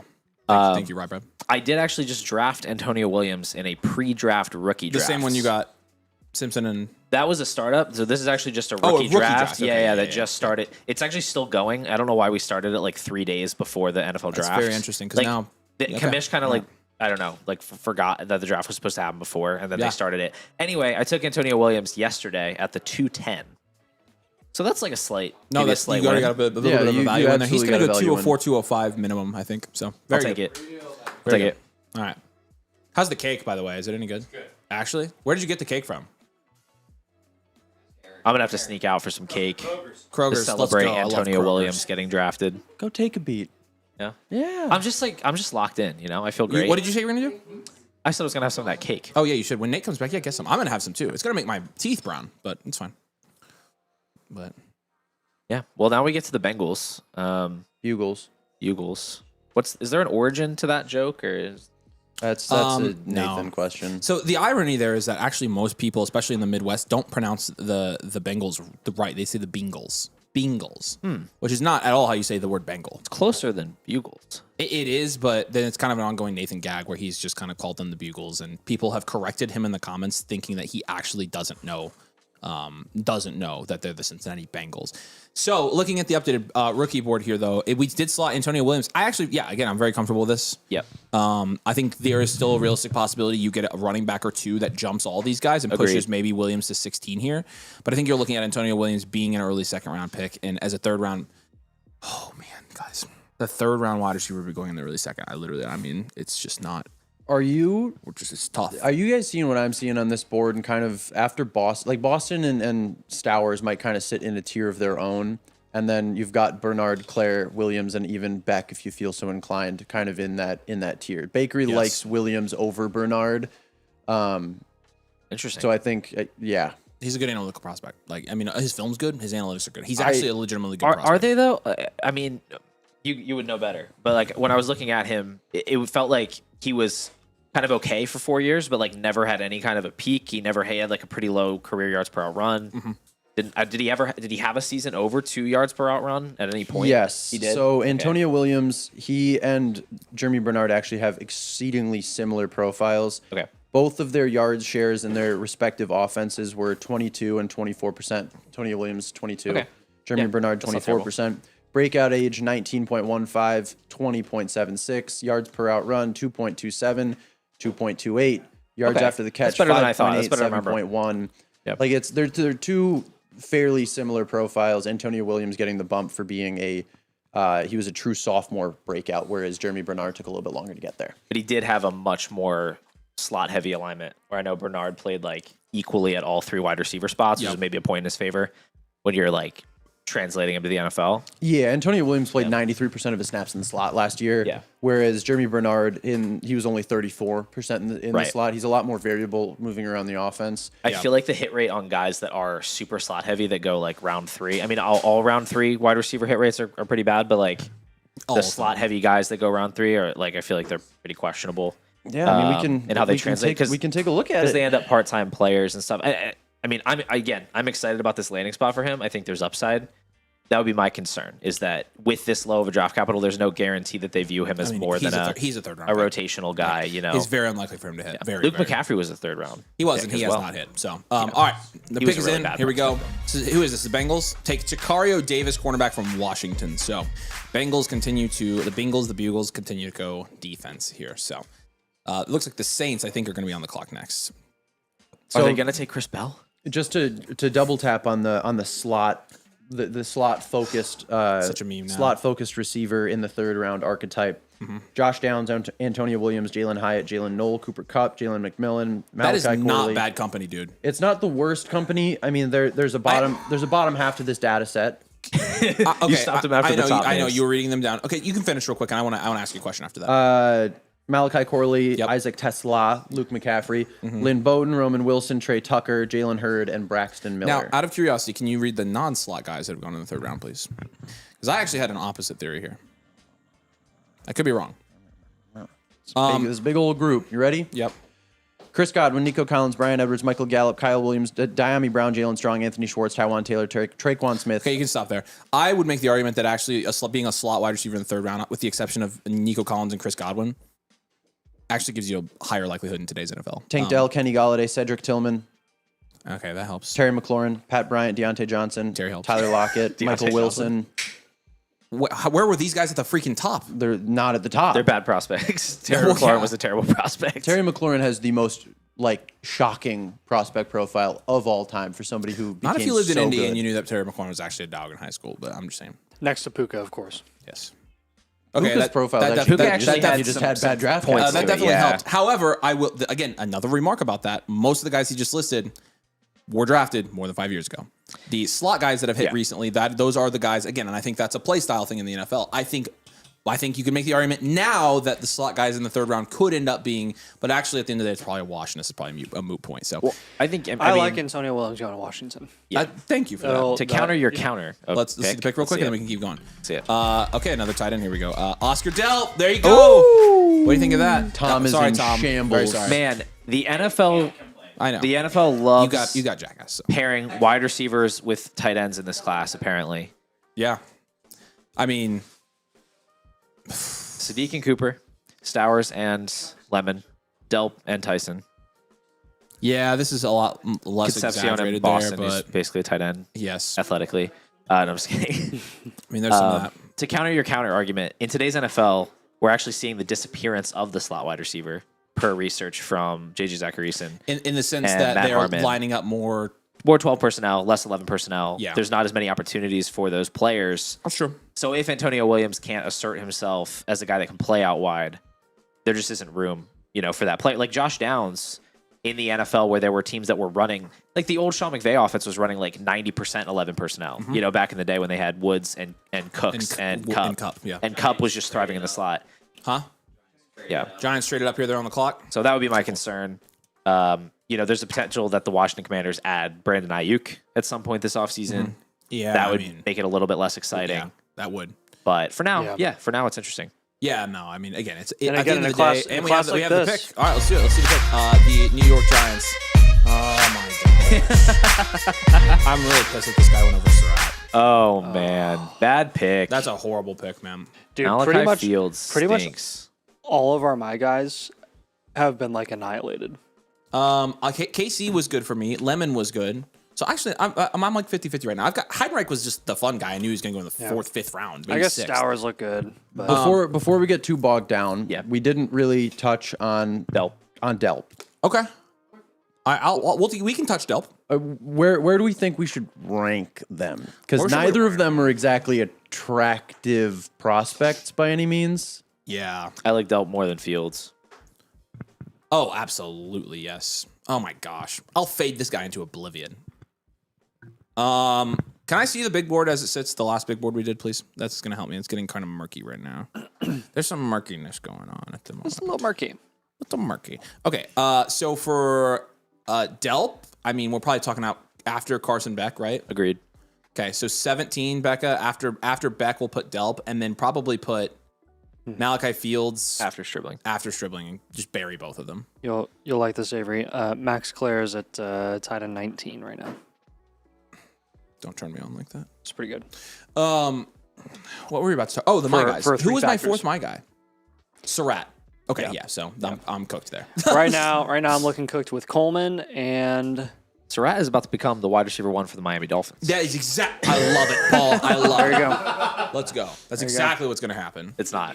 It's not going to happen. Definitely happening. Hey, your prediction rate has been way higher I was than going to say, anybody else. Paul, you've been killing it tonight. So you've been killing it tonight. So I'm gonna take your words for it. Paul Patterson had it first, ladies and gentlemen. Elijah Surratt at the 3-11 to the Dolphins. What a pick there. I make my predictions with my heart. It's pure copium, Yeah. Yeah. Well, I think we're all checking. pure potential. The one thing that I'm still so mad at the Colts. One thing they do so well is developing nobodies to play linebacker, really from special teams. And they just spent a second round pick on a linebacker. Like, what the heck? So you're talking about the Colts, right? Yes. So the thing I've realized about the Colts, from an organizational standpoint, It doesn't matter regardless. We're just full of clowns. And we're never is gonna be we're good. trash. Yeah, I know. Like genuine, actually, absolute burning trash. Dude, why are you telling me? I know it's just funny that you even mentioned it. Like, of course they're going to draft a linebacker in the second round. Yeah. They're going for the Darius Leonard do-over. He was a third round pick though, right? It was a 3rd-round pick and labeled a where you reach. should draft him. He was labeled a reach. Because Which he again, was very undersized. Ballard Ballard cooked there, but like again, he didn't cook here. He just didn't. And again, it's his last draft, so just let him make his picks. And We've said it's his last draft for the last Nathan. 3 Nathan, years. Eventually, it'll be true.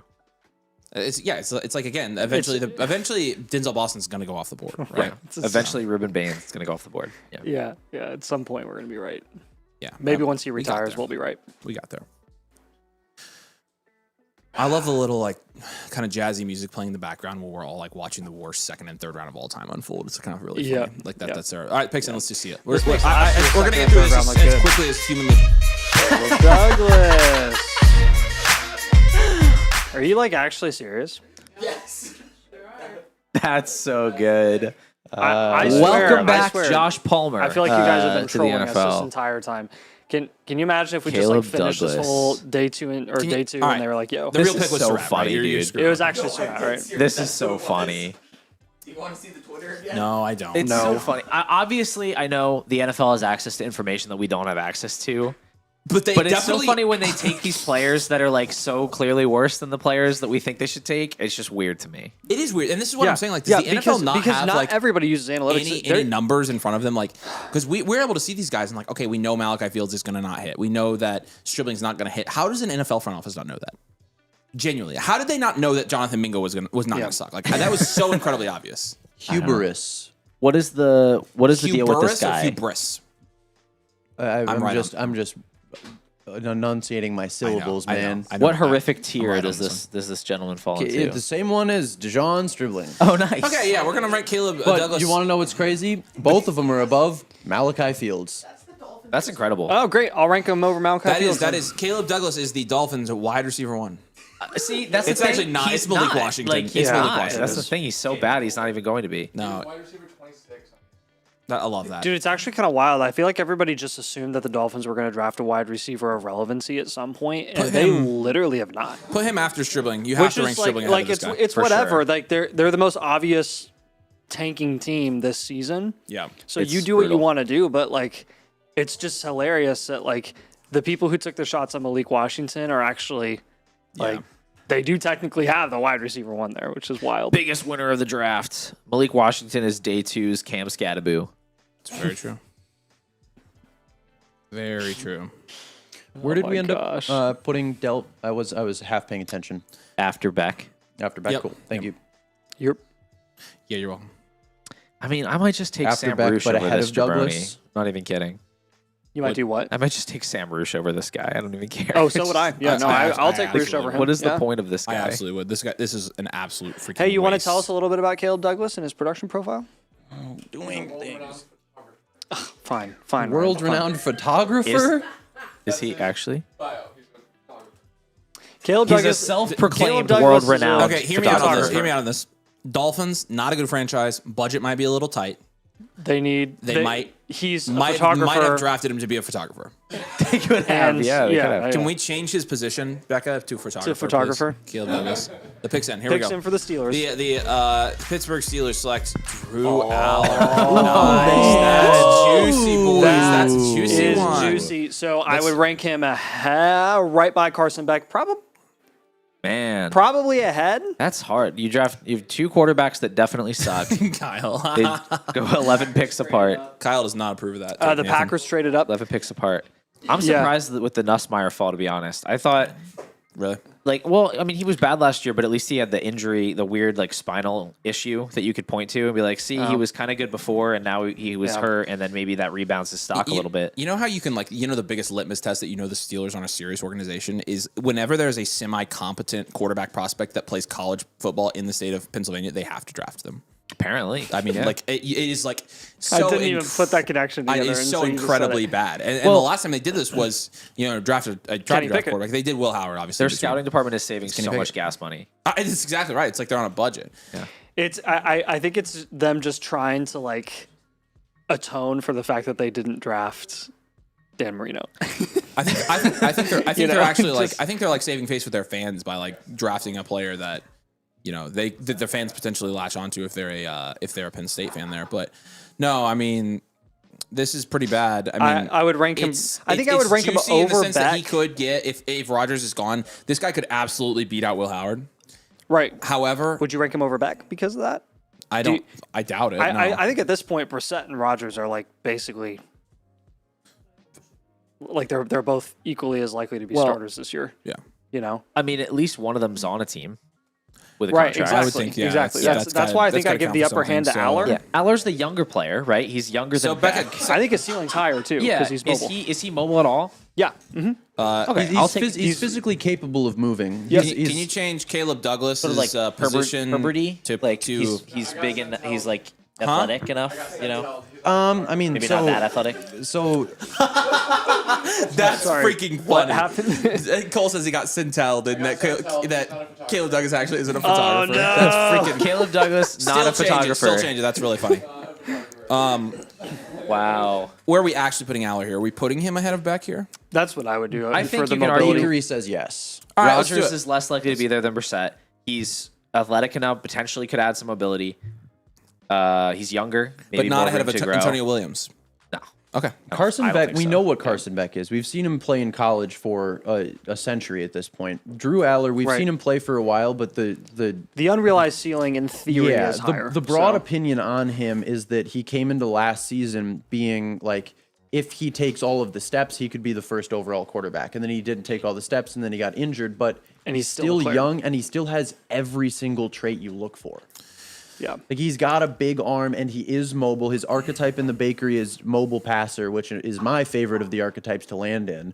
And this kind of gives me a little bit of I don't necessarily know if I want to call it hope, but that Aaron Rodgers might return because Drew Aller is like your quintessential let him sit for a year. He and JJ McCarthy kind of fit that same mold of being like maybe too raw to be an NFL starter right away. I would say Aller's a better prospect than JJ McCarthy. So. You'd be wrong, but go off. Now the risk I'd be inclined to with say the same thing. a Drew Aller as a third round quarterback sitting for a year is that he might just never play. I agree with that. I was literally going to say the same thing because Yep. like it's possible. It's like okay, he sat for a year and then they just draft over him. But again, you could say that with Beck too if they just decide True. to go with You Brissett. could. So at that point, I'm So- just taking the upside shot with the guy that I think might not come back, and that is Rodgers. And I know that Brissett is there. My So- argument would be that number one, I think the Cardinals will probably have a worse record than the Steelers if Rodgers Yeah. plays. Yeah. And also Brissett is much more of the like guy that you bench as opposed to Rodgers. I feel like Rodgers, if you like commit to Rodgers, you kind of just go down with the ship with Rodgers So- and just Yeah, let him that's play it fair. out, you know? So Yeah. I think Brissett would definitely get pulled at some point for Beck. Yeah. Where that might not happen with Aller. But I'd still take him. I'd still take him over Beck. Yeah, we have a super chat from Jack. Appreciate you, man. He says, I have the 101, 103, and 105. Dart, Bryce, Shador's QBs. Super flex. Do I go Tyson 3 and take whoever's left at 5 or just take Tyson? Tyson. Yeah. Take Tyson 100%. You always take the value. You don't reach on a guy for positional need in a rookie draft. And you can just take Aller at 5. So yeah, but again, like with Don't do that. with that like Or do that. That's a perfect example your again of kind shot. of our strategy of don't reach and take somebody from a lower tier for positional need. I've been waiting to show you guys this. So if you're watching, we got to pick first. Let's do pick. Go ahead, pick. Pick is Chris McClellan, defensive tackle from Missouri, and nobody cares. Okay. Sorry, I know that kid just had the best moment of his life, and I just dismissed it. Hey, Chris, we're happy. he's for you. not watching. Do we have the graphic? Okay, cool. All right, I've been waiting to show you guys this. We built a tool, the Rookie Draft Analyzer, and it actually kind of comes into. So basically, what this is, it's a hit rate calculator on the front end, right? So what I can do in this particular scenario, you can kind of see me. Oh, it's frozen, isn't it? Oh, there we go. No, I just froze because I'm an idiot. I was doing first round drafted wide receivers that got first round draft capital. You can see the different hit rates there. All the players that fit that category, so you can kind of see how historically likely a player is to hit from a production standpoint in Dynasty. But you also have the Who Should I Take tool here. Basically, you can select your team archetype, your value archetype, roster archetype, get 4 players, and you can see based on what archetype you have, who the best picks are from an archetype perspective, from a hit rate perspective, from a bakery perspective, and from a value perspective. You can see the verdicts change as I kind of move around the different archetypes here. And, this kind of plays into what you just asked here. When you add a guy in, like a Jordan Tyson or something like that, it's going to automatically tell you to take him because he's in a tier above. So any of our existing members, of course, are going to get access to this tool. I will put it on the site probably sometime tomorrow, actually, because we are going to want to get the full rookie data in there so that when you're using this in your rookie drafts, you're going to have the most accurate hit rate data and all the draft capital data for this year. Any of you domain motherflockers are going to get access to this. I'm literally so pumped about this, and when you guys play with it, you're going to love it as well. Ryan has used it. We obviously Nathan has played with it. The whole team I think has played with it as well. It's very fun. It's very nice. It's pretty amazing. I'm going to be using it in my rookie drafts. You will see me using it in my rookie drafts. I built it for myself, and I wanted to share it with all of you. So again, any code domainers out there, any domain motherfrickers, you guys are going to be able to use this. So be ready for that. That's your surprise I've been hinting towards all week. You'll have full access, unlimited access to that tool to help you in your rookie drafts. It's got 1 QB Superflex, any league settings, etc. So make sure you keep an eye out for that. And again, any new members as well. We do have a couple things going on here real quick that I do want to mention. If you haven't join the community and you would like to, we do have a little bit of a special going on right now. You get 2 free team blueprints, which are comprehensive reviews of your team when you do join with code domain annual motherflocker tier. We also, again, 2, we normally do 1. This is 1 we do really once a year. We give the double blueprints. And so take advantage while that. We'll do this for the weekend against code domain annual motherflocker tier. You do get access to that tool, unlimited access as well. Plus we do have a couple bundles that we have been working on as well this weekend. You do get a free team blueprint with any blueprint premium right now. And we have the domain draft bundle where you get 2 blueprints and a domain swag box, all bundled together. Obviously, we're offering some pretty good discounts on this stuff this weekend. It is our Black Friday. So, and definitely wanted to introduce the tool to you guys. I'm literally so pumped about it, and I'm going to use... Yay, Colts. Is that who we actually took? For what it's worth, he's a pretty good safety. I wanted the Vikings to take him. That means nothing to me. Yeah, literally nothing. Whatever, man. Just throw away this year. It's all right. It's not like this class is that great. AJ Halsey, welcome to the team of mediocrity. Safety number 4, according to PFF. Cool. We're just having a lot of fun. We're here. just mourning. It's fine. Yeah. Yep. We're just gonna mourn our great, once great. Well, we have somewhat one more great. third-round pick, one more chance to get our boy Elijah Surratt. Oh, I thought you meant total. I was like, what? And at But this you just mean point, the Colts I too, don't yeah. really want to wish that upon him. No, I don't. I don't want wish him to come here. At this greener point. pastures, but You know not who's green gonna pastures, take? not, You know who's not, gonna take Surratt? Not gang green. You know who's gonna take Surratt? The Jets. The Jets. Yeah, I know. Absolutely. Gonna That's take what Surratt. I should have not said greener hope so. pastures because then they'll go to. Yeah, the, you literally just did that. That was bad. Then I'm freaking gonna kill you. Yeah, my bad. Yeah, it's fine, Nate. Well, You live and learn, right? you do live and learn. I mean, at this point, we better just. I mean, how many day 3 running backs at this point do you think are going to be going in the second round of our rookie drafts? Like half of the second round is going to be day 3 running backs. This is absolute unadulterated worst case scenario, I think, for the second round of Dynasty rookie drafts. this year. Right. But like seriously, do you? I mean, I know, like, I mean, a large portion. I mean, how many running backs are going to get drafted this year? Sorry, I'm back, guys. Did the Colts take Surratt or Probably. what? Thanks, man. That was a low blow, Paul. Sorry, dog. That was a low blow. Apologies. Outstanding I get stuff, it. Paul. We just took a linebacker and a safety. Ryan, I'm gonna kill I just saw you. what the next pick was when That's I was threat walking number over 3. here. Did you? gonna- Is it worth like keeping an eye on? If it's Surratt, I'm gonna. I'm not gonna tip my hand. Hey, we did have a couple super chats come in. Mark, can we put The those up Falcons are when you get a chance? up next, though. What do the Falcons need? Maybe after this pick if it needs to be. I want to make sure we get everybody's questions answered. Wide receiver is listed as a need for the Falcons, Yeah, sure is. Interesting. along with defensive tackle, offensive tackle. You know who and they could take linebacker. here? Who's the? Indiana wide receiver. Here's what I'll tell you. Yeah, right. Okay. Pick is in. Let's see it for the Well, I Falcons. won't All tell right, you. just do it. Yeah, the Falcons select. Zachariah Branch. Keep him in Georgia. Georgia boy. All right. Staying in Georgia. Woo! Georgia. We love third round gadget wide So receivers. Zachariah Branch will be ahead of Malachi Fields. Probably. Big time. I mean, he's terrible. Probably behind Stribling. I'm just going to start. or ahead of Stribling. I would put him ahead of Stribling. Ahead of Stribling. Yeah, okay. I would too. All right, cool. This is a question from Zach. I'm just going to not act like this pick didn't happen. I'm debating Rasheed, the 214, a late 27 first for Burden, Jordan Mason, and the 108. Okay, so basically Rasheed and Burden there are pretty value equivalent, and you're trading a late 27 first for the 108. I like Burden. I don't necessarily, you're rebuilding. I'm probably not taking this trade. I'd rather have the 27 first here than trading into the 108 this year. The 108 is the drop off. Keep the 27-1. Yeah, that's right, Tom. That's right. Yeah, appreciate you, Zach. Hopefully that helps. You do have 6 picks in 27. I think you keep those picks for now. Those are it's going to set you up to get out of that rebuild. In a super flex, should I trade away DJ, Gainwell, Pollard for AJ Brown? Yes. In a heartbeat. Your third 3 ranked bad team. players for a good player. Yeah, and you got there's your roster. Aaron, take it, man. Take it. Yeah. Garbage for gold. Antonio Williams, 3 factors ranked wide receiver 61, Jag developmental. Jag developmental. Okay. I mean, they're all going to be Jag developmental. They're 3rd round wide receivers, but wide receiver 61 is not bad. Do you think I'm exaggerating by saying this is the worst dynasty rookie class in like the last 5 years? No. I'm asking. The last I'm asking Paul. I know what 5 you think. years. Probably true. Okay. Yeah. I'm just making sure. El Marlo says best dynasty channel out there. Shout out El Marlo. We love you. We appreciate you. Second best. Thanks for all your What'd you say? Hey, whoa! Just kidding. We didn't even say Just that. kidding. She said. I mean, come on. I'm totally kidding. This is the best dynasty channel out there No, for God, now. That's not what I was saying. Paul, Is come that on. a threat? Hey, we're in the not a same threat. tier. In the Okay. same tier. We're in That's the so same- true. we're in the That's same so tier. true. Come on. Cornerstone. In the same tier. We're both Cornerstone dynasty Cornerstones. channels. Nice. Look at us just. Never mind. I'm not gonna say that. That would have been inappropriate. The Ravens are up. What if the Ravens take Elijah? I'm literally dying over here. I'm dying. If he doesn't go tonight, I'm gonna literally kill somebody. Are we half? That's threat number 4. We're not quite halfway through this round.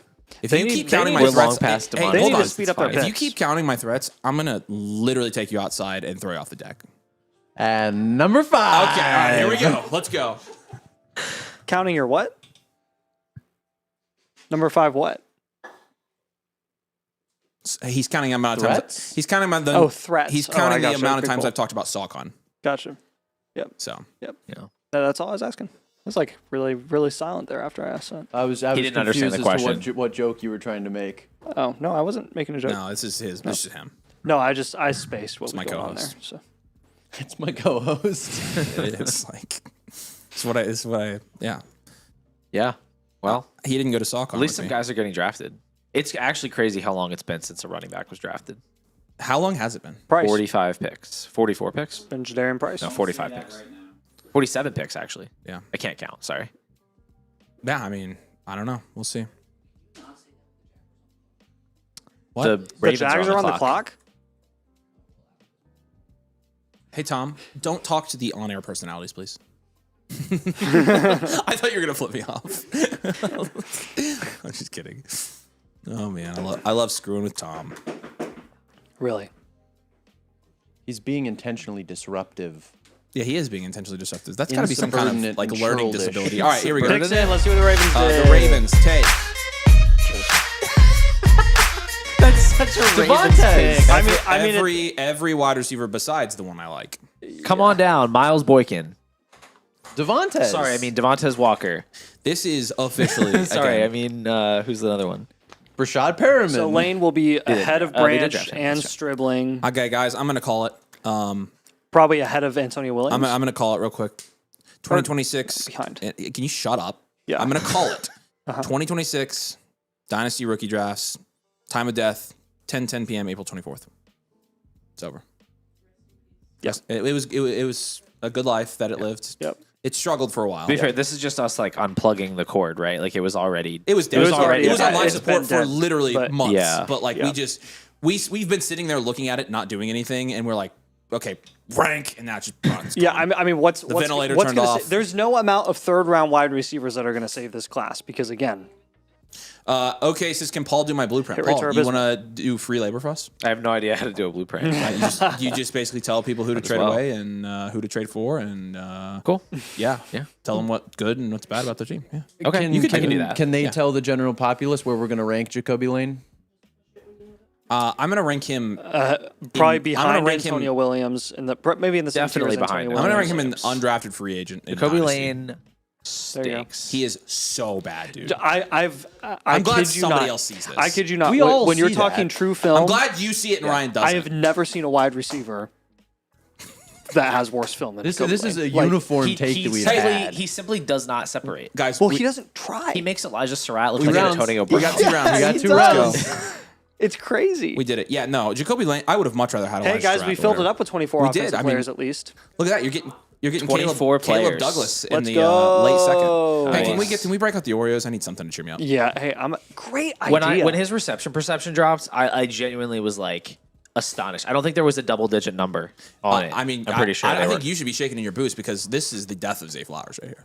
This is it for This Zay is- Flowers. this is the guy. This Like, is dude, actually, Jacoby I'm Lane actually Truth was moving gonna be Zay like, Flowers up a tier because of this. Yeah, I was gonna say.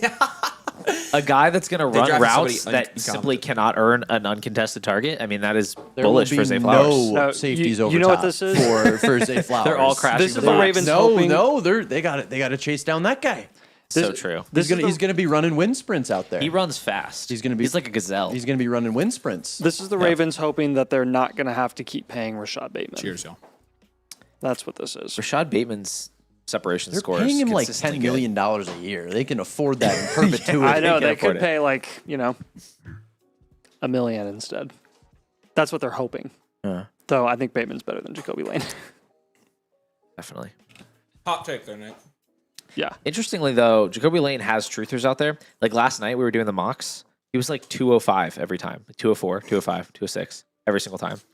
Now he gets, not good capital, but day 2 capital to a team that seemingly has an opening at wide receiver. This is a guy that people are probably going to take in the mid-second a lot. I bet the FSC guys on their stream are like, oh, it's Jacoby Lane. It's a really good landing spot. All right, here we go. They know way more than this anyways. Jags. Albert Regis. Regis is a funny last name. Defensive tackle, Texas A&M. Man, the amount of defensive players out of the state of Texas is like astonishing to me. I feel like it's been a third of the draft. Didn't Texas Tech used to be like just like a score Yes. 50 points every game Mike type of Leach. team? Yeah, they ran the air raid. Yeah. That's where Cliff Kingsbury got his start. Yeah. Well, Mahomes technically was no, Mahomes but- there? Michael says, Mahomes was there. Yeah, Baker yeah. Mayfield was there for a year. Michael, we appreciate your super chat here. Superflex 12 team own the 102 as a contender. Burrow and Purdy are my QBs. With only 2 QBs, you still take Tatum or Mendoza at the 102. Like 100, yes, dude. It's a superflex. Yes. You're starting 2 quarterbacks there, and you have 2 quarterbacks. Your quarterback 3 ideally needs to be somebody that is, from a dynasty value perspective in the 9th to 11th round, like somebody super cheap that you can plug in during bye weeks or in case of injury. Geno Smith. So at the 102, you're taking Tate, or Lemon or Tyson, whoever your favorite is. But yeah, Geno's a good one. Jacoby Brissett even is not a bad plug and play right now. We like Sam Darnold, Matt Stafford. Those are the guys, the cheap guys. Fun fact, Geno Smith will score more fantasy points than Fernando Mendoza this year. That's probably true. Yeah, I mean, assuming he's the starter the entire year, that would by default be true. Yeah. No, I appreciate your super chat, man. Thanks for supporting. But yeah, no, definitely take a receiver there, man. You've got 2 elite quarterbacks. Now time to build up the other positions. 2 elite quarterbacks. Okay, it's but an elite quarterback and Brock Purdy, who's a very good quarterback. Marshall, what's up, man?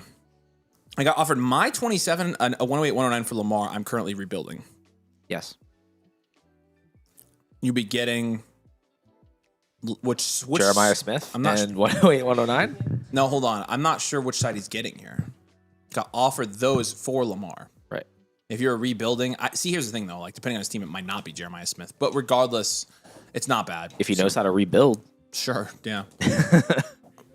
Well, you don't have to rebuild and get the least amount of points in your league. You can rebuild without doing that. So I feel like if you're going to rebuild in 2027, when so many other teams are going to try to rebuild, you might as well just do it right. I know. Or not the do problem is there are so many teams trying to not score a ton of points in 27 that Yep. it's going to lead people decimating their teams. It's going to be it's going to be an epidemic. We're going to make a video about it. We're going to go back to our roots on that one.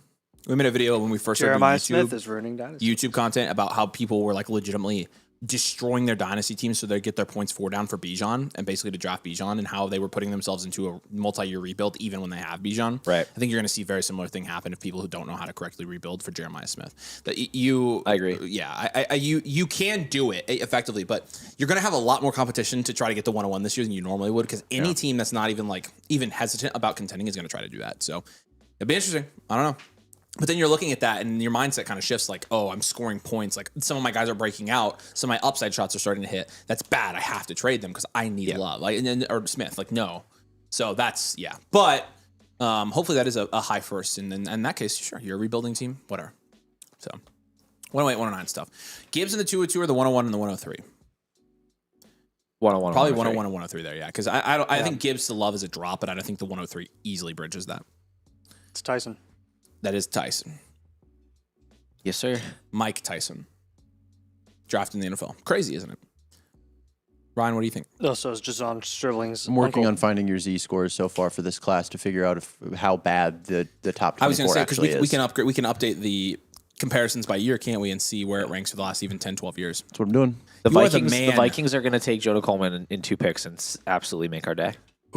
I like the way you think. Yep. That would honestly, again, that would be another like He would be 112. I would That take be Joe a- Coleman at would- 112 so fast. Would you take? maybe 100%.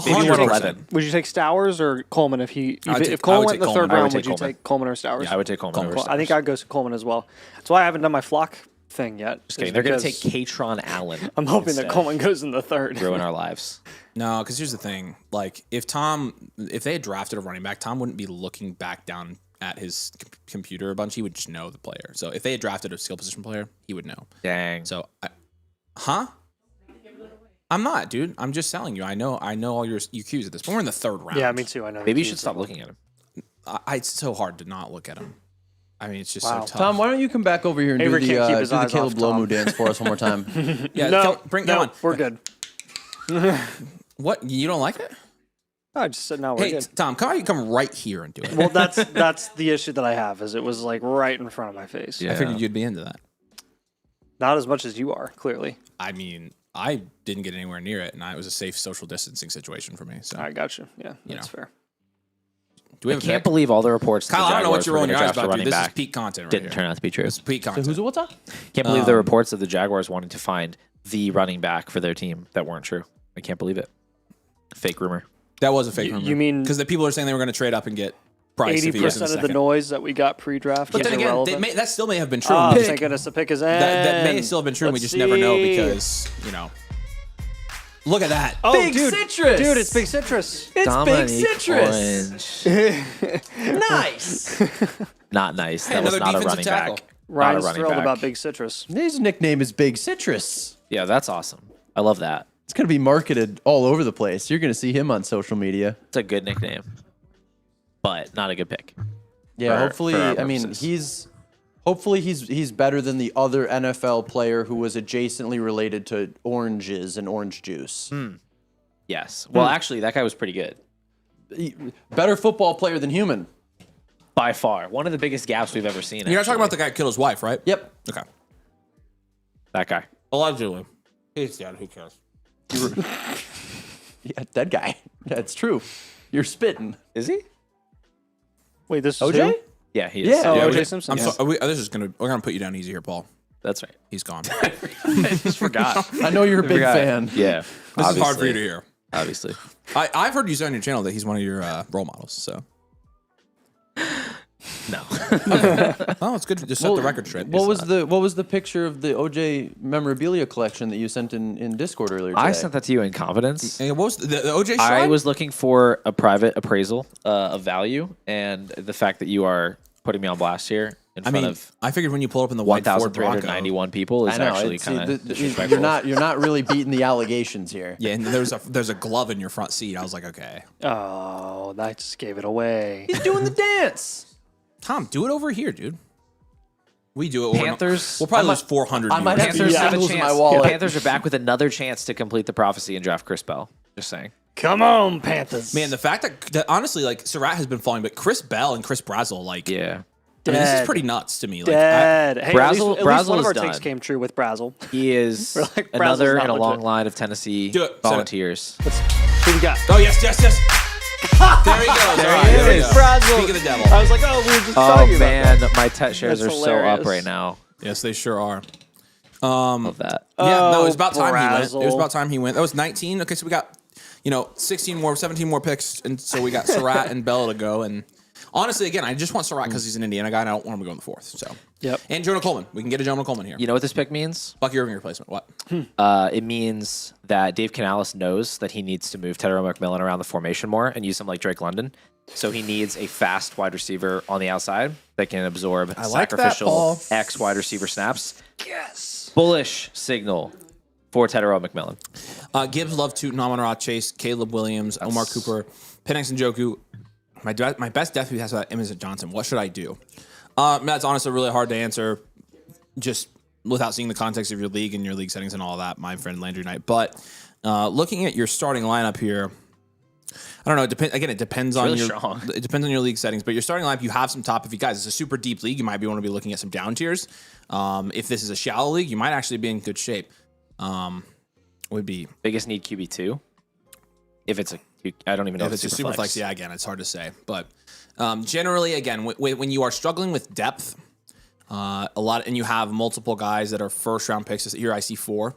Downtrending from one of those guys is generally a good idea. So not too far, but just enough to add some depth pieces you're comfortable plugging in occasionally. So appreciate you, man. Yeah, and you can pick which one. I'd probably recommend downtrending from the quarterbacks.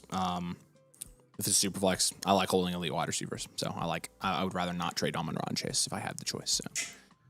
So are we putting Chris Brazzell up as high as I think we might be putting him, considering we don't have a whole lot going on here in the second round? Is he going to be... What's Bakery say? Honestly, we're going to default to this. So Yep. he's ahead of Antonio Williams and Jeremy Bernard, which By would... how much? Based Same tier? in... How much exactly? In Bakery specifics, yes, they're in the same tier. It's a difference of 0.05 from Brazzell to... Are you Antonio updating Williams. the copy on the... Yes. I think I would. Okay. I think I'm I gonna would give hold up. the edge to Antonio and Jeremy Yeah. Agreed. over Okay, Brazzell. so you would put Chris Brazzell down below Antonio Williams. Just probably. I mean, you could even maybe consider putting them in the same. I mean, tier. Bernard went round 2, right? Like, Yes. Yes, that's very. Oh yeah, they can be in the that's very same tier, true. sure. That's But, very true. No, I mean, I guess Paul raises a good point though. Yeah, He did go a whole round ahead of him. Round 2 draft capital is better than round 3. So Bernard. little known fact. Yeah, Bernard might. Be, I know you would never made that connection until you sit down and think about it and you do the math and you're like, okay. Justin says, I'm on the 103, 105. I'm very good at wide receiver, but only Manungai and Harvey. Okay, yeah. Do I secure price at the 103 and get whichever wide receivers left at the 105? You're probably going to get Price at the 105. No, he says 104 has no running back, so he's probably going to take price there. okay. I would honestly take the value, man, because what you can do, Value. I mean, you can just draft the best player available, and if you need to move them for a running back or one of your other receivers for running back, you can do that. We are only in April, so take the best player available at all times. The pick in, Or see what running back you can get for 103. Okay, thanks. Somebody better than Price. Exactly. That's what I'm saying. Okay. Oh, I have the running backs open. There have been 2 running backs drafted. Yep. This is depression. Okay, yeah, but again, we're Hey, not it's surprised. not as bad as the Jonathan Brooks and Trey Benson year. Fact. Yeah, that's pretty true, actually. That year was historically awful for running backs. Okay, so I see what we're at here. Historically good for Brazzell quarterback. does Wide receivers. Yeah, Yeah. wide receivers, yeah. Brazzell does get in the same tier analytically as wow. It is incredible to me that this year's Bakery wide receiver is so weird. It is. Concepcion being in the same freaking tier as Jeremy Bernard, Antonio Williams, and Chris Brazzell blows my absolute ever loving mind. That's goofy. It is. Antonio Williams is a profile that is adored by It Bakery is, for but some reason, it's and more just a Concepcion thing. I'm so surprised he doesn't grade out Just higher. manually delete his sophomore season, Yeah, and that's kind of what you got to do. and now he's the GOAT. Yeah. Yep. So, no, I think that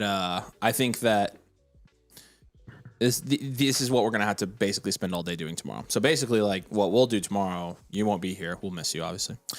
Miss you guys. But we'll stay in touch. We'll be pen pals.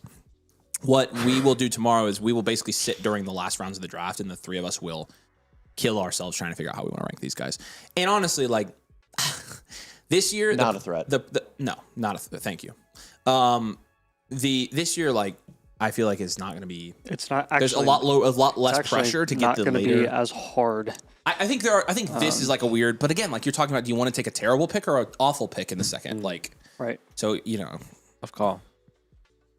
competitive seconds are a little bit tougher than this. So where's Heidenreich? Where is he going? I'm kidding. Would you rather It's a jump joke. off a bridge or in front of a bus?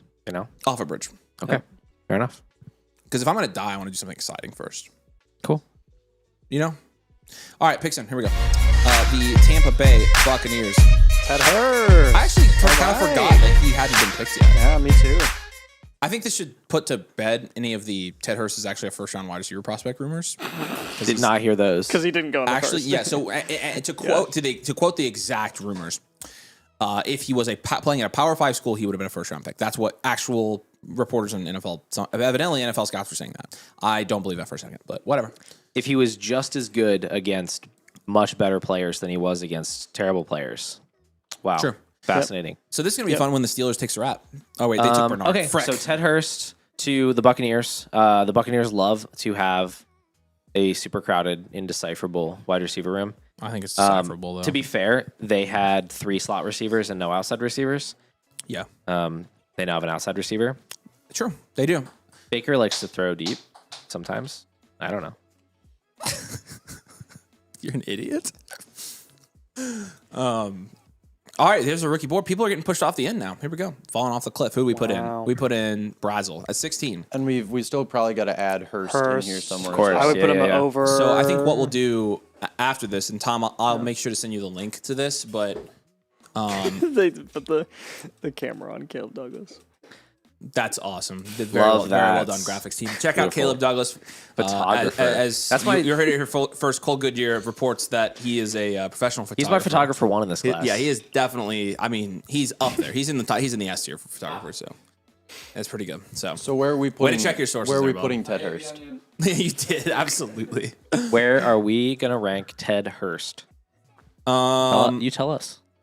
Ryan? Yeah, I'm looking at his bakery score here, and you haven't added it in yet, I guess. I have so not. Give Go me ahead. a second. Go ahead and type it in for me. Can I say that I think I would take the quarterbacks over Brazel? I actually don't think it's a bad take. I was wondering that myself. It's not a bad take. So this is one where I think after I want to go and try to use the hit rate tool that we built and see, compare and see if there's any indication of what is the better actual ranking there. But I don't think it's a bad take at all. I was literally thinking that myself. Do we put Brazel behind the quarterbacks? We're going to figure that out. Right? Just barely ahead of Stribling is where he comes out in the bakery. That's honestly not bad for him. Right? He is somehow behind Caleb Douglas, though. That's wild to me. What? That is absolutely crazy. The bakery is just being, level of competition. I feel like the bakery is being really stubborn this year, just being, I don't know. I mean, It's kind of acting out. the problem is that we're taking Oh, it guys is in pubescent. round 3 who land in these tiers. That's where the problem lies. Is you're gonna get more variance as you move down into the lower tiers, just because Right. you're gonna get somebody who has Picks him for the Steelers. Oh, let's see it. Steelers, draft, defense, Everett, Okay. cornerback, Georgia. So, looking at hit rate by round by tier here, you're going to have, it would be Brazel in the 3rd round upside tier, right? Can I say something about that? When you're looking at the round 3 guys, obviously there's only been one elite upside round 3 wide receiver that was in the elite upside tier. Who was that, Ryan? I'm doing stuff. Yeah. Chris Godwin? I don't think that's who it was. Maybe Nico. Cooper Cup. Cup. Okay, there you go. So Makes sense. Baker did his job there. When you go down to the upside tier, which is the tier that Chris Brazel and some of these guys fall in, the wide receiver, there have been 9 of those guys. 2 of them have been wide receiver 1s, 3 of them have been wide receiver 2s, and 4 of them have been wide receiver 3s. I've seen worse hit rates in certain tiers than that. So it's not, the thing is, these guys' analytical profile, draft capital independent, is good enough for them to be in a tier where it's not all hope is lost. And so that's worth mentioning as well.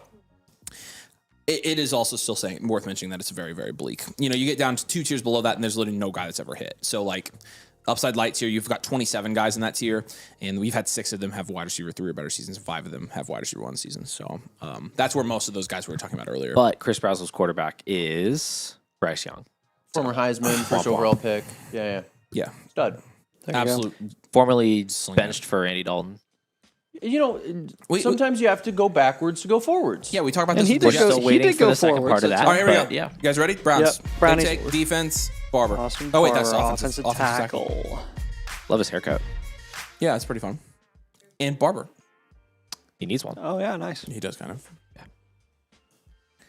So, I like Hurst. That's the kind of stuff we're going to have to consider. We have the hit rates by round by tier for bakery. I never use the quarterback bakery that much, but when we're talking about those quarterbacks, where did you put their draft capital in already? Yes.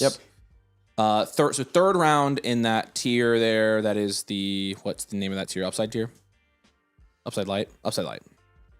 Third round upside light. 0 for 9. So Yeah. Woof.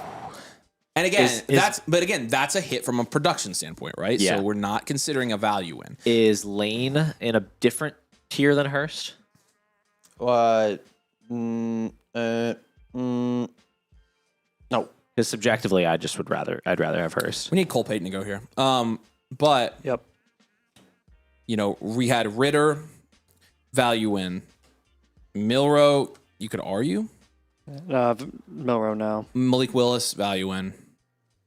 Davis Mills, value win. Absolutely. Back in 2022, you got a value win on him. Yeah. Mason Rudolph, Better I than don't think CJ so. Stroud. Maybe Mason Rudolph in like 20. No, probably not. Hendon Hooker, I don't think so. Nope. So a couple, like 3 or 4 of those guys, though, of the 9 guys there, you did get value wins on. It's not terrible. I mean, so again, it's not all hope is lost. People from have getting, interest in those guys. 100%. Yeah, I think we should. I think because of that, we should be. That's going to be our thing this year. All right, picks in. Let's do it. Dolphins. They have made their selection, and they're going to draft a tight end here. They're going to draft Will. Couldn't just draft one of the real tight ends, huh? Yeah, it's a blocking tight end. That was literally the guy opposite of Claire that was blocking, right? Yes, Ryan? that is Okay. correct. That's so good for Will Cole's Kazmarek. Greg Dulcich. What was shares. it? Kazmarek. Kazmarek. So it's a Z. That sounds like a Z. It's a foreign language. Yeah, What language do you think it is? I believe that would be Czech. Check. Will seems like an English name to me. What So we about that got a last name? German tight end and a Czech tight end. I think we're getting too diverse here. I think we're losing our minds because of how miserable this is. This is literally horrible. You guys are. I'm so freaking Man. happy that you guys are joining us though. There's 1,400 people watching still. I know. There's some actually decent tight end prospects that are still on the board. I Justin 100% agree. Jolie. All the guys that people were talking about. Eli Raritan, Raritan. I like pretty good. Raritan. A lot of people like Jack Raritan. Andrews. Injuries. Yep. Justin Jolly. Yeah. Justin Jolie, if that's your thing. Yeah. Tanner Koziel from Houston. Koziel? Yeah, that guy sucks, actually. Yeah. But he did catch a bunch of passes one year. Trigg has really been buried in the bakery. Holy smokes. He has the worst bakery profile I've ever seen in my life. Come on, Jags. You want to go ahead and take a running back here? Maybe take like a Jonah Coleman or something like that? Nope. Would you like that? I would hate What if they took Coleman here? Would you freaking flip your lid? I would not enjoy that at Yeah, all. I don't think Yeah. you would. I don't think anybody would enjoy that, actually. I would. I think it's funny. You would enjoy it? I don't care. Okay. I don't have too much Tootin. I got a couple. I just don't think it would be good for anybody, to be honest. Coleman maybe. No. Tootin's better than him. Not at some things. Not at some things. Coleman would be the pass pro there.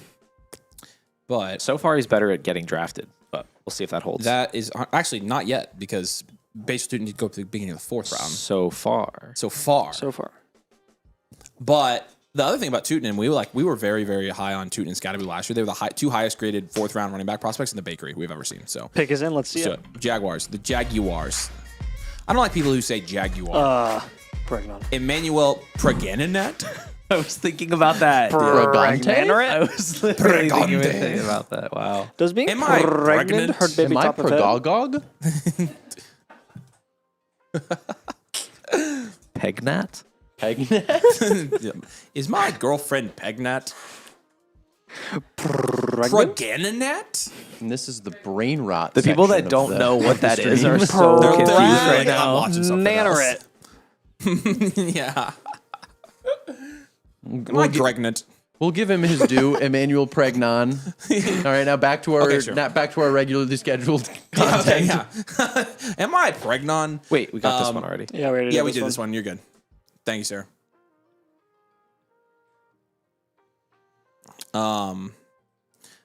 Preganinet? Contender in a 12-team, 1 QB, half PPR Dynasty. I have the 105. Also have Sharps and more needy at running back than wide receiver, KC or Price. I think in a half PPR, we would probably give the upper hand to the running back there with Jadarian Price. So I think that's a nice little addition to your running back room. Price and KC, I think we're landing on probably having them in the same tier. But in a half PPR, you do give the upper hand of the running back. Do we have any update on the Z-score ranks by year yet? We would have if we didn't have to keep adding a couple guys at the back end of the round. So I should have it in just you're a good. few short You're good. seconds. No hurry at all. What overall pick is this in the 3rd round? This We're is kind the of moving. 24th Wow. pick. 324, yeah. Yeah, so we've got Thanks, sir. 12 picks left. Will a running back go on day 2? No. Has there ever Hey, been I'm pretty a day sure- 2 that no running back has been drafted? There Yeah, can't possibly be. I think there has. Ooh, that's a good question. A second and third round. I will say this. We said this on a video. I said there might not be a running back drafted. I didn't think Price was going to go in the first, but I said that Price could be the only day 2 running back drafted. And now, like I said, all of these guys could go fourth Well, round. we said Price and Coleman could not. But like there's We a chance did. that No, we they did. both I mean, we actually kind of doomsday prep for this. Yeah. I can't believe Eli Heidenreich hasn't been drafted. That is a name that we should be seeing very soon. It'll be soon. Oh, Don't we worry. will not. Don't worry. We will not. It's ready. Oh, okay, cool. Do it. So what's on here is correct, right? As of right now, I mean, obviously we could still get a couple guys who could jump up into the top 24. So this is of the last 12 years, right? Yes. Okay.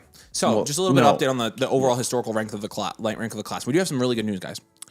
The top 3 this year is ranked 9th in the last 12 years. That is a Hey. very big win for us. So, Thanks, Jeremiah Love. the top 6 is now ranked 11th.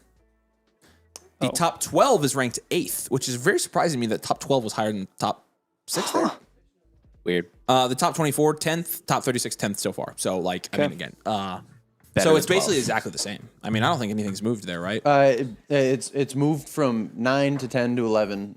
Like it's jockeyed up and down. It's Okay. been bad. It is bad. It And will again, be bad. the 2 worst classes, pretty much consensus since 2015, 2016, was 2015 to 2016. So if you take those 2 years out and you're talking about the last 10 years, this is almost certainly the worst class in the last 10 years analytically, according to the bakery model. And at least so far, 15. as Nathan said, we do still have 12 picks left. So maybe we'll get blessed by the fantasy gods and just rattle off 12 straight. All right, here's one right fantasy here. The Bears are going players. to pick a running back. Will the Bears take bless us? a running back, Xavion Thomas. I'm actually like, I'm not What? I don't even want Surratt. I do not care about fantasy football. Wow, Sure, I mean, I was wrong on my guy. Loser burden screwed. I need. I feel very bad for Surratt right now. Come on, dude. I'm not kidding. I don't think I know who this person is. I don't. I You don't know Xavier Thomas?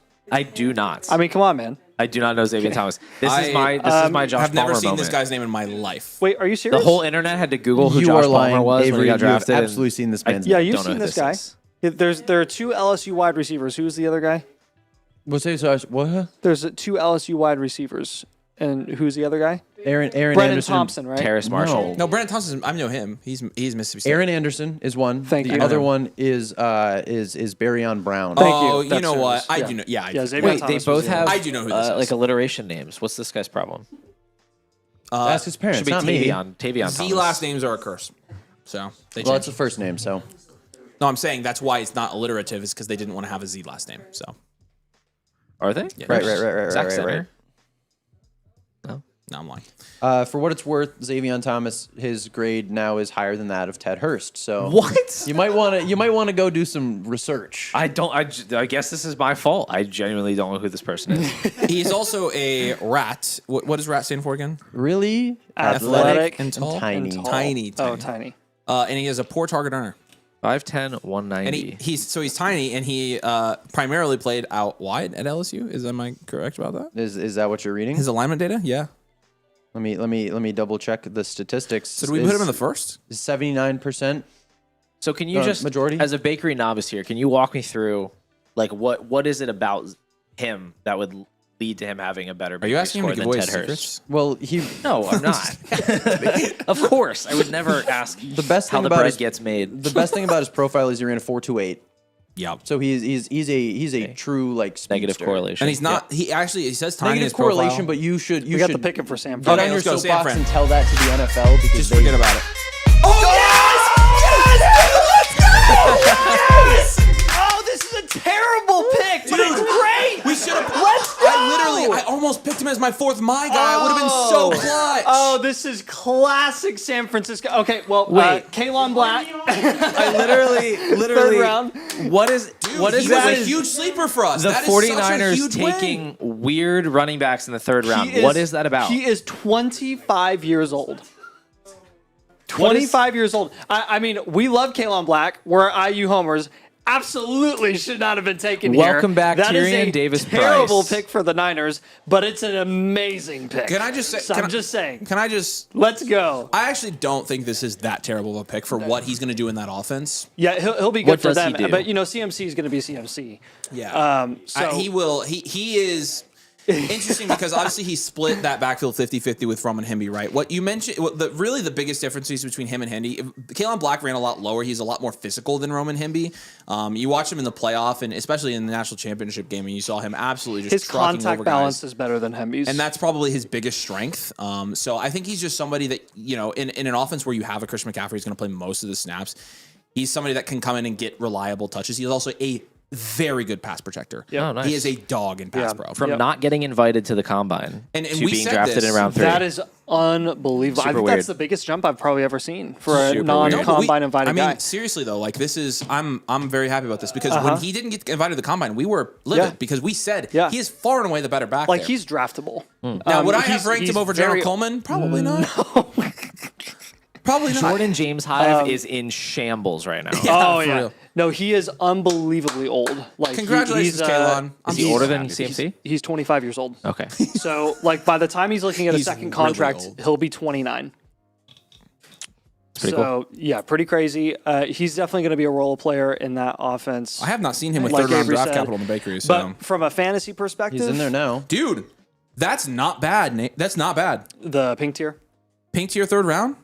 Handcuff. Is there any other third round? Look at other third round running backs that have been 0 for You 2. can in do that worse. pink tier. Oh, could for do two. There's worse. only been two of them. Who was the other guy? Joe. Alexander Madison and Darrington Evans. Yo, Alexander Okay. Madison carried. He has He some got some value. touches. value. Yeah, he did. Running So back where do- so 37 where do we rank would be him his now? best finish. Where do we rank Black? I mean, realistically, I think Probably- he's a handcuff at best. Yeah. Kalon Black does have a lot of. Who is the actual second running back on the depth chart there before now? It was Isaiah Jordan Garendo. James. It was Garendo, right? So it's Jordan James now. So this is probably a James replacement. They wouldn't have spent a third, don't you think? I'd rank think- him ahead of I think Jacoby the pass Lane. pro is why. And I Jacoby think Lane. So here's I think he carries a lot of handcuff value just because any running back behind Christian McCaffrey is always going to have some value. Just because Christian McCaffrey, obviously, the injury history. Those guys typically, when they get an increased workload, somebody will overpay for them in Does Dynasty. he ever catch passes? We didn't see a ton of that. Hemby no. was more of the receiving back. Let me Yeah. check his. Eric, how you feeling about that pick? Sorry, buddy. Eric, shut up! You got The a good news freaking is dog. that no matter what happens, they'll still like make the divisional round anyway. Yeah, no, So, he Yeah, was somehow. So here's the thing: he was in college for 6 entire years. that's pretty cool.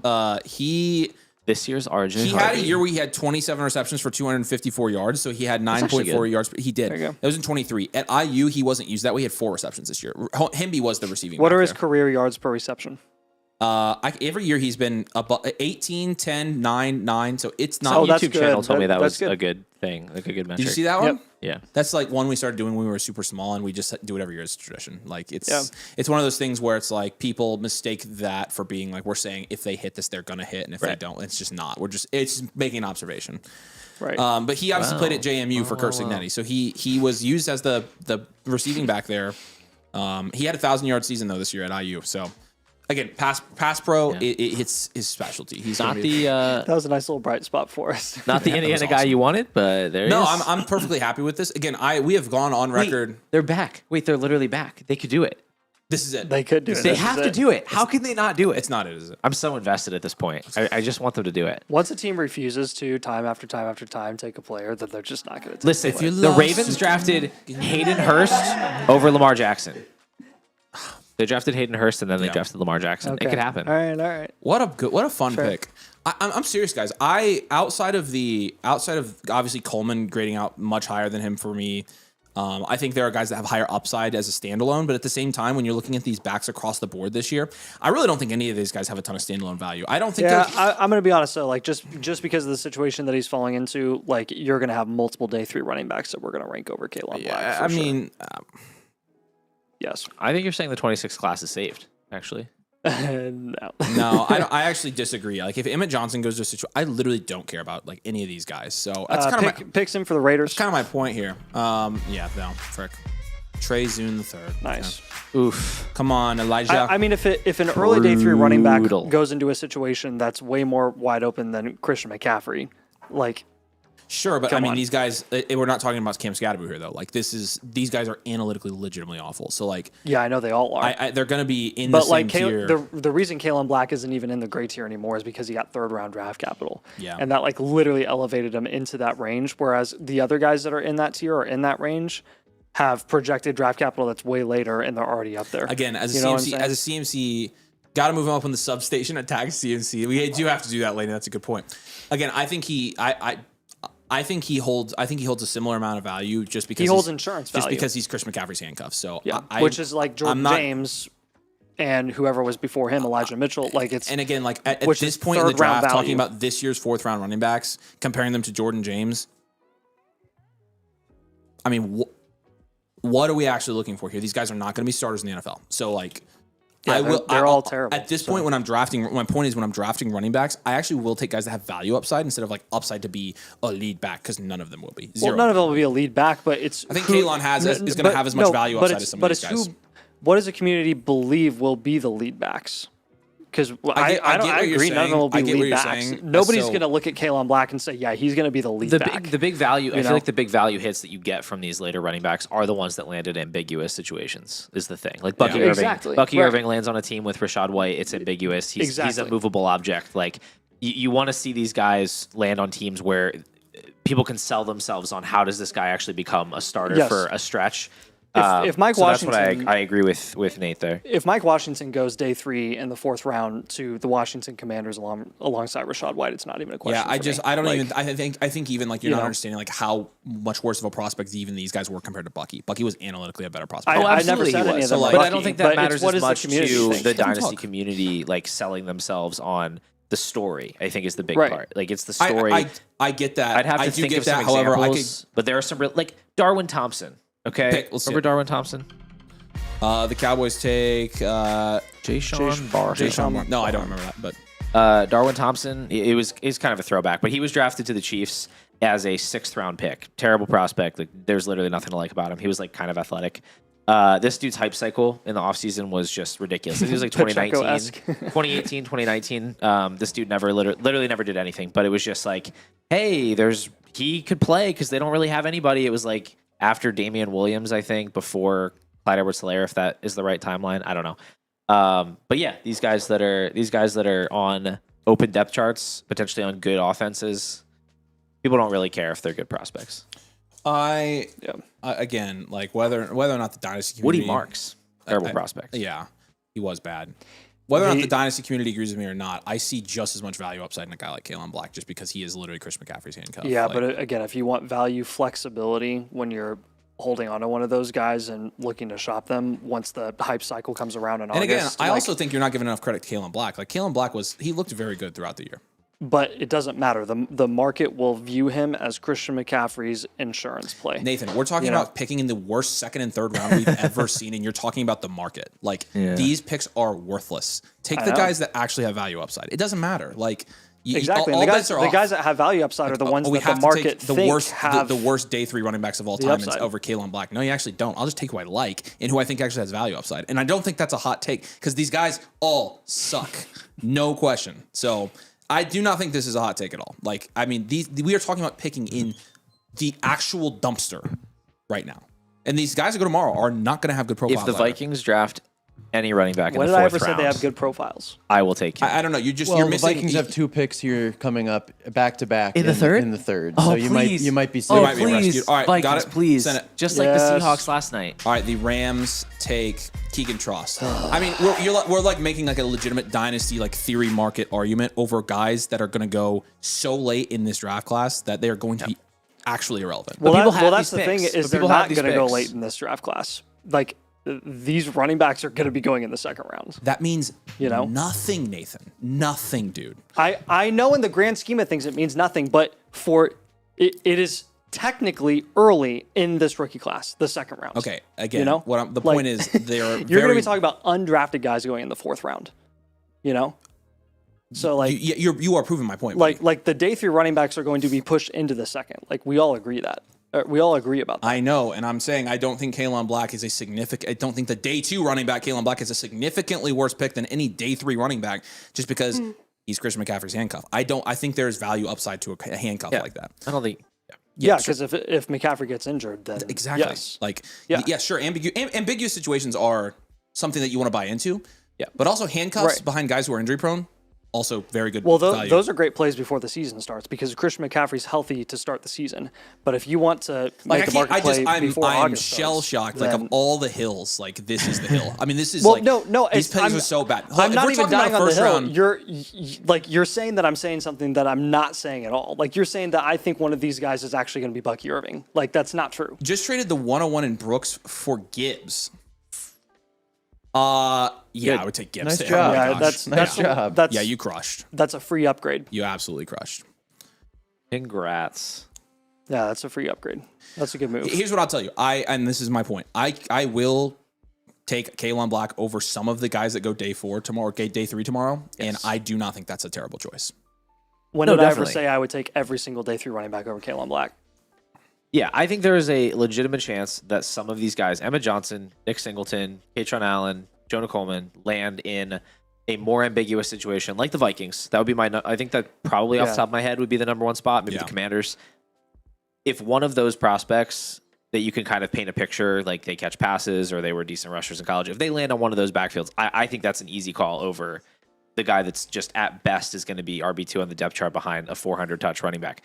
I totally don't think that all of those guys are going to be valued ahead of them because Right. some of them are going to land in Exactly. equally bad spots. Like the Eagles could draft one of them, right? Like and then you obviously take then you the don't want third to. round guy. Obviously, if you have somebody go to a wide open backfield, sure, Yeah. there's probably going to Yeah. be more immediate market appeal for those guys. Yes. Yeah, But- that's all. and Like Woody that's- March that's was the a guy point. that I kind of But I ignored don't last necessarily. year That's kind of what my point is. because I thought he was bad. I'm not necessarily Yeah. worried about immediate market appeal with these guys because it's Oh, going to be I do in August when I can sell them for twice it's their going to be price. so you know? low that I don't think it's going to matter. That's my entire point. Yeah, All right, pick. I don't know. Dolphins. Corey Crossman, Come on, please. Chris Bell. All right, well now he's the number 1 guy. That's kind of fun. 330. So he's Yeah. the Pringle chip now. He is the Pringle chip now. So who got demoted? Malik Washington has used napkin. Time of death. Malik Washington. Yeah, probably. 10:53. Yeah, this is intriguing. Man, this dude? Again, he's out of eligibility. I wasn't realizing that, but to fall to the 330 after tearing your ACL like that, pretty and crazy. we talked about in the first round, That's a like bummer. that's a big fall. Yeah. that's highly unfortunate. Well, you know, it does make you wonder too.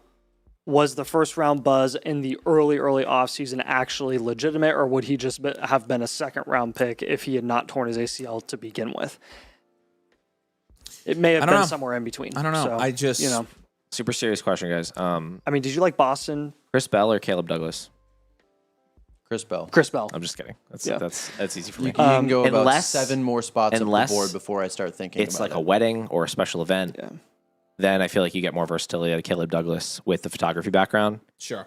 Yeah. Yeah, I was gonna say with Caleb, like you know, getting engaged. Yeah. I would take it. I would take. That's what Caleb I'm saying. Like with Boston as a prospect versus Chris Bell, when you're watching their film, did you find them close, equivalent? Did you like Boston more than Bell? I believe it or not, I viewed them as fairly close. Okay, if they're fairly close. So then again, and Boston went the second. 100%. So Yeah, I think odds are, honestly, when it was all said and done, even if there was no ACL tear, he probably would have ended up being a second round prospect. Yeah, that's probably true. You're right. And you know, has McCoy With a been fall drafted? versus- He's in the Bernard Brazel group. McCoy has not is been cool. drafted. Yeah, no, he is. Yeah. Yeah, that's he had a lot higher upside than that analytically if he would have actually gone I think so. in the early second. Like if his he Baker had score gone was- early second, he would be sitting above Denzel Boston Yeah, right now, and so- and would be technically the wide receiver 6 in this class. He didn't, so he's wide receiver 9. I think the market is going to be. I think he's actually going to go pretty high Yeah. ADP wise because there are a lot of people that really liked him. It's vacated He, volume, baby. he lands in the open depth chart. People are going to undersell how bad the Miami situation is anyway. And then people are going to tell themselves the same story that he was going to go higher, that he has a lot of upside. So I think he is intriguing, but I don't think we're going to get any kind of a discount, you know. So where does that rank him then in this class? Like, does he? I don't think he probably gets up to where Chris Brazel Can I is, see our right? Can I see our latest rookie big Well, board? why real quick? not? Is that possible? I mean, they go what? No. 15 picks apart in the same round, like 20 I picks don't. apart? I'm not I sure guess where I that's want to a rank Chris fair Bell. point. Yeah. I think I'd rather have Bell. To than your Brazel. point, if people do take those day 3 running backs and like Black goes to the 3rd round, I think he is maybe the best pick there. Oh, 100%. Like, In this class, dude? Yeah, Absolutely. I mean, I think he will be. I think he actually is a guy that is going to be looked at as like, okay, this was a really big reach by San Francisco, It's massive reach. Yeah. but I don't. Again, They I'm heard not- you I mean, he's saying they great. couldn't top the Stribling pick, and they tried. No, actually, I think Stribling was way worse. did. I think Stribling was far worse. I think was. Kalen Black had a 4th round grade for a lot of it. was- I'll was take far, Kalen far Black. worse. I'll take Far Kalen Black worse. over Stribling. Yes. I would Easily, I'll take- absolutely Yeah, do that. just for the insurance play. Like I know for sure that I Stribling mean, is gonna Stribling suck. at 33 is significantly worse. That's Like, yeah. abysmal. I Yeah. I hold the opinion. I'm curious where I had in my redraft ranking I that Kalen assume- Black is extremely underrated. I Would thought you- that this whole time. Would you take Black over Stribling? Straight Like, up. straight up? Yeah. Yes. I would too. Yeah. All right. The pick here. I don't know about that. Get it tied in. Raritan. Yeah. That's pretty sexy. so sick. That's pretty sexy. Oh, dude. all the love Notre Dame that. fans here. Good Yeah. pick. Good Nice, pick. Tom. Good pick. Tom's killing this draft, Good pick. dude. He is cooking over Wow. there. Dang, we're 5 picks I away. like I'm that sad. one. I like that one a lot. Okay, so just for general reference, I had Roman Himby as my running back 10 in this class. Oh man, that's so rough. I had him. Somehow I have him ahead of Mike Washington, which this looks wrong. Who? Yeah, but who? Himby. Kalen Black. Himby. Oh, no, Himby, no, I sorry. gotcha. Oh yeah, actually, no. These look. Wait, look at this. I don't know what the frick's going on. Whoops. Oh my gosh! And somehow Kalon is dead at the bottom, but I definitely had him ahead of Himby, and I definitely had Washington ahead of all these Something guys. happened So with your ranks, man. my ranks got fricked. It's sorry. all right. It's all been shaken up anyways. He's not like the best. He lands in I know. in a tier bad below way. Stowers, Claire, and Sadiq. Okay. And that one makes does sense. We have not 5 picks here. enjoy insanely high hit rates. awful. But there are some nice ones in there. Tucker Craft. Ooh, I like that Komet, one. Who was relevant. Get down to Hayden Hurst, Johnu Smith. Like there's some upside there. It's just a Ryan just told me Deep shot. Eli Raritan is the next Tucker Craft. So That's great. I didn't hear that until now. it's exactly where what did I B said. Rob sign again? Where's B Rob at now? He's with Atlanta because 2 B Robs. at we go. Atlanta. Georgia. Yeah, Stowers. Man, Claire's bakery score is awesome. Claire clocking in at a higher bakery score than Stowers was not on my bingo card. That was not on mine either. Actually, You, really you like warned this. us about I that. absolutely did. You warned us. It was on your bingo Yeah. card. He's, I told you it he's was on going to your be the bingo best card. second round pick in this year's draft, probably. 100%. You want to know what else I put on your bingo card? Dijon Stribling might get drafted higher than we think. You did, and I think we put him in honorable mention, didn't we? Yes. Who? Stribling. Stri- Yeah, we did it yeah, literally we for did. that reason. So in that video, I literally said he's the one guy that we could have ranked because he's been getting day 2 buzz. So expect him to potentially be a big riser, Yeah. but it's no guarantee. yeah. And that's how we left it. So I'm glad that we at least covered our butts. I mean, last year's tight end class had, obviously it was Warren Loveland. 2024 had Bowers, and then all the guys were worse than these 3 tight ends. Laporta was better than these 3 tight ends, but Kincaid and Mayer, you're talking about the same tier here. 2022 was McBride, and then these guys would have been 2, 3, and 4 in that class. So it's actually not. It ends up not being a terrible tight end class. Like, I mean, there are some good upside. not plays. bad. It's not a tight, it's deep. it's not a bad tight end class from the prospect perspective. It just so happens that 2 of the tight ends went to situations we don't exactly love. Yeah, Right. very true. 3. Even. Yeah. All right, we got 5 picks left, boys. This is gonna be fun. man. We'll What do else some we got? mocks. Mocks are gonna be fascinating. They're going to be crazy. After this. And again, this is So, another one where it's like, Pick. Who are we taking? The mullet. There you go, Jennings mullet. Dunker. There you go, Becca. There Nice. you go. that's Jennings that is Dunker off the board, baby. such a classic Steelers pick. All right, here we go. I am begging. Help me, Obi-Wan Kenobi. I am begging. You're my only hope.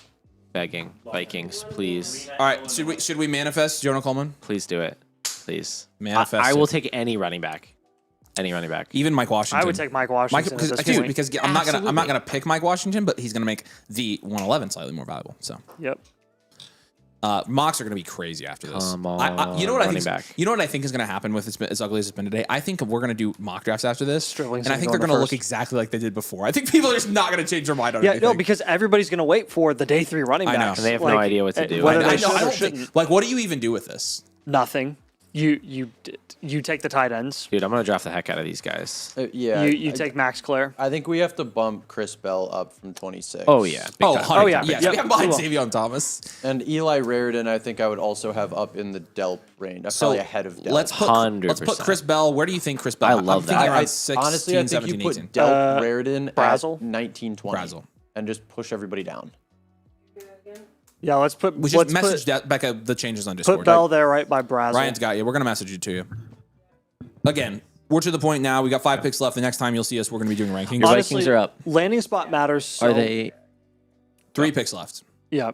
4 picks left. That's what I meant. Landing Yeah, this spot one just went. I knew that. Landing spot matters so much more in the third round because the hit rates are already so low that like if you have a half round gap between like say Chris Bell and Chris Brooks, like you just take they have the same landing spot, but like Chris Bell versus Chris Brazel, like you just take the guy that has a better landing spot. I might have an offer for Henry here. You need a running back, giving up Wan'Dale Robinson and Ayuk for Derrick Henry. I'm good with this. I mean, it's essentially Henry is 32. Yeah, Crazy. he's ageless.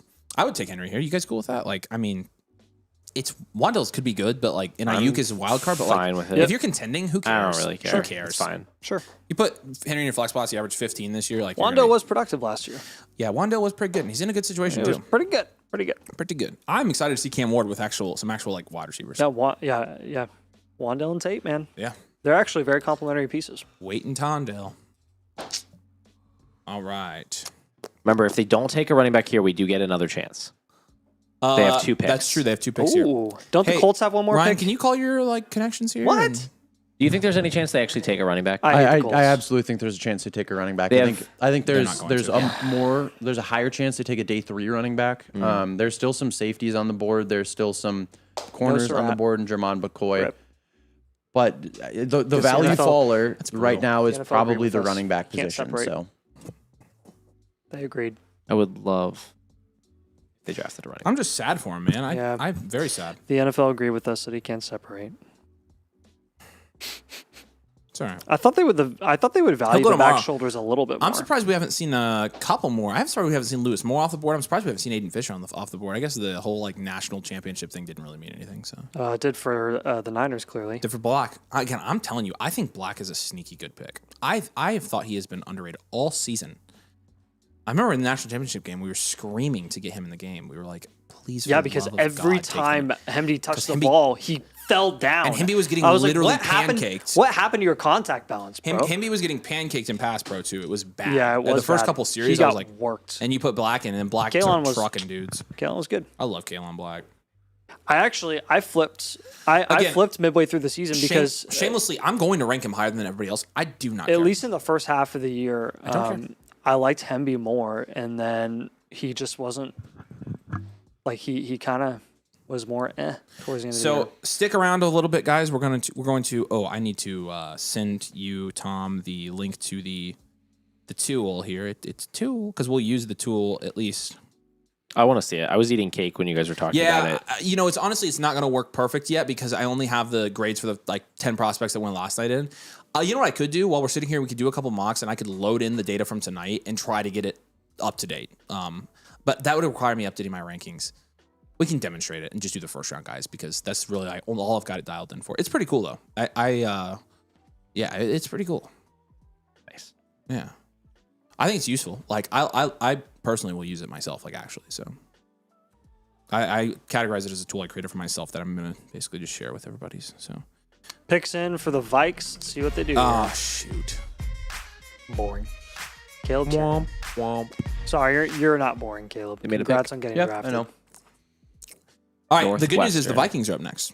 The Vikings are on the clock. So Ooh. The Vikings traded Jonathan doing? Grenard for Caleb Tiernan and ladies and gentlemen, the four of us and everybody watching, let's give one more big giant thank you and round of applause to the team behind the cameras because they absolutely crushed it They the did last crush few it. days. You guys did Yep. so good. Seriously. Yep. You guys tonight was as seamless as last night. I mean, it was Yep. I mean, it was great. So Yep.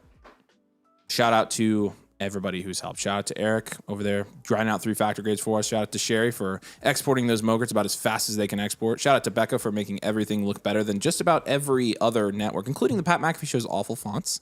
Shout out to Kyle for telling me when the pick is in and also helping Tom sort things through. Shout out to Tom for reacting to picks when I told him not to. Shout out to Chris for being pretty good at fantasy football, winning competition, coming here and actually helping us out. Shout out to Mark for being a producer who was able to step in after not having that much rehearsal and really didn't have any issues tonight. And shout out to Scott, who obviously is our regular producer, and he does a great job as well. And we technically are breaking the law by keeping him past a certain hour of the night because of child labor laws, but we are we have a great lawyer in Tom Lennon, so we are prepared for the lawsuit. That's what you can keep saying that all you want, dude. So shout out to the team. I'm forgetting. Shout out to Cole. Cole's in there somewhere. He's a couple Coronas deep right now. Go team. Shout out to Anna. A couple. Anna planned everything. You guys, I mean, all dealt with her. She was great, wasn't she? She killed it. She was fantastic. Yeah, Anna crushed it. So no, we're not gonna clap for her, but she was good. She was okay. Who am I missing? I'm gonna forget people. Malachi Fields, wide receiver, 79. Obviously, shout out to all you guys, but I mean, I think we kind of got our recognition, so I think we're good. So I feel appreciated. no, you should. We appreciate you. Jacoby Lamb, wide receiver, 86. This checks out. That's so I'm bad. I'm dead serious, dude. Every It's gonna be lower single- on the rookies though. I mean, almost I wouldn't. I'm not reading into the low guys too much. It's gonna bury them. every single 4th and 5th round running back, I'm taking over most of the 3rd round wide receivers. You have to. Like The hit- literally hit- every single one. hit rate we statistics already alone. we already pre-established this before. All right, here we go. Last this chance, even Obi-Wan happens, Kenobi. No, they didn't do it. but, ugh. Boo. No fun. We're going to roll out some rookie mock drafts here in just a couple of minutes, so stay tuned. You guys can jump in these mock drafts with us. And what time is it? 11:07? Man, we are going to get to bed at absolutely reasonable times. Thank goodness. Things you love to see. I know. I'm going to miss you guys, though. Most of you guys are leaving I know a lot of you guys. I'm not going to see you again. I won't miss you. I know. I will We're see keeping you, Ryan Ryan. hostage. I am very glad Ryan's staying. I wish that we had more time, but Tomorrow's gonna be a busy day. it's hopefully. gonna be. We're gonna have fun too. We're gonna get into the weeds and stuff, and What time does the draft Math. start? I believe it's at noon. yeah. So obviously, Paul, thanks for coming, dude. I mean, this was a blast. Thanks for having me. I hope you liked it. I mean, Had a great time. we liked having you. So again, I think we'll go ahead and we'll probably extend an invite to you next year. I think. Sweet. Contract extension. Contract extension here. We'll do it 1 year. That's fair. You could screw it up next year. So That's fair. Are you giving me? Are you franchise tagging me right now? yeah, we're gonna franchise tag Paul. Pure potential to get franchise tagged. You heard it here first, but no, obviously again, may make, sign it. We'll make sure see. you're subscribed. His channel is Pure Potential, and it does have some pure potential to be a monster dynasty channel. Okay, picks in. Here we go. Seahawks. They take Julian Neal, cornerback from Arkansas. That guy looks funny. Let's go. Oh, the Nice. Jags. Jags are Come opening on, the Jags. running back. Come on, this Paul. is the I no last longer pick. want to see a running back draft in Is round this 3. the last pick? This is the Yes, it is. This is the last pick. There you go. Can we please have an ending like we did last night? No, thank you. Dun-dun-dun, dun-dun-dun, dun-dun-dun-dun. You have the pick in. You're good. You done? Good job. For the Jags? And then you're taking over. We're doing drafts and stuff.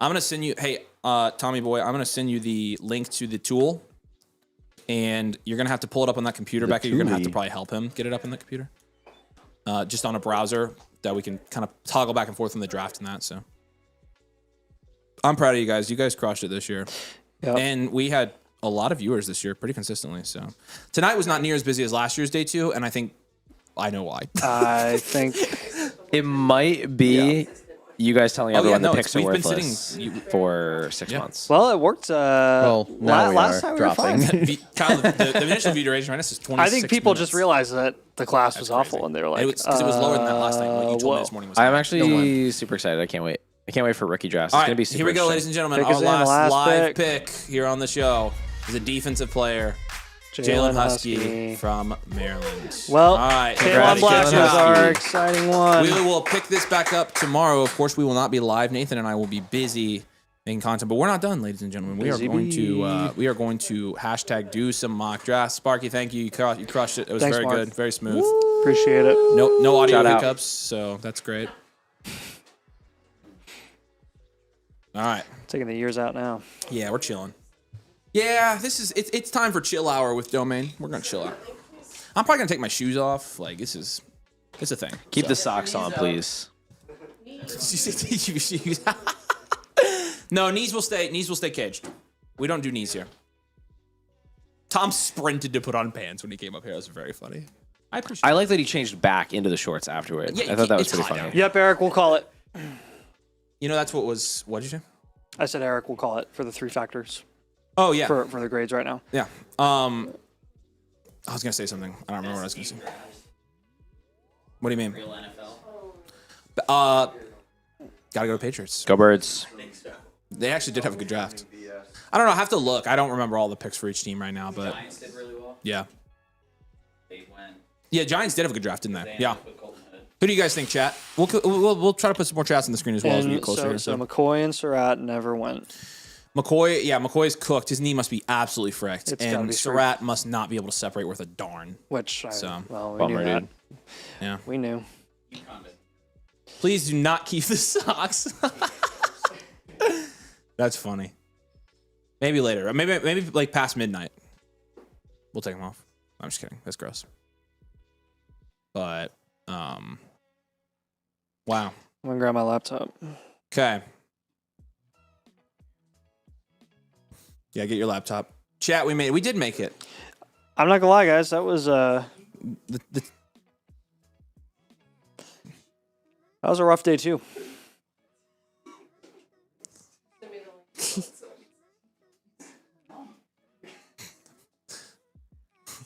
I know we should be. Oh, like Becca's running a promo. There you go. You get double. There you go. Becca wants to sell. This is again 2 blueprints when you sign up. Code domain annual motherflocker 2. Take advantage of our best sale of the year. It's Black Friday for us. It's the best. It's the most wonderful time of the year. Dynasty Christmas. Check out the link. I'll drop it in the comments for you guys. So love you. Appreciate you. Yeah. Can we get some mocks fired up? Let's do it. Let's roll, ladies and gentlemen. It's time. Yes, I will. I was promised Heidenreich Day 2 Capital. You were certainly not promised that. Nobody said that. Although it would have been great. It was my pipe dream. But it was just that. It was the pipiest dream of all time, maybe. So, who are you the most... You were right about Coleman. I got to give it to you. And Surratt. Okay, I knew that was a legit possibility. I wasn't going to actually admit that, though. But Coleman, Yeah. And Coleman, actually, I figured Coleman, with everything that's been going on from... You know, at the point where like guys who are plugged in are pushing Coleman down boards, I figured it was possible he made it to day 3. So it's unfortunate. I'm sad, man. Is that who the most so disappointed sad. that didn't go? I'm assuming. Yeah, yeah. I mean, I think there's still hope for him as an interesting, round 4 guy if he lands on the right team. But Vikings would have been a really good spot. Honestly, Yeah. I would have been happy if the Vikings took Emmett Johnson or Sure. Mike Washington or Nick Singleton. Yeah. I'm hoping that maybe 2 of those guys tomorrow can land in spots that we can at least tell ourselves a story about. That would help a little bit in that mid-second range, early to yeah. mid-second range. But I think there's some fun stuff here. Like I'm not all doom and gloom. Like I mean, it definitely is true that the class is bad, and we've been telling people that. I mean, I told people that it was bad. I just thought, I don't know, Paul. Possibly. I think I saw that you released a video that said it was good. I did not, but I did say that people were overreacting, and that it remains to be seen whether that's true. As somebody, would you say that we were overreacting? I did not name you by name. But did you think that? A little bit. I would say that I we think were. we reacted. I think we were reacting. Yeah. I mean, Yeah, maybe. I think. I think You might be right. I You might think. be right. I think the point was kind of proven tonight. I think some of the things I was seeing, some of the consensus rankings you would see out there of like where these second round picks were ranked. Like Here's the thing: we weren't trying to create panic either. Yeah. We No, were I know. genuinely just telling the truth. like Blake Corum being ranked like adjacent to the 202. Like people trading their picks for that type of an asset. I think it's a little bit egregious. I think it's a a little bit. It's, a little It's bit not over as the top. egregious as I would have thought it was going to be. It's the 202 is worse than I thought it was going to be. Again, it has to be the running backs in day 3. Like that's what's going to have to help us out a little bit Yeah. here. Becca, I messaged on Discord to you. I think what's kind of fun. I think what's kind of fun about you're this in the Becca chat. Yeah. is that we did get a lot of guys drafted, right? And I Sure. understand they're not great prospects, but Yeah, we did. I think that there's not going to be a ton of agreement about how you should rank like the 16th guy Sure. to the 30th guy. Right. And there are going to be players that hit. Like there are going to be guys in this Of course, there mess are. of players It's that not, are going it's to hit. not that there aren't going to be players that hit. It's just Yeah. the fact they're going to hit at a lower rate. Right. But So if you feel like you kind of have your finger on the pulse of who the best guys are, you might get those guys in the 3rd round. Yeah, You might get them in the absolutely. late 2nd round. Yep. You talked about 2015 as being one of the worst classes. Like Stephon Diggs was drafted in 2015. absolutely, And he there hit in the 4th round. and there were other guys in that class that hit. So I do think it's interesting in the sense that you can really call your shot, and the opportunity cost has never been lower. I 100% agree with that. bet on some of this these is the players. best year to call out your guys and Yeah. and see how you do.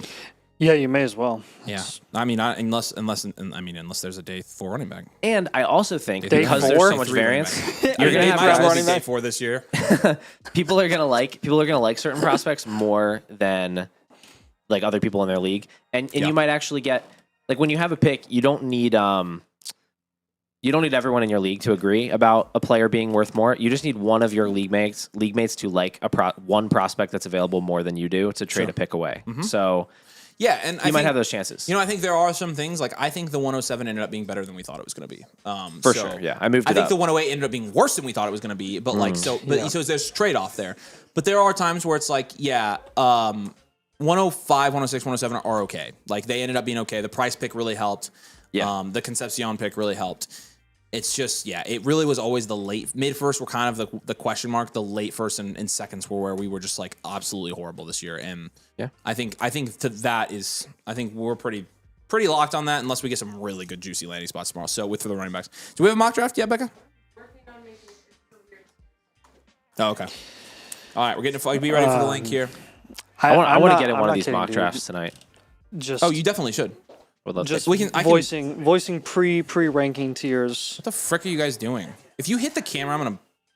What are the odds that we literally just rank the entirety of the third and fourth round in the same tier? I don't know. I think like Paul says, I think it's a good opportunity for us to kind of call some shots. So I think that's what we're gonna do. Yeah, let's just have some fun. Okay. Because honestly, I think people would appreciate like them hearing our personal opinions on the players of this ginormous pool of crap. Yeah. Like, which ones do we actually like, and which ones are the guys we think are going to hit? The few of them that we think are going to hit. So that's kind of my thouts on that. I think you're right from a hit rates perspective. You're looking at all of them across the board, and they're all just very maybe we low. just- It's very blanket, but we're going to pick the guys we think are going to hit, and I think we're going to elevate them. I think it's the way to go. It's going to be fun. All right. I mean, again, I'm still gonna let's rank. find some sleepers, dude. I'll still rank Coleman then. Yeah, we still have to put them in our I'll still rankings. rank him I guess. high. We still have to put them in our rankings, but. Coleman 112. Yeah, I mean, dude, I'm not even kidding. That's a legitimate possibility right now. Like, Yeah, if he goes early fourth, like sure. Yeah. which is horrible. Can you name, I know this trivia, the last time a day 3 running back had a round 1 Dynasty rookie draft ADP? It has happened. Ooh, can I think? Has it been in the last 5 years? No. Okay, then I'm probably not going to know it. But day 3 had to be somebody really good in college. Prolific college rusher. Still in the NFL today. Oh, is it Chuba Hubbard? No. Oh, frick. Hold on. First round, like startup ADP. First round rookie draft ADP. No, Chuba Hubbard went pretty high in the NFL draft, didn't he? For somebody on. No, he was a on- 4th rounder. Okay, that's what I thought. But he he wasn't was a- very good in college, though. He was not a first round rookie pick. Okay, I'm Yeah. kind of surprised about that. He was very good. And it wasn't, and Penny went really early, so it wasn't him. Kind of a similar player, to be honest. To whom? It's Chuba. Yeah. Because he had a very high college production profile. Yeah. I'm trying to think. I feel like I would know. Currently in the AFC conference, on a team, under contract. Give me the division. AFC North. Okay, stop.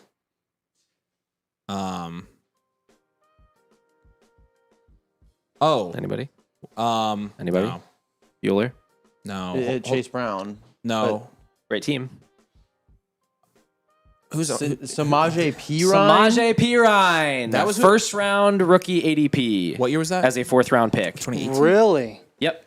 Wow. Earlier than 2018. 2016? 2016. Okay. That's 2017? crazy. 2017. Yeah. Did he go the year before Mixon? He went ahead of Alvin Kamara, and That's crazy. Yeah. Same year as Mixon. So But he was Kamara drafted got higher the draft same year as capital. Mixon. Yeah. he had If he was better drafted draft the same capital, year as but he Mixon, wasn't then how really did he- highly. Why on earth would he have gotten? He was first drafted round? to an open depth chart. I think he was drafted to the Commanders. Dude, you gotta think Oh, I about thought that. he was drafted to That was like Cincinnati. that's like Okay. literally Stone that's Age why. Dynasty 2016. Like Yeah. think about Yep. that. There were like not even Dynasty creators at that point. Well, Yeah. that would have just been every single relevant running back being elevated in boards because if you think like dynasty startups, all of the best running backs were going in the first rounds. Oh yeah, Like, no, they were. Yeah. So the 2017 class didn't have a lot to offer in terms of The wide receivers other were positions. buns. Yeah. But the running backs in that's CMC, Fournette, Dalvin Cook, Joe Mixon, Alvin Yes. Kamara, Kareem Hunt, James Conner, Aaron See, Jones. The depth chart analysis at this time was so bad. Like the dynasty community has come so far. It was literally just like, who else is going to get the touches? You have to draft Samaje Perine because he's the starter. So Yeah. yeah, I would have had Samaje as 39th. What's factors of 12? That'd be Third round. 403. Or, sorry, 4th round. Yeah, 4-3. Yep. 403. Yeah. Well, he was a first round rookie pick. And he shouldn't have been. I'm not, don't shoot the messenger. I'm just telling you. I might. That's one. It is. That's one. It is indeed. Yeah, I just thought that was a fun fact. That is a fun fact. You're welcome. Yeah, that shouldn't have happened. But hey, what can you do?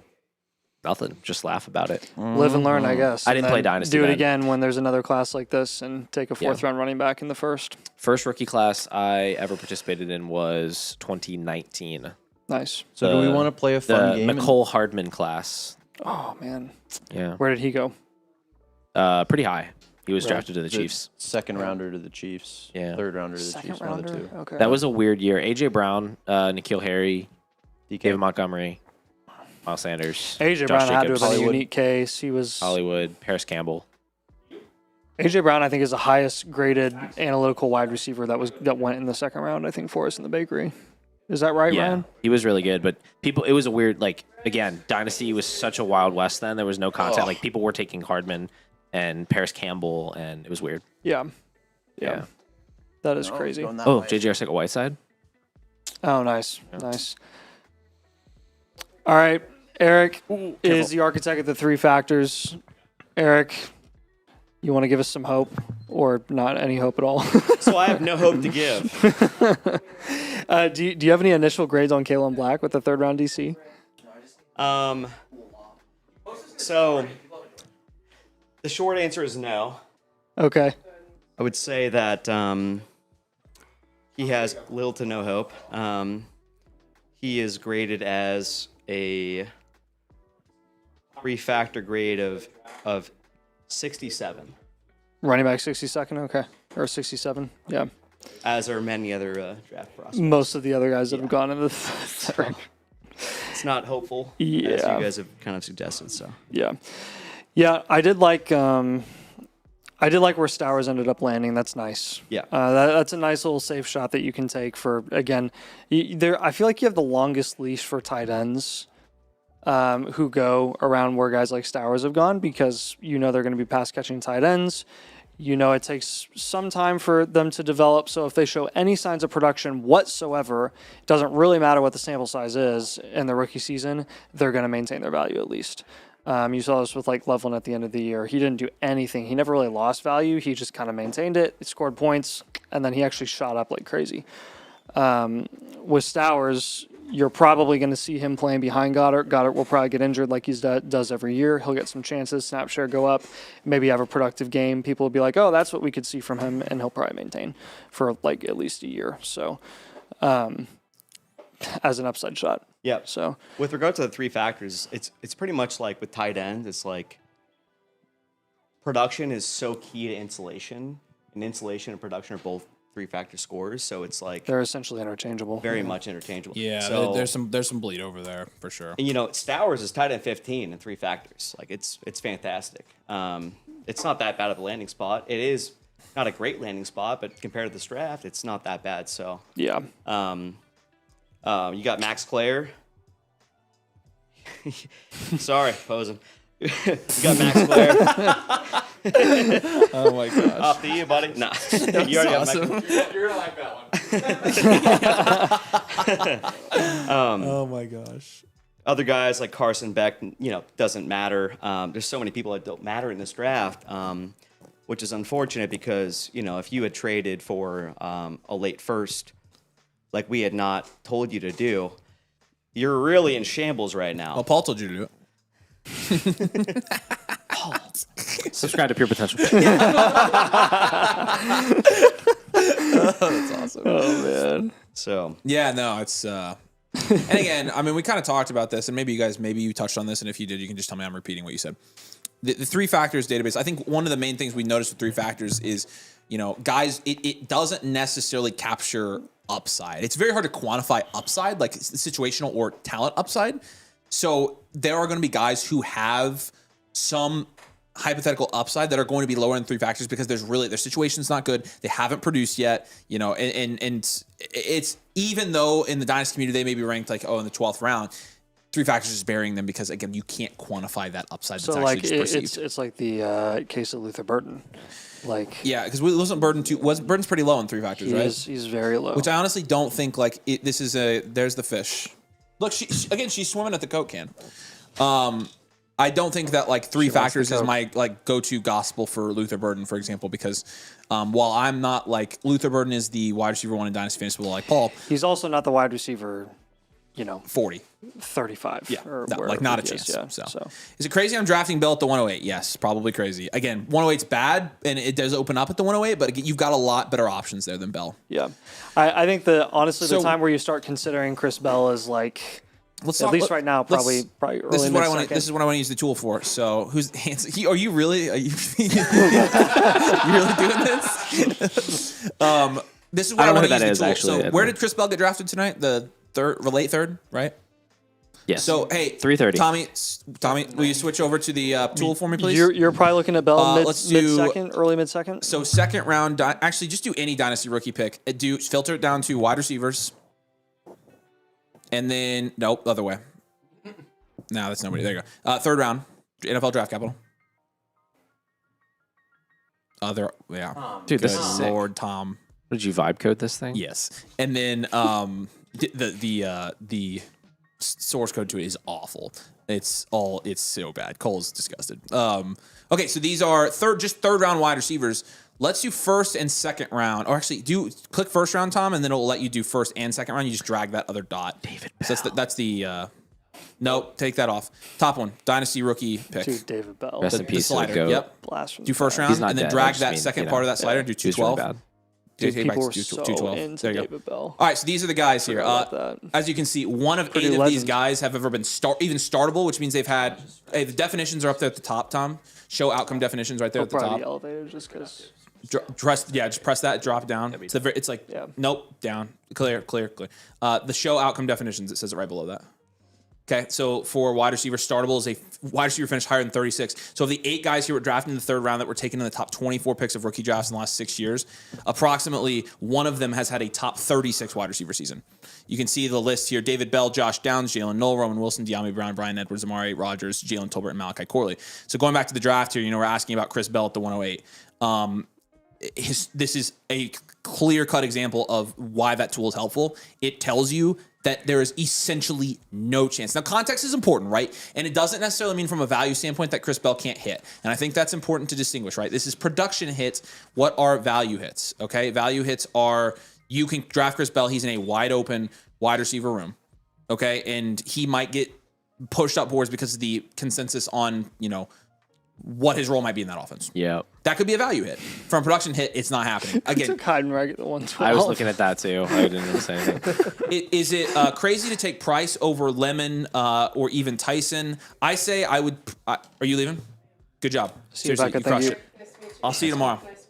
Everybody Pleasure. in the Becca, chat, nice to meet say you. thanks, Becca. She is the reason you have great content. Hey, Great looking content. you know what's interesting here is, again, I don't know how drunk this mock is. I guess we'll learn. But Aller and Beck, it is notable that people are taking them And I don't in the early necessarily think this second. is that crazy. And I don't think that's crazy in I'm any pretty way. sure you asked what I think. Yeah, I was gonna say answer the question. I would not take him over either. I don't think If you were going to take him over one of them, I think Lemon would be the more justifiable. Yeah. I would not take him over Tyson in any situation, personally. I do have Lemon a tier ahead, but I think you could sell yourself on it if you're especially if you're in a league that particularly values running backs highly, where they're just not very liquid. Everybody holds on to all their running backs. Like if you feel like you're stuck, you can't shop the pick for another running back. I think you could justify it. So, real quick, answer a question here. If you guys have questions about this, you can ask. Looking to join domain. Curious if ESPN leagues are continuous support on the Flock site. My team is showing up on Flock. Isn't showing my current roster. I'm stuttering, but it's fine. Yes, we do support ESPN leagues, and if you're having a specific issue with your roster, what we can do is once you join, I'll take your league ID and I can actually just get with the dev team and we can make sure that whatever bug that's happening on your end, we'll fix it and we can support that. So yeah, you should be able to use everything on an ESPN league with the Flock site, and again, all of our stuff, the blueprint stuff, the rookie draft analyzer, all ESPN friendly. So yes, we have everything you need, and also again, you have access to Nathan and I, and we don't discriminate, obviously. So we'd love to have you, Ted. Make sure you get code domain and your motherflogger tier. We'll take product questions if we have them, Tom, but also try to highlight questions here that talk about situations where we can use the tool to kind of figure out hit rates. I want to continue to dive into some of the hit rates of some of these ranges and different things. I think it's very interesting. So, and if you guys don't think it's interesting, I don't really care. I think it's interesting. So, okay, Kalen Black, 3rd round pick in the mock. When does the rookie database drop? Rookie database. The bakery? The bakery will be updated. Probably updated bakery tomorrow. Momentarily. That you're gonna post it through tonight. Momentarily, okay. As far as we are through round 3, yes. Okay, so we're gonna actually Ryan's gonna put the updated version on the site here very soon. So if you do want to look at the bakery again, domain is the way to do that. You're not going to include the guys that are going to get drafted tomorrow. How do you access the tool again? The tool is available for our domain members. So again, that's code domain annual mother flocker tier over on the flock site. We're doing we're doing the 2 blueprint special right now, so you get access. You get 2 team blueprints from Nathan and I, and you'll get access to the tool. You can use it in all your rookie drafts. All league settings are covered in terms of 1 QB super flex and then different league sizes. So, don't have IDP. I like Hurst. Is he a late round 2 now? So Hurst, this is an interesting. So we actually kind of already looked at this, Tom. It's the same exact thing, right? It's a round 3 wide receiver. But late round 2, it's a much more palatable price. And the earlier question was at the 108. I think late round 2 is literally saying nothing in this class. So sure, I would be comfortable taking Hurst there. Go for it. Because you got Brazel there. When we still got Surratt in here, which Sturjoy, I love you so much for doing that for me. I feel like you're just making me feel better. Yeah. But here's one thing here's where I'm going to put my foot down. Claire should be going early second.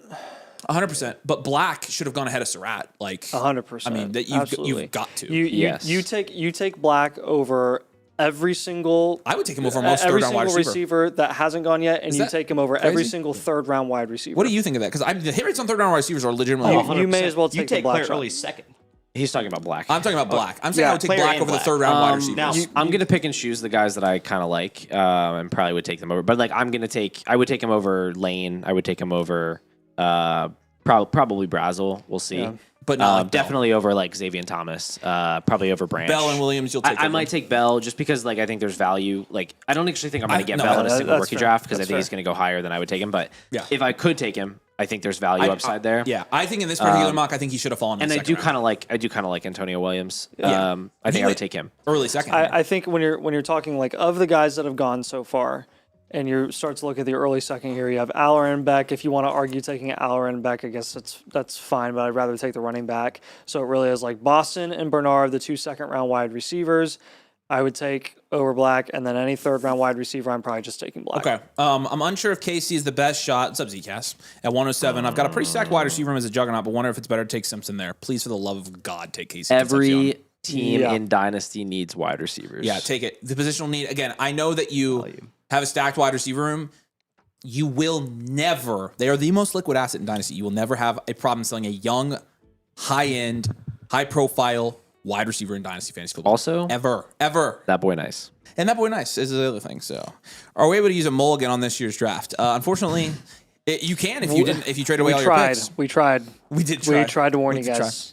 That's all right. The fun thing about this, and I'm going to spin this, but I'm going to spin it because I think it's worth spinning. Again, the one fun thing about this is we can pick out our my guys and have our own opinions and things like that. Yes, sir. But also, We'll still be annoying In about most Heidenreich. classes, you're actually not allowed to have opinions. We're don't know going to that. be so No, we annoying about actually aren't. Heidenreich But in this still. class, I think in this case, like the challenge that I'm really actually willing to accept and I'm actually looking forward to in Dynasty Leagues is giving people the best possible way to navigate what is an awful class. Because we've already hinted at this, for example, like taking a guy like Max Clare much earlier than people are comfortable taking him is a very good Dynasty strategy move. Yeah. And taking the third round quarterbacks. I think where I people think we're the going to hit get really rates into the are weeds with low. strategy and roster construction here Yeah. and just overall general hit rates because it's so bad. We're going to have to kind of throw conventional Dynasty, like here's your rookie rankings out the window. And like, what do you actually do if you have a bunch of thirds this year? Like you could not move your thirds. Who do you take to give yourself the best shot? So there's the next draft. Jump in. We're going to keep doing this. That's why I'm excited about it. I'm like, this is the same reason that I get excited when I review hard rebuilds. They're not as fun to give somebody high-end players, but you get to take on the challenge of rebuilding the worst possible team, and you get the dopamine hit of doing that. And I love dopamine, so I'm a big dopamine junkie. I'm trying to log into my That's Flock the account. safest bet you can have. Yeah, So Like early second, mid second round draft pick in the NFL for a tight end, even late second. They're very early good third. dynasty Like draft that is the best pick you can have. What do you guys like? we're like Colpitt comments. Look at Elijah Arroyo. I didn't pick that. That is the best pick you can have in a second round draft pick in a rookie draft. If Period. We've been preaching that stuff, but Yeah, and it's like we have so many of them this year because the draft class is so bad. yeah, and honestly, like you have to now. The important part of that is just distinguishing between the blocking tight ends and the actual pass catching tight ends. Right. Where does But- Justin Jolly go? He's not a pass blocking tight end, but yeah, he's Forbes says, do new annual Lee, my bad. Mother Flocker members get infinite with the 2 blueprints as well? Yes, with code DOMAIN. Yep. So, oh yeah, somebody asked about Gunnar Helm and Annual Mother Flocker members. Thank you, yeah. Not Flocker. yeah, I'm assuming Forb knows that, so appreciate Forb. No, the box is full. So, yeah, somebody asked about Gunnar Helm and Greg Dulcich should stock up. Maybe. I'm wearing the exact same Puma socks from Costco as Avery right now. Kyler, you have good style. Costco's where it's Costco at. is the place to get awesome. socks, dude. Costco's where it's Yeah, at. Cole's got them on too. Nice. Trust me, I've been checking out your feed. I would like to say definitely stock up on Gunnar Helm. All right. Play. So looking ahead to tomorrow. Looking ahead to tomorrow. What's tomorrow? Saturday. What running backs and where, assuming in the 4th rounds, would you be okay taking one of those guys at potentially upwards of the 112? Because that's what we're potentially looking at. Like, Do let's you say, want let's to say, draft the next Smosh P. Ryan? Like, let's say Jonah Coleman. Nate, yeah, it's gonna right. have to be round 4 because at the point where you get to round 5, like It's awful. It's crap. It's awful. So Yeah. let's look. Bills are not taking a running back. Raiders are not taking a running back. Jets are not going to take a running back. Cardinals are not taking a running back. Chargers are not taking a running back. Oh my gosh, you guys. Oh my gosh. you So guys. Coleman and Mike Washington might be screwed. I mean, one of these here. I will 100%. Not like I have any Mike Washington. No, I hope, 100%. but And this is it's- why I was it's kind for of trying. Coleman, This is why I was essentially. really digging my heels in earlier. I think what you're going to see tomorrow, instead of Coleman going to the Vikings, I think you're going to see Coleman go to like the Bengals or something like Well, that. yeah, if he goes there, then And- you may as well just take the guy who has better draft capital. And that's kind of where I'm at. And so, but well, you should have just said that. well, I know, but I feel like Because I totally agree with you there. Obviously, if they're going to a situation with worse draft Because capital where they're a backup, who are to the a running back landing spots right now that we would then be like, oh man, we're taking. That's what I want to look at. It's pretty much the Vikings. Minnesota. Right? Washington. Does Minnesota have a pick in the 4th round? Yes. So Washington and Minnesota, and that's about it. So Washington. Give me a minute. Hold I'll on, think of one. hold on, guys. Where's Minnesota's pick, Ryan? Should have one. Panthers? They certifiably don't. And you know who else doesn't have a pick? They don't have one, Rip. You know who else doesn't have one? Who? The Commanders. What? Well, gosh darn it. Well, it's Jover. So there's no running back that's going anywhere. No. There. We can actually use we can pull the Michael Carter card, which is when Michael Carter was drafted in the 4th round. Yeah. The Uh-huh, Jets. Everybody said, well, actually, the Jets didn't have a 3rd round pick, so it's kind of like they drafted him in the 3rd. They said they would have drafted him in the 3rd if they had one. Again, So problem he's with basically a that third-round is pick. that all these I need to look at this. all list. these teams that are drafting tomorrow. I think the Jags could take a running back tomorrow for sure. Round Wrong. 4 NFL draft. You could not be more wrong. You're wrong.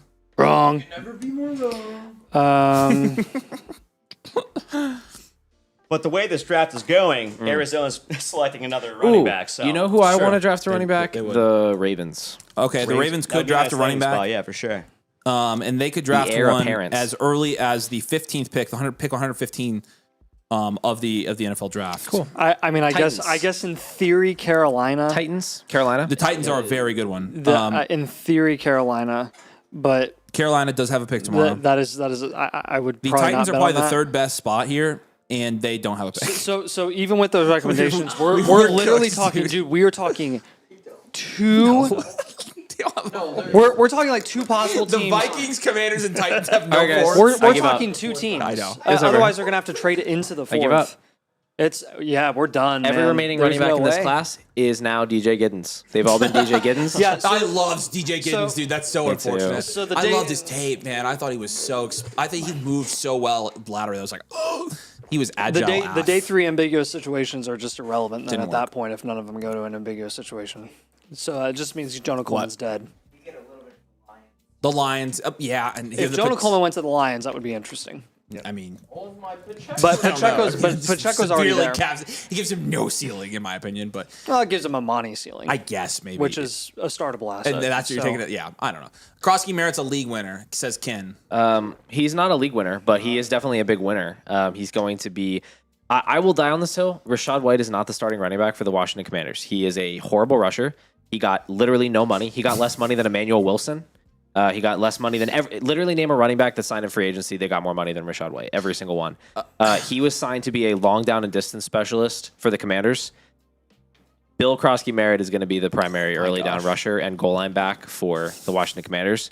And he can absolutely have like a Brian Robinson type of season with maybe some more explosive runs mixed in. So I think he has like an outside shot at being a top 24 running back, I think. Undrafted. I know. Okay, so, dude, I honestly like. Let's look at the 5th round. Titans pick in the 5th round. Who else picks in the 5th round? It does. Panthers, Ravens. Titans have multiple picks. What if Heidenreich goes to the Titans? Heidenreich. Can we stop talking about Eli Heidenreich? It's our damn show. The 1 year we can talk about a 5th round running back wide receiver. There are like real running backs. Do we One fish do we have to fry in the second round Well, this you're year? pulling the bluegill out and throwing them on the grill in the 4th round? You know what? They're all, and we Eli play. Heidenreich is all like small the fries. eighth best running back who is still available. Yeah, and he's my favorite. Am I allowed to like players, or do I just have to be like, take Coleman, and Avery then we're only going to likes take Mike white running Washington, backs, and then they have to so- take the Penn State backs? No, Heidenreich. You better get careful with that, or I'm gonna start spreading rumors. Sorry. And that's the number Colts 2. have 2 Paul. fourth picks. Maybe that's they'll my take second Heidenreich. threat. That's two. Can you imagine if the Colts got Heidenreich? I guess I'm not allowed to make threats, but you are. What'd you say? Can you imagine if the Colts got Heidenreich? How Steichen would use him? That would be pretty sexy. Yeah. Not for fantasy. He would probably. Yeah. He would probably beat out JT, don't you think? Yeah, he Yeah, might. it is Heidenreich, Kate Carter. That's exactly right. Yeah, golly. And again, we know the funny thing about that's exactly right. Yeah, David. there you go, Shut up, there you Paul. go. Freaking Yeah. gosh. I get that a lot. We do love Heidenreich. He's very fun. But again, like loving Heidenreich does not equate to like, oh, we said he was going to go in the 3rd round. Hey, just for I deserve reference here, plenty. guys. Like Harold Fannin was a guy that was going in the 3rd round of last year's rookie drafts. Harold gosh. Fannin would Chuck. be like a 1-2 turn guy right now. Mostly, I don't have the draft tool posted yet, but I will. Seriously. Can we Harold run? Fannin might crazy. go. Oh, on actually, you game. know what I need to do? Which side you guys taking? Gibbs and Nix for Josh Allen and CMC in a 6-point passing league. Josh Allen. Josh Allen and McCaffrey. Just go win your league. Josh Allen and McCaffrey. 6-point, Allen and McCaffrey. Avery, you want to have a really fun conversation? Allen love McCaffrey. fun I just finished uploading the bakery to the site. Yes. So if you're If you wanna you're go look at the watching, updated bakery, go take a check. look at it. Our first round is Save what? I think we'll survive. There's a whole lot of Yeah. Sure. fish to fry tomorrow. Sure. Apparently not. I disagree with that, but yeah, whatever. As of right now, Max Clare is the 110. Let's go. Die. Wait, how is that possible? Ahead of Oh, that's Stowers, yeah? That's kind of sick. no, there was 10 guys in round 1. Ahead of Simpson. Yes. Oh, way ahead of Simpson. Simpson's analytics are in the toilet, and you just Simpson- kind of have to. That's Booty true. cheeks. That's true. That's true. That's Yeah. true. Yep. Booty. That's So bootiest that's of cheeks. that's fun. It's the year of the tight end. Yeah. I will say it's very funny looking at this because last year was.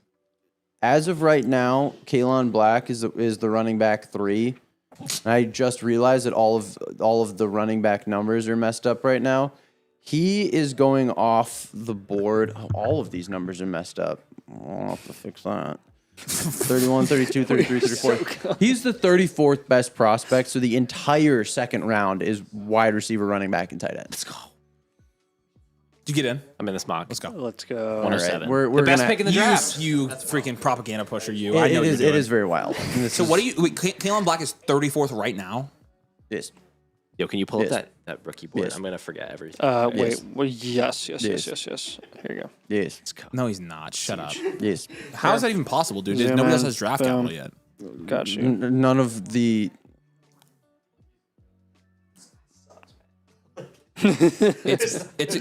Hey, can you guys help me figure out like a rough draft of my like rookie gotta rankings figure so I this can out. plug them into the tool and show people the tool? So like after the Price, Mendoza, Concepcion tier, are we putting Sadiq and Cooper in their own tier? Don't we think like roughly? And then who's after that? Stowers and Simpson? Stowers and Simpson. Simpson over Stowers. And then I would say, I think I have Stowers in Boston actually, and then I have Simpson. I think I have Simpson with Sadiq and Cooper. I need to move up Jeremy. Do I need Jeremy in the Boston tier for sure, right? Claire in that tier. Yeah, I would put Claire. I'm in going that to keep tier. Coleman in there for now. And then who else do I move up that got drafted tonight? Anybody? Hey, this draft is like actually real right now. It's crazy. Not to jinx it. Let's worry about it tomorrow, man. I know, but I'm trying to get the tool updated so I can show them how it works. Oh, I 'cause gotcha. I'm trying to demonstrate it. Like Antonio Williams, I'll bring up here. Kalen Black, Kalen 101. Black, I'm going to pull up 101. at least right now to the 102. There you go. There you go. I'm going to put him above Emmett Johnson. Emmett Johnson sucks. He can't even get drafted over Kalen Black. Emmett Johnson's probably not going to go to the 6th round. He's literally terrible. I mean, you take it to Antonio 107. Williams? Oh, Casey Concepcion? Like, I took Casey Concepcion. like and I'm he shocked. least Jaden Blue went in the surprising 5th move ever. round last year, and there are a lot of other guys that went after him too. But it's just like, man, Not Oliver. What do you think It's about bad. Green Bay and their running backs? Josh Jacobs is Josh Jacobs. The going running to back? score 16 points per game. Yep. yes. And Yep. Marshawn Lloyd is going to get hurt in the offseason. Yep. If And you want somebody they're going to draft in round 6 is going to get Marshawn Lloyd, thank 9 you. carries in the one game Josh Jacobs leaves that early. was the other guy. And Chris Brooks is going to play 3rd and long if Paul. he's still on the team. I found another third round running back that was a total bust. Who? Marshawn Lloyd. Marshawn Lloyd. Oh, I definitely said him. Yeah, he's a great one. I'm about to be up here at the 207. He's a great bust. Wait, the oh, pick- you must have spoils of riches here. The Jags redeemed himself in the last 2 picks today. Who did they even take? Oh, I almost got Max Clare. Oh, so They're taking a guy with sad. the they rest of took like a Schmielak tackle. Schmeid, Oh, you like, need to, hey, you need to take Aller Brother, here. I am not doing that. Take Aller. I can't see the. Hold on. Take Aller. Can you calm down? Aller. Can you let me Paul, focus? Paul. Wait, the quarterbacks are out of order. Okay, there he is. It wasn't out of Nice. order. It was just scrolled weird. 207 mock Drew draft, 2 Aller. hours. Disgusting. 207. In a hard rebuild, going to get the annual mother flogger. How in depth do you go for the roster build help? Is it weekly help or monthly? Help with what trade I can go for? Yeah, absolutely. We give you trades. So you'll get the initial blueprint. You can actually message Nathan and I anytime. So technically, you can get it as often as you have questions. You can just message us. You do get a monthly update on your blueprint. So you'll get monthly blueprint updates. But again, unlimited access to the Discord and to Nate and I to message us. And so you'll get as much help as you need. I promise. And if you don't, then, you know. So go ahead. No, you first. No, you first. No, you first. No, you first. No, you No, you first. first. You guys- All right, Oh so my Avery, gosh, Avery, I went stop. ahead and re-updated everything. I guess I was just a little dyslexic because Kalen Black is 43rd, not 34th. I think your bakery's lying. I think it's There a you piece of go. crap. I don't believe any of it. There I are don't trust so many players who are undrafted who have better How Z is- scores than him. How is that possible? Because he's so old. Again, his Yeah, but again, the production Z wasn't until score is later. correlated to the bakery score, right? Like Right. he's the right now the running back 3. So I just don't know how is it possible with like nobody being off the board because there haven't even been like 42 players drafted. He's the I am confused. He's the running back 5 right now behind Coleman and Singleton still. Because if they go undrafted, they do still have a better score than him. Sure. Doesn't have to have 43 players off the board to get to 43 players ranked. Yeah. Okay. The point I'm making is Kalen Black is doo-doo buns booty cheeks. I mean, you could have just shortened that dramatically and said, I have no idea what the hell I'm talking about. You could have said that, and it would have been a lot quicker. You just have to learn. Someday, when you're on camera long enough, you learn to just kind of condense what you're trying to say. and Right, make it Ryan. For sure, for Ryan, sure, for someday sure. you'll Very learn that notably brief, anytime you say in his- anything negative about any IU player whatsoever, Oh, no, you're going to be run I'm fully well aware. out of the state. We were making fun Again, of are we you two elevate- earlier Again, today why for does that. Kalen Black have value? He doesn't. because Trick this class sucks. Because of the only reason he has value is because of situational context. Bingo. And That's exactly the, right. And that is the one thing that this is not designed to factor Exactly. in. So that's why I really am not looking at this. Well, I mean, the situational context She's is cut to the fish cam? he went in the 3rd round. the Yeah. situational, We have a super chat, gentlemen. The situational Oh, yeah, context read is this for important, Jax. but at the same time, Yeah. he's not good. Jack says Ryan, I we have a have super chat? Jack says I have Gency plus a 101. I'd send Judkins, Sampson, Addison for the 103. 102 is a Birds fan. Tate could fall trying to move Addison before he pulls a Rice. Nice. I think Judkins and Addison to get the 103, which is potentially Carnell Tate there is a solid move. Yeah, I would do that. I'm good with that. Yeah, I think Good so. move. I would Time do rank that. to the Cardinals. They don't have any weapons. They don't have enough weapons right now. I think that would be good. Like a zoink scoop. Guys, I'm killing this mock Heinrich went draft. to I the just got Oscar Cardinals. Delp at the 307. And I actually just decided this is a 1.0 tight end premium league, so I'm really winning. Yeah. We need to do that when he's drafted. I can't believe you picked Oscar Delp ahead of Jacoby Lane. I think we should have a can't? boxing match over Kalen Black, Ryan. I think we should box right I here. would probably draft. Who, me and who? I think we should have. I think we I should think we should have a box boxing Caleb match with Battle the to the Jets. death. I think we should have a boxing match change with it the to Jets an front MMA office. match? Can we change it to a? Yeah, we could do that. Okay, absolutely. You know mixed martial arts More than you. How do you know Lions that? fan 1015. I would take Casey There's this little acronym Do you know how funny it would called be the if San Fran took UFC. like a running back again in the fourth well, round? there's another one called WWE. And that's San all Fran fake. has four fourth round. Everyone It's real else to is me. completely I'll gone show off you the how rail. I'm the fourth only round picks. professional left on this couch, actually. Who? I said you're all off the rail. I'm the only one who's like keeping us on course here. I Like, think I'm answering Eric is more questions from the professional than chat. you right now, Paul. Thank I'm you. not. I fudged all my numbers today. No, I'm just kidding. Once my guy got drafted at 33, I realized my model just broke, and I was like, "What am I doing? You're watching a nerd Why am I crisis right here?" now, ladies and gentlemen. Tate Oh my gosh. Dadbod says, thank you. Got some advice from you and got 2 early 26 first, a mid 27 second, and an early 28 first. 4 picks for Chase. Stoked about Dynasty again. Thank you. Yeah, hopefully those picks were very early, obviously, but the 4 first is obviously not a bad return for Chase. Appreciate you, man. Yeah, we would love to have you join. We'd be happy to see you. Is Caleb Douglas anything? A photographer, actually. I think that's my favorite one. Yeah, Hey, guys. it's the only moment. That's like your pinnacle moment, though. So you just say narcissist because that's was your favorite great. moment. That was great. Guys, just so you know, if you want to absolutely crush your rookie draft from the 107, this is what you need to do. Casey Concepcion 107, Drew Allard 207, Oscar Delp 307, Cole Payton 407. That's Hey. actually mathematically the perfect rookie You have a draft Flock account. from the 107. I do. Yeah. Are you co-domain? I don't have a paid Flock account. I have a regular Flock Yeah, but account. Have we done a blueprint Still, for you? Are you I'm not. are you? But you can still put a code in even though if you're unpaid. Can you? Oh, I don't know. I can. Yeah, sure. Can you For sure, man. I'll do it. right now? Why don't you go to the I just want to know how my draft went. I don't get a review. It's true. Well, I don't know We'll how give to you a do review. it. I'll give you a review for free. That I wouldn't would let be- you review one of my teams. I trust you. Yeah. You should. Avery won't even give me a free review. No, dude, come on. Do you say like stuff like that about Kalon? I'm not Oh. giving you anything. Just kidding. It's already in there. Code domain. Let's go, Paul. You're the man. Of He's course. so nice.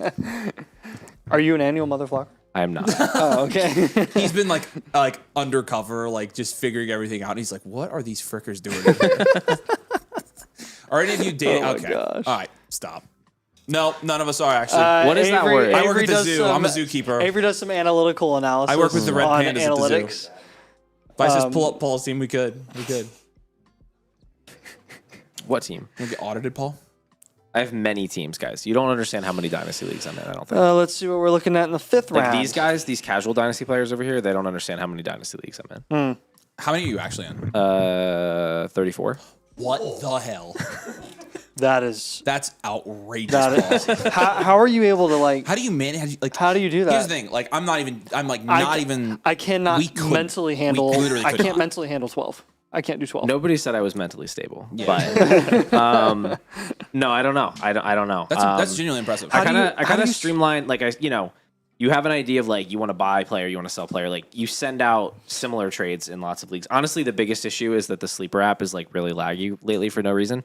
Just kidding. I know why. It's because they only care about their betting stuff and they don't It's actually 100% true. They don't actually improve anything about You want to start a the. fantasy platform with us? We should actually. I know. Yeah. It would be sick. That would be awesome. You know, Pure what the, you domain. know what the ginormous problem with that is? What? Is the sleeper API is so readily accessible and we use it for so much that it would Yeah. be literally detrimental for us to switch. Shoot. Darn Yep. it.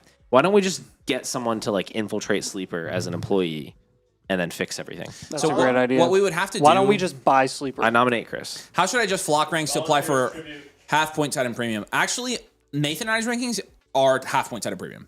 So As yeah, it should be. we just assume That's the everything's format God top point intended. tight end premium. yeah. So you shouldn't have to adjust very much there. And if you do have specific questions, of course, if you're a member, feel free to message us. So. All right. So Dude, like on Ooh. a Sunday, Yeah. how much time does it take you to get your lineup set up? I'm quick with it. I'm quick. I will on Thursdays before Thursday Night Football. I'll do like a quick run through and make sure I don't have like guys that are in the wrong spots and like my Thursday night guys are in. Yeah. So it's like my first draft of lineups and I'll run through those. And then Sunday's usually not much I have to do to just get them set. I have to do it on Web Sleeper, which Web Sleeper sucks because it's so laggy on my phone. this is Yeah, from that's David Elliott. Keep trade cut. Paul, Ryan, and Tom. So you guys are obviously out of this. This is Nathan and I. We're 100% cutting Ryan. Yeah, I was gonna say we're cutting Ryan there. Yep. I expected that. Is there a franchise tag option? We'll tag Paul. Yeah, we were gonna tag Paul anyways, so we'll keep Tom. we'll reluctantly keep Tom. Yeah. Keep Tom, tag Paul, cut Ryan. Poor Ryan. No one's getting traded, apparently. I love you, Ryan. I'll Except- never cut you. You know that. You threatened to kill me thrice. How do you access the tool that you're using to look at each player in each round? The hit rate must have missed it. I'm going to post it to the site. It's not posted yet, but I'm getting it all ready for you guys. All of you domain moflos are going to have access to that. So, I'm trying to get some stuff updated in right now. I'm literally pushing some updates to the tool. Hey, how are we gonna so that, How are we gonna protect the link from it like just being shared over? I haven't figured it out yet. I'll probably just keep changing the link. Is Kyle Shanahan in this mock draft? He just took DeZon Stribling 201. Oh God. Can I just talk about that for a second? Please. So I was plugging in his numbers to my 3-factor database and stuff, and You have a database? I do have a database. Nice. You hired me for it. And I'm trying to figure out what's going on. And I realized, he was a really low rank after I plugged him in. Can I say something real quick? Sure, of Yeah. course. If you I just think it's the button up and the beard, but if you put a straw hat on you, you would legitimately look Amish. I've got They actually don't wear buttons. Believe it or not, I've gotten that. That's actually valid, isn't it? It's not a bad thing either. It's like, but just like that's what the Amish people wear, the button-up shirts, and they Yeah. have the beards. Like, so I'm like, you could be Amish. Yeah, I could also They don't not. wear. Yeah, They I don't could- wear. They you have actually a- don't. They actually notably don't wear buttons. That's like a thing about them. Really? Yeah. How do you know It's so in a much Weird about Al him? song. Like it's a. No, how do you know so much? How do I know? How do Well, I'm you know from so the much East Coast, first of Pennsylvania, all. dude? I'm not from Pennsylvania. I'm from New Jersey, but Okay, it is fine. next to Pennsylvania. And Weird Al released a parody of Gangster's Paradise called Amish Paradise. In that very song, he literally says they never wear buttons. It's like in the song. It's a lyric I'm in the kind song. of embarrassed because I know that song. Yeah, so. well, you should know that song. It's a banger. It's one of the greatest of our generation. even But it's even still- Jedediah thinks that my mind is It gone. still doesn't. It still doesn't describe why the 49ers selected Stripling. I still don't understand. Oh my god. I know. Dude. What do you think, Ryan? Amish communities often avoid buttons for clothing, particularly for women, as they are seen as symbols of vanity, pride, or military-related social status, which conflict with their values of humility, simplicity. Do you Instead, not- they use hook eyes, straight pins, or Do you guys not snaps to see like a fasten button garments. down? Dijon. Dude, what in the world? You're such an idiot. Oh my How gosh. does that come to your brain? Dijon Stribling is so irrelevant. There are no stats available for him on ESPN. That's crazy. You gotta go to Are PFR. you looking at gotta NFL go to PFR. stats? Yeah. Yes. No. He's looking at his NFL Wait. game log right now. He had stats 'cause he was mocked there. Why?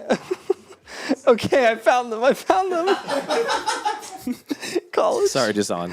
Okay, so this dude was at Washington State his first 2 years, Oklahoma State the next 2 years, and then Mississippi the following year. 23 years old. Oh my gosh, he's only a few days older than me. Oh. So I could technically So have his been birthday's drafted. in a couple days. I He could doxed still his have- birthday. I He still could have doxed been his drafted. birthday. I still could have been drafted. in Code this Red, year's class. DEFCON 5. Would you rather? That's actually the lowest DEFCON. DEFCON 1. DEFCON 1. I'm glad we both thought that. So Dijon Stribling, his rookie season, 44 receptions, 471 yards. Second season, 51 receptions, 600 yards. And then skip the third year. Fourth year, 882 receiving yards. Last year, 800 yards with Ole Miss. You're looking at his yards per reception, really the last 3 years being 14.17, 14.7. That's all I got for you. That was really good. Kind of meh. So my model said undefined. He popped up on the 3-factor database as pretty much like wide receiver 76. patriotic. And that's including like first round draft capital, by the way. That's not even a joke. It's like Well. his actual Bro. analytics are so bad that he doesn't deserve his spot in the race. So that's where we're at. Brutal. I don't believe in him at all. I know you guys don't. I'm a Niners fan. I went to my knees in a Walmart, and I wasn't even in a Walmart. So here you go, bud. So I also have a model and just looked into a little thing or two about Dijon Stribling. He is the 7th worst second round wide receiver ever Wow. The Stribling is? out of 56. And that's with the Oh bump from my the like gosh. early What second number round is draft that? capital. Dude, I don't think Yeah. I would take this 56 guy out of until the 56? 4th round in this class. What did I say? He's was 55th out of 56. No, he's 49 out of 56. Wait, who are the other Who's ones? Stribling? I The think ones who are below him in order. Thornton? Actually, I'm going to skip one. Anthony Miller, J.J. Arcega-Whiteside, Amari Rogers, Mecole Hardman, Van Jefferson, Who's the one you skipped there? Jack Besh. Okay. Van Jefferson, though. Yeah? I'm actually shocked. He's You ahead of got Jack some Besh. for us? There you go, Van. No.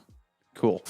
Amari Rogers. I forgot his- he was a second rounder. His grade, Oh my gosh. me too. his no Houston, draft right? I really thought capital it was a third grade in the rounder. bakery was Green Bay. 6th round. Oh, that's right. I'll have to look up and see if that's the greatest disparity between draft pick and graded. I just can't believe like they went 24 hours knowing they had that pick and they landed on DeJon Stribling. Like It's pretty incredible. Like, it That's- genuinely is pretty From the I same don't- I front don't know. office that I- brought you Ricky Pearsall. again, I don't know. New blockbuster this summer. Ricky Pearsall is like Jerry Rice They compared have to the this job. I don't. actually. So they can pick who they want to You pick. guys want to know something else They also funny get about they also DeJon get a little bit of Stribling? grace because they took an IU guy. do. Statistically, his best comps are Matthew Golden and Chase Claypool. guy. Wait, that's so bullish. That is very bullish. That's yeah. huge. I agree. And his archetype comp high is Leonte Carew Ooh. and Alec Out of Rutgers? Iomanner. Deontay Carew, Rutgers Legends. Dude, Alec was one of my favorite prospects last year that wasn't like an elite prospect. I loved Alec. And then he fell because of a medical red flag. And then he actually produced last year. And Alec I was like, oh. Iomanner. And then he got replaced. So now he's not going to be anything. Elijah Very Surratt sad. is actually this year's Alec Iomanner. Alec could actually separate. Yeah, what's his deal? You guys are Hoosiers fans. I mean, literally everything we said about Surratt, I think the entire NFL agreed. And Do you remember when they're Tyler like, Johnson oh, yeah, he fell can't to the 4th separate. round because he was super productive in college, but he ran like a 4.75 and couldn't separate? What I think he ran a 4.52 at his pro day. Tyler Johnson? Oh, I thought you were still on the Surratt. Oh, My yeah, bad. no. I was like, geez. Surratt's good, guys. No, so Surratt, like roast of on- DeJon Stribling. I'm going to be totally It's your honest. Nathan's Nicky Glazer. Like we've been very honest about what his shortcomings are, and I really thought that the NFL would value the one thing that he does really, really well at a 3rd round price tag because they do it with deep threats all the time. Like they do it with one trick ponies at the wide receiver position. They'll do it to get a guy that plays a specific skill set for them, like a Branch. like a branch type Screen of thing. merchant. Right, exactly. And they're like, okay, we're just gonna have you do this the entire time. I figured that's what they would do with Surratt in like the 2nd or 3rd round, and Fire it up. he didn't go. So They figured out your birthday, Nate. that's kind of wild to me. But It's today. It's whatever. It's today. It's not my birthday. Guys, we've done so much. And Matthew Buga says, I have a database too, and based on my calculations, Nathan was born December Guys, we've 20 established something. he's born on July 12th. Yeah, there's been so much birthday recurring throughout. I found out that there's a prominent NFL football player who was born on the same day and the same year as me. Actually, Yeah. Yep. He just won the Super Bowl. Kalen Black. Sam Darnold. Oh, nice, He is literally the exact same age as you. same age as me. Yeah. nice. And That's it sick. begs the Who question: do you which think one of us is- has accomplished more to this That's what point? exactly what I was going to ask. You. Yeah. I would agree. Yeah. I would agree with I that. mean, it took you. It took you like a 7th of the time to break out. it's a fact. So, That's yeah. true. It's a fact. It took him Yeah. what 7 How many years? times has he appeared on the Dynasty Domain draft party stream? He hasn't. Hey, we haven't invited him. How many videos did it take Exactly. you to monetize? That's a good question. We found actually. you before you monetized. Oh, yeah, we definitely knew who you were beforehand. no more- I told no you more this. than 20. I knew who you were before you even had a YouTube channel No more than 20. because we Such played a in the hipster, freaking Scott Avery. Fishbowl together back in the day. Oh yeah, That's right. true. You told me that, and I have no memory of that. That's well, which actually, is fine. but I like almost never checked that because I hated. And so the I app followed it you on was Twitter, so Yeah, I same with recognize us, you from yeah. Twitter. I'm hardly on the Dynasty Twitter account because it's so bad on there. I'm like, everybody here, You monetize Makes me wanna quicker than I've puke. ever seen a channel monetize for Dynasty stuff. it was very fast. Early breakout. I'm the Casey Concepcion of this You Yeah, there probably you go. are. this Yeah. class. Your routes are insane. What does that mean for your next 2 seasons if you're the Casey Concepcion of this draft It means class? don't look at my zone yards per out run. Appreciate you, Dave. Yeah, there you go. Not just any Dave. Dave Cooks. Dynasty Dave 8. Oh, Paul. Yeah. He's the GOAT. Yep. Thanks for that. Price, Concepcion, Mendoza. So Concepcion goes to the 6 here. I am going to bribe everybody drafting with Paul in rookie drafts where Paul has the 107. I'm going to bribe people in front of him to take Concepcion. I'm not kidding. I am going to shell out money. Gladly take whoever falls. I'll take Mendoza. No, you won't gladly take them. You will. Speaking of Well, I have this- Mendoza ahead This comment of on KC. screen. I did actually decide on that. So Wait, actually, in a tier head? no. no. Same tier, but I have him ahead. I have right now. I mean, boy. subject to change. I have Mendoza, and then I have KC, and then I have Price, like right behind him, and they're all in the same tier.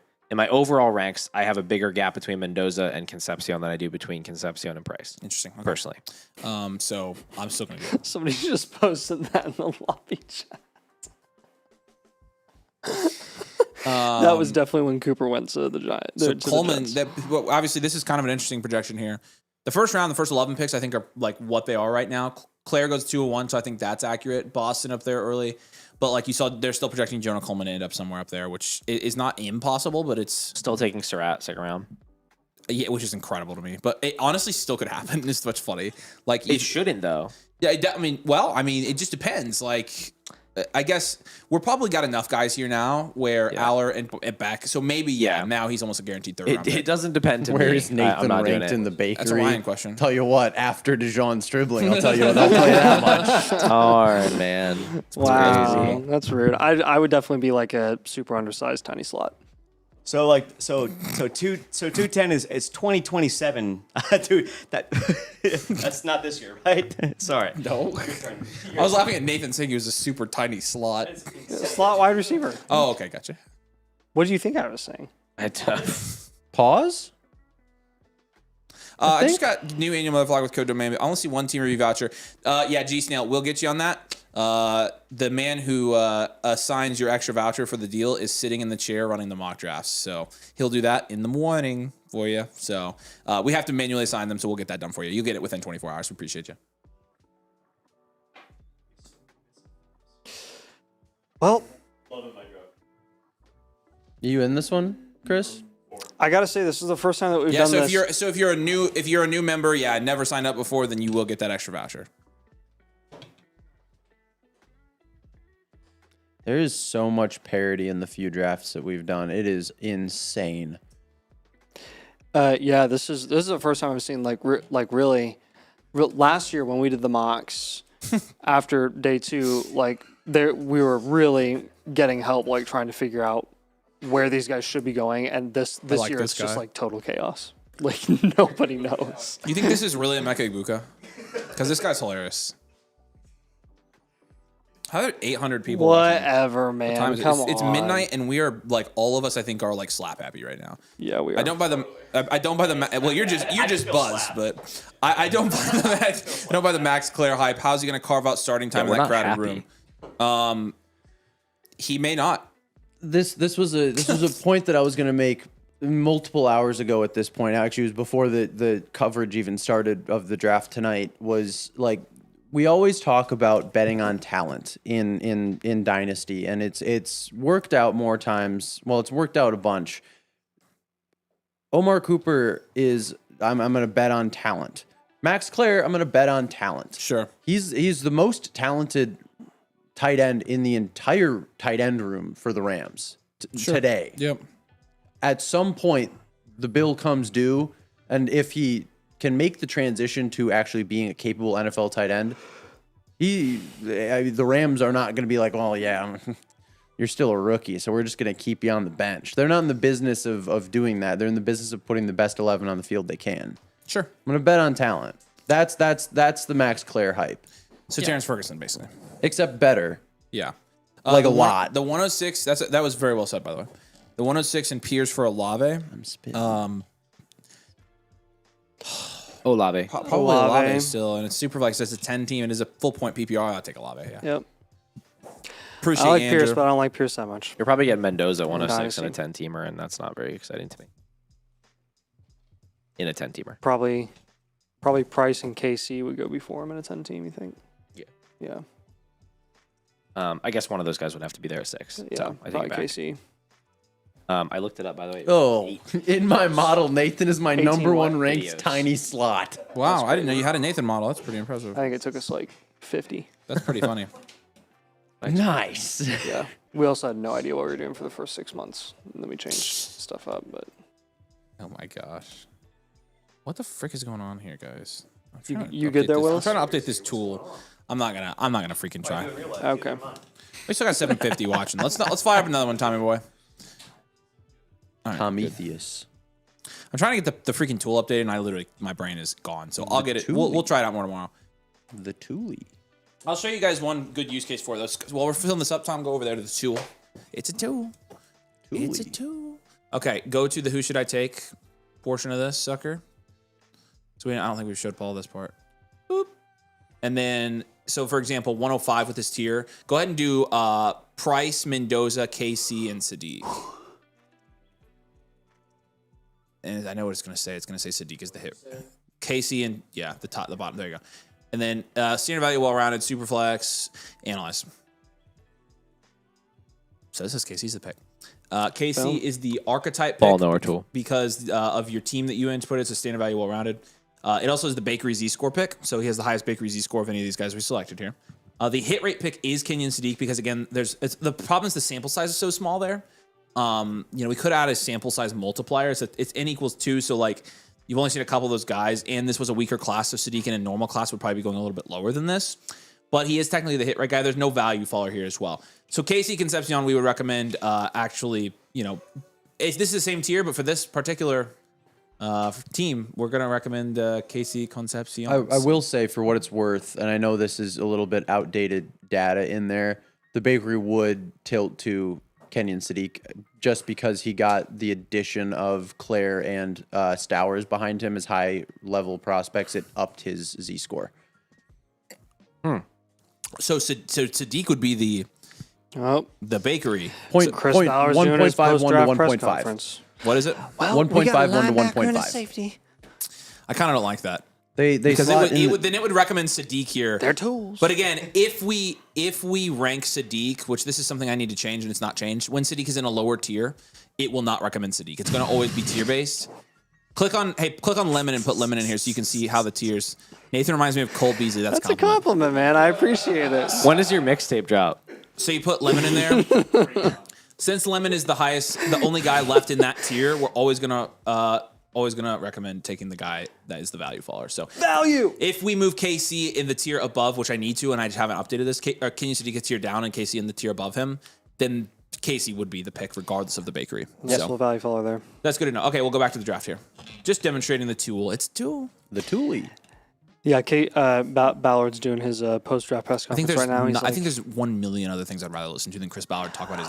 Well, Man. I really like the linebacker that was on the board there. We scouted him a lot. Ed was really high on him. And we just thought he'd be a really good tool to add to the team. He fits a culture. And then I saw the safety. He's a great kid. He's Hey, a so great kid. Mr. Chris, what are you going to do with slot corners since you are allegedly looking to shop Kenny Moore? Well, We're working on Kenny. I really and don't it's know about tough, that. man. D'Angelo Pons was I'm gonna be available at real your with you. pick. yeah, well, thought he'd fall to us and he didn't. We kind of got screwed. So I took a linebacker instead. But he did end up falling to us because we could have taken him the first time. We decided to trade back, and Because turns out we're the tools. You want to give me one of those? because I'm a tool. I'm a tool. I'm a tool. We hate Chris Ballard. Mendoza Sadiq. 107 is going to be. good. We got our top 7 already locked had in, a I lot. think. Well, actually, no, we don't. Jeez, price fell here. Price goes here, and then you get KC at the 108. How about that? Just can I say I'm absolutely, just thinking back, I'm absolutely flabbergasted that none of Mike Washington or Nick Singleton or Jonah Coleman or Emmett Johnson went in the 3rd round. Like, I thought at least one of them would. I would too. Genuinely thought at least one of them would. I really felt thought one of really them was good gonna about go. Coleman going like 3rd round. I was like, I thought at least one of there's them. no way he doesn't go because of his pass pro.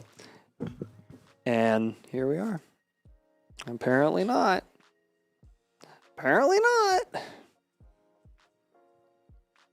Hey, if Jonah Coleman gets 4th round draft capital, Ryan, does he end up being the highest graded 4th round draft capital running back, or is Tootin / Scadaboo still up there over him? Un segundo, por favor. How would you know? You don't know the bakery. Interesting production. I'm just kidding. Scatterboo was like, I still to this day cannot believe that believe Scatterboo he didn't fell. go day 2. I cannot like believe that. he fell That out of was third. that was the. I thought it was such an obvious third round. such an I think obvious teams pick. interviewed him and realized his IQ was sub 50. There's some of Thought that might be a problem. When he walked into the room and had He celery had like sticks a and just breaking them Ziploc on his bag head. full of Yeah. pebbles that he was eating. It's like Merlin and Shrek. Yes. That's yes. they're organic.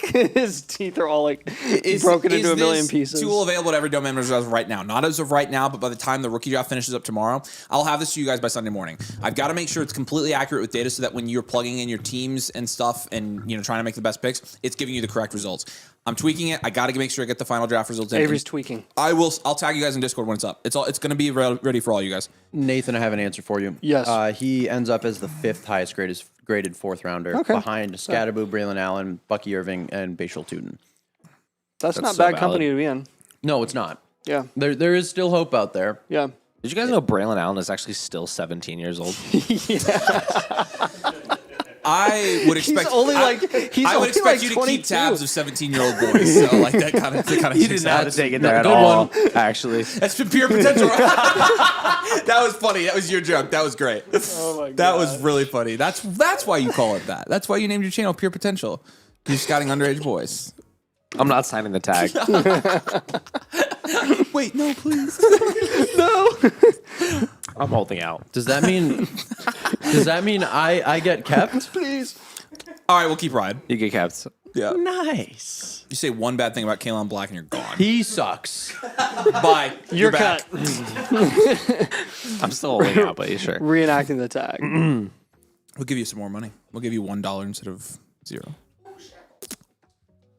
You rub 2 pennies together. Man. Tom, how you doing over there, man? Hi, back hurts.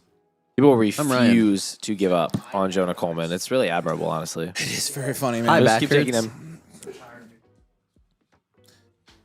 Nathan, we have 750 of our beautiful, dedicated supporters who have supported us through thick and thin, watching, and all you care about is yourself because you're like, I don't care to do these mocks anymore. Yep. So you know, Which one of us has to be at the airport at 9 a.m. tomorrow? You. Me. Yeah. I And know. Tom. I know. See. Me and Tom are actually on the same. think- we're actually think of- taking the think same of the flight. people. hey, Nathan, it's almost like I know what time we're going to be done. It's almost like I thought about that. Okay? It's almost like I thought about this. Thought about what? What time we're going to finish? 2 a.m. No, just kidding. We are almost done. We're almost done. Jason Tatum is still only 19. Oh my gosh, according guys. to Jaden Gray. What? It's 12:18 a.m. I just lost my Wordle streak. You idiot. 84 No days. way. It's in the tubes. That's tragic. That's so sad. It's really stupid of you, Paul. Do you remember Hurdle? Should have done it earlier.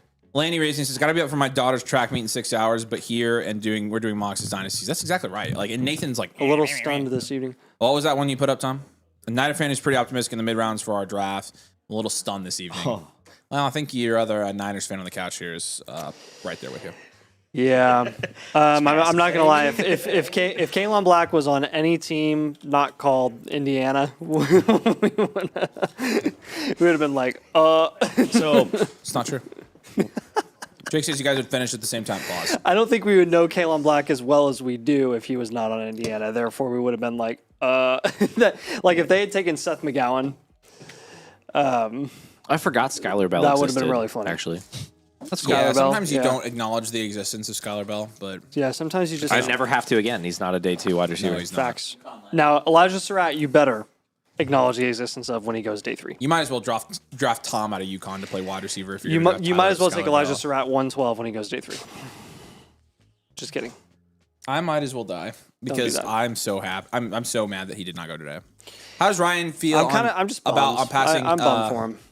How does Ryan feel about passing on EMW? Ryan, you can't feel great. No, I mean I don't feel great, but like it is what it is. I thought the same thing. said, no. No, I don't feel great. Who did he get drafted by? Browns. Thank you. Yeah, they moved up, Sure, and Who's EMW? McCoy's knees destroyed forever. it's Gonzo. It's literally not there anymore. Well, the just a leg. The silver lining that I see is that if Emmanuel McNeil Warren nor any of the other safeties were drafted, it kind of makes me think Harrison Smith is coming back for another year. Sure. And if that's the case, You might get Harrison Ford maybe at that not. point. if that's sure, maybe not. But if he is coming back, then that's the same safety room as last year, which still was a concern, but not as much of a concern as other positions on the team, including tackle, which is what they did with one of the picks there. Hey, at least you got the orange citrus guy. Big citrus. Yeah. Yeah, we got two big tackles. Two big guys. Big guy. Big guy. Yes. Big guy. SpongeBob. That's okay. Who let Wrench hit the crack pipe before the draft? Lynch? You said He Rinch. said wrench. Yeah. No, I didn't. I sure Pull did it not. up. I said Jamie, Lynch. pull it up. Who John let Wrench. Lynch? Jamie, pull that up. Jamie. I'm gonna put the crack pipe up. All right. Whoa. Can you guys talk about Stribling? 7. That's 7. No.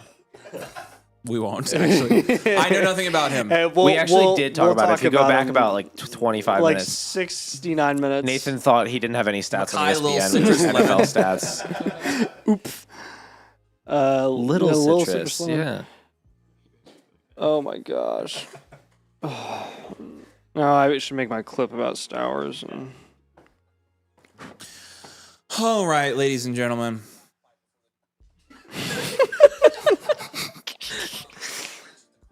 Yep. Who let Wrench hit the crack pipe? He said wrench. That's great. Ladies and gentlemen, he said wrench. I did not say that. Was that supposed to be me? John Wrench Yes. is the evil alter ego of John Lynch, who drafts the worst football players you've ever heard of. Yeah. I love how John Lynch gets like the most crap probably of any GM for his draft picks, which like deservedly so. And yet somehow they are literally in Super Bowl contention every single year. I'm getting to the point The where No thanks Purdy to him. effect. I'm getting to the point where like I'm losing my filter because I'm so tired and I'm about to say some really bad things and we just need to like be Allow me. No. I'm just telling you I'm getting You're Oh, losing no your Bryce filter Lance tonight. and your pronunciation Interesting. skills. I forgot about him too. Yeah, wow. Where would you draft Trey Benson in this class? 105. I would say, yeah. Yep. He'd be Actually, right. Probably close to there. Probably I like mean, probably it would be 108. high. He would be right there with Cooper and Sadiq probably. Okay, real quick, Tom. Let's see if you can find these little promos here as I read them. If you can find them, I'll be so proud of you, dude. They're LOL. literally right there on Wirecast. All I see is this. Tom, figure it out, dude. We pay you way too little. Oh my god, It's back. Can somebody Photoshop Chris Bell's face onto one of those objects? Yeah, we do need that. Kev says, kind of feels like a lot of overreacting yesterday and today. We just saw the most ever wide receiver and most ever tight end draft in the top 100. Always going to be questionable spots, but it's a deep year compared to others. That's actually a crazy stat if that's true. That is a crazy stat. And also, I feel like I may be underreacting still, to be honest with you. Yep. I think we're underreacting. But if you would like to buy my picks from me, Kev, I have some for you. It's a deep Well, year in terms when you're talking about role players, Kev, like NFL role players, you're correct. There are a lot of role players available for teams to go and get a guy that can stretch the field for them, that can play an exclusive slot role. But when you're talking about like fantasy, dynasty relevant guys that have very high upside, analytically, the odds that these guys are going to hit compared to like the really deep classes that we've seen in years past, it is not only below average, it's one of the worst that we've ever seen in the last like decade. I think we're done talking about it. We do have, again, our little Dynasty Christmas Black Friday deal going on for any new domain members. Again, you're going to get 2 free team blueprints, any new annual Mother Flockers with code domain. You also get the rookie draft tool that I was just showcasing with all the hit rates, the hit rates database suite. And then you also are going to get that Who Should I Pick tool, which basically will tell you who the best pick is for your league settings and things like that. You can use code domain. It's the annual Mother Flocker tier. David sent a super chat. There's the link, by the way. Again, code domain, annual Mother Flocker tier. Check it out. Come join. Best time of the year to join, hands down. No questions asked. David says, appreciate all of you. Thank you to Paul. Give it up for Paul, everybody. Crushed it. Thank you. Thank you to Ryan. Give it up for Ryan, everybody. And give it up to Eric. And Eric. We got to give it up to Eric, His too. Niners picks. Eric made me laugh a lot tonight. Maybe the funniest person on our team, and the whole team, of course, all of you guys, great job as well. And he said good night, David. Michael, thank you for your super chat. Laney, thank you for your super chat, guys. We appreciate your support. This was the most. This was probably two of the biggest days we've had ever with Domain. So yeah, we've had a blast. It's been so fun. We were so glad you were here with us. You did great, and we really appreciate you coming out here. We appreciate all you guys so much. We have the best job in the world, and it's because of you guys. Your support goes a long way. It allows us to, again, put on productions like this, bring in good guests like this, have a great team that puts out high quality content. And again, it's literally all because of your support. So I hope you guys know that. And I hope you know that we appreciate you more than anything.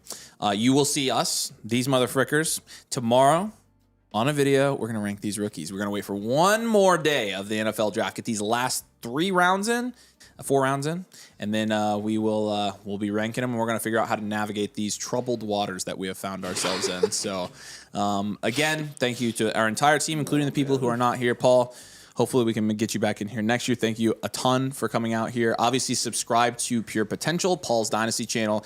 Great content over there. Has our full endorsement, and obviously a friend of the show. So we're thankful for him, and we appreciate all you guys again for watching. We will catch you guys again tomorrow with the video. We'll be live pretty consistently next week. We'll probably be live streaming quite a bit. So make sure you check us out there. Peace out. We love you. We appreciate you. Have a great weekend, everybody. Buena suerte.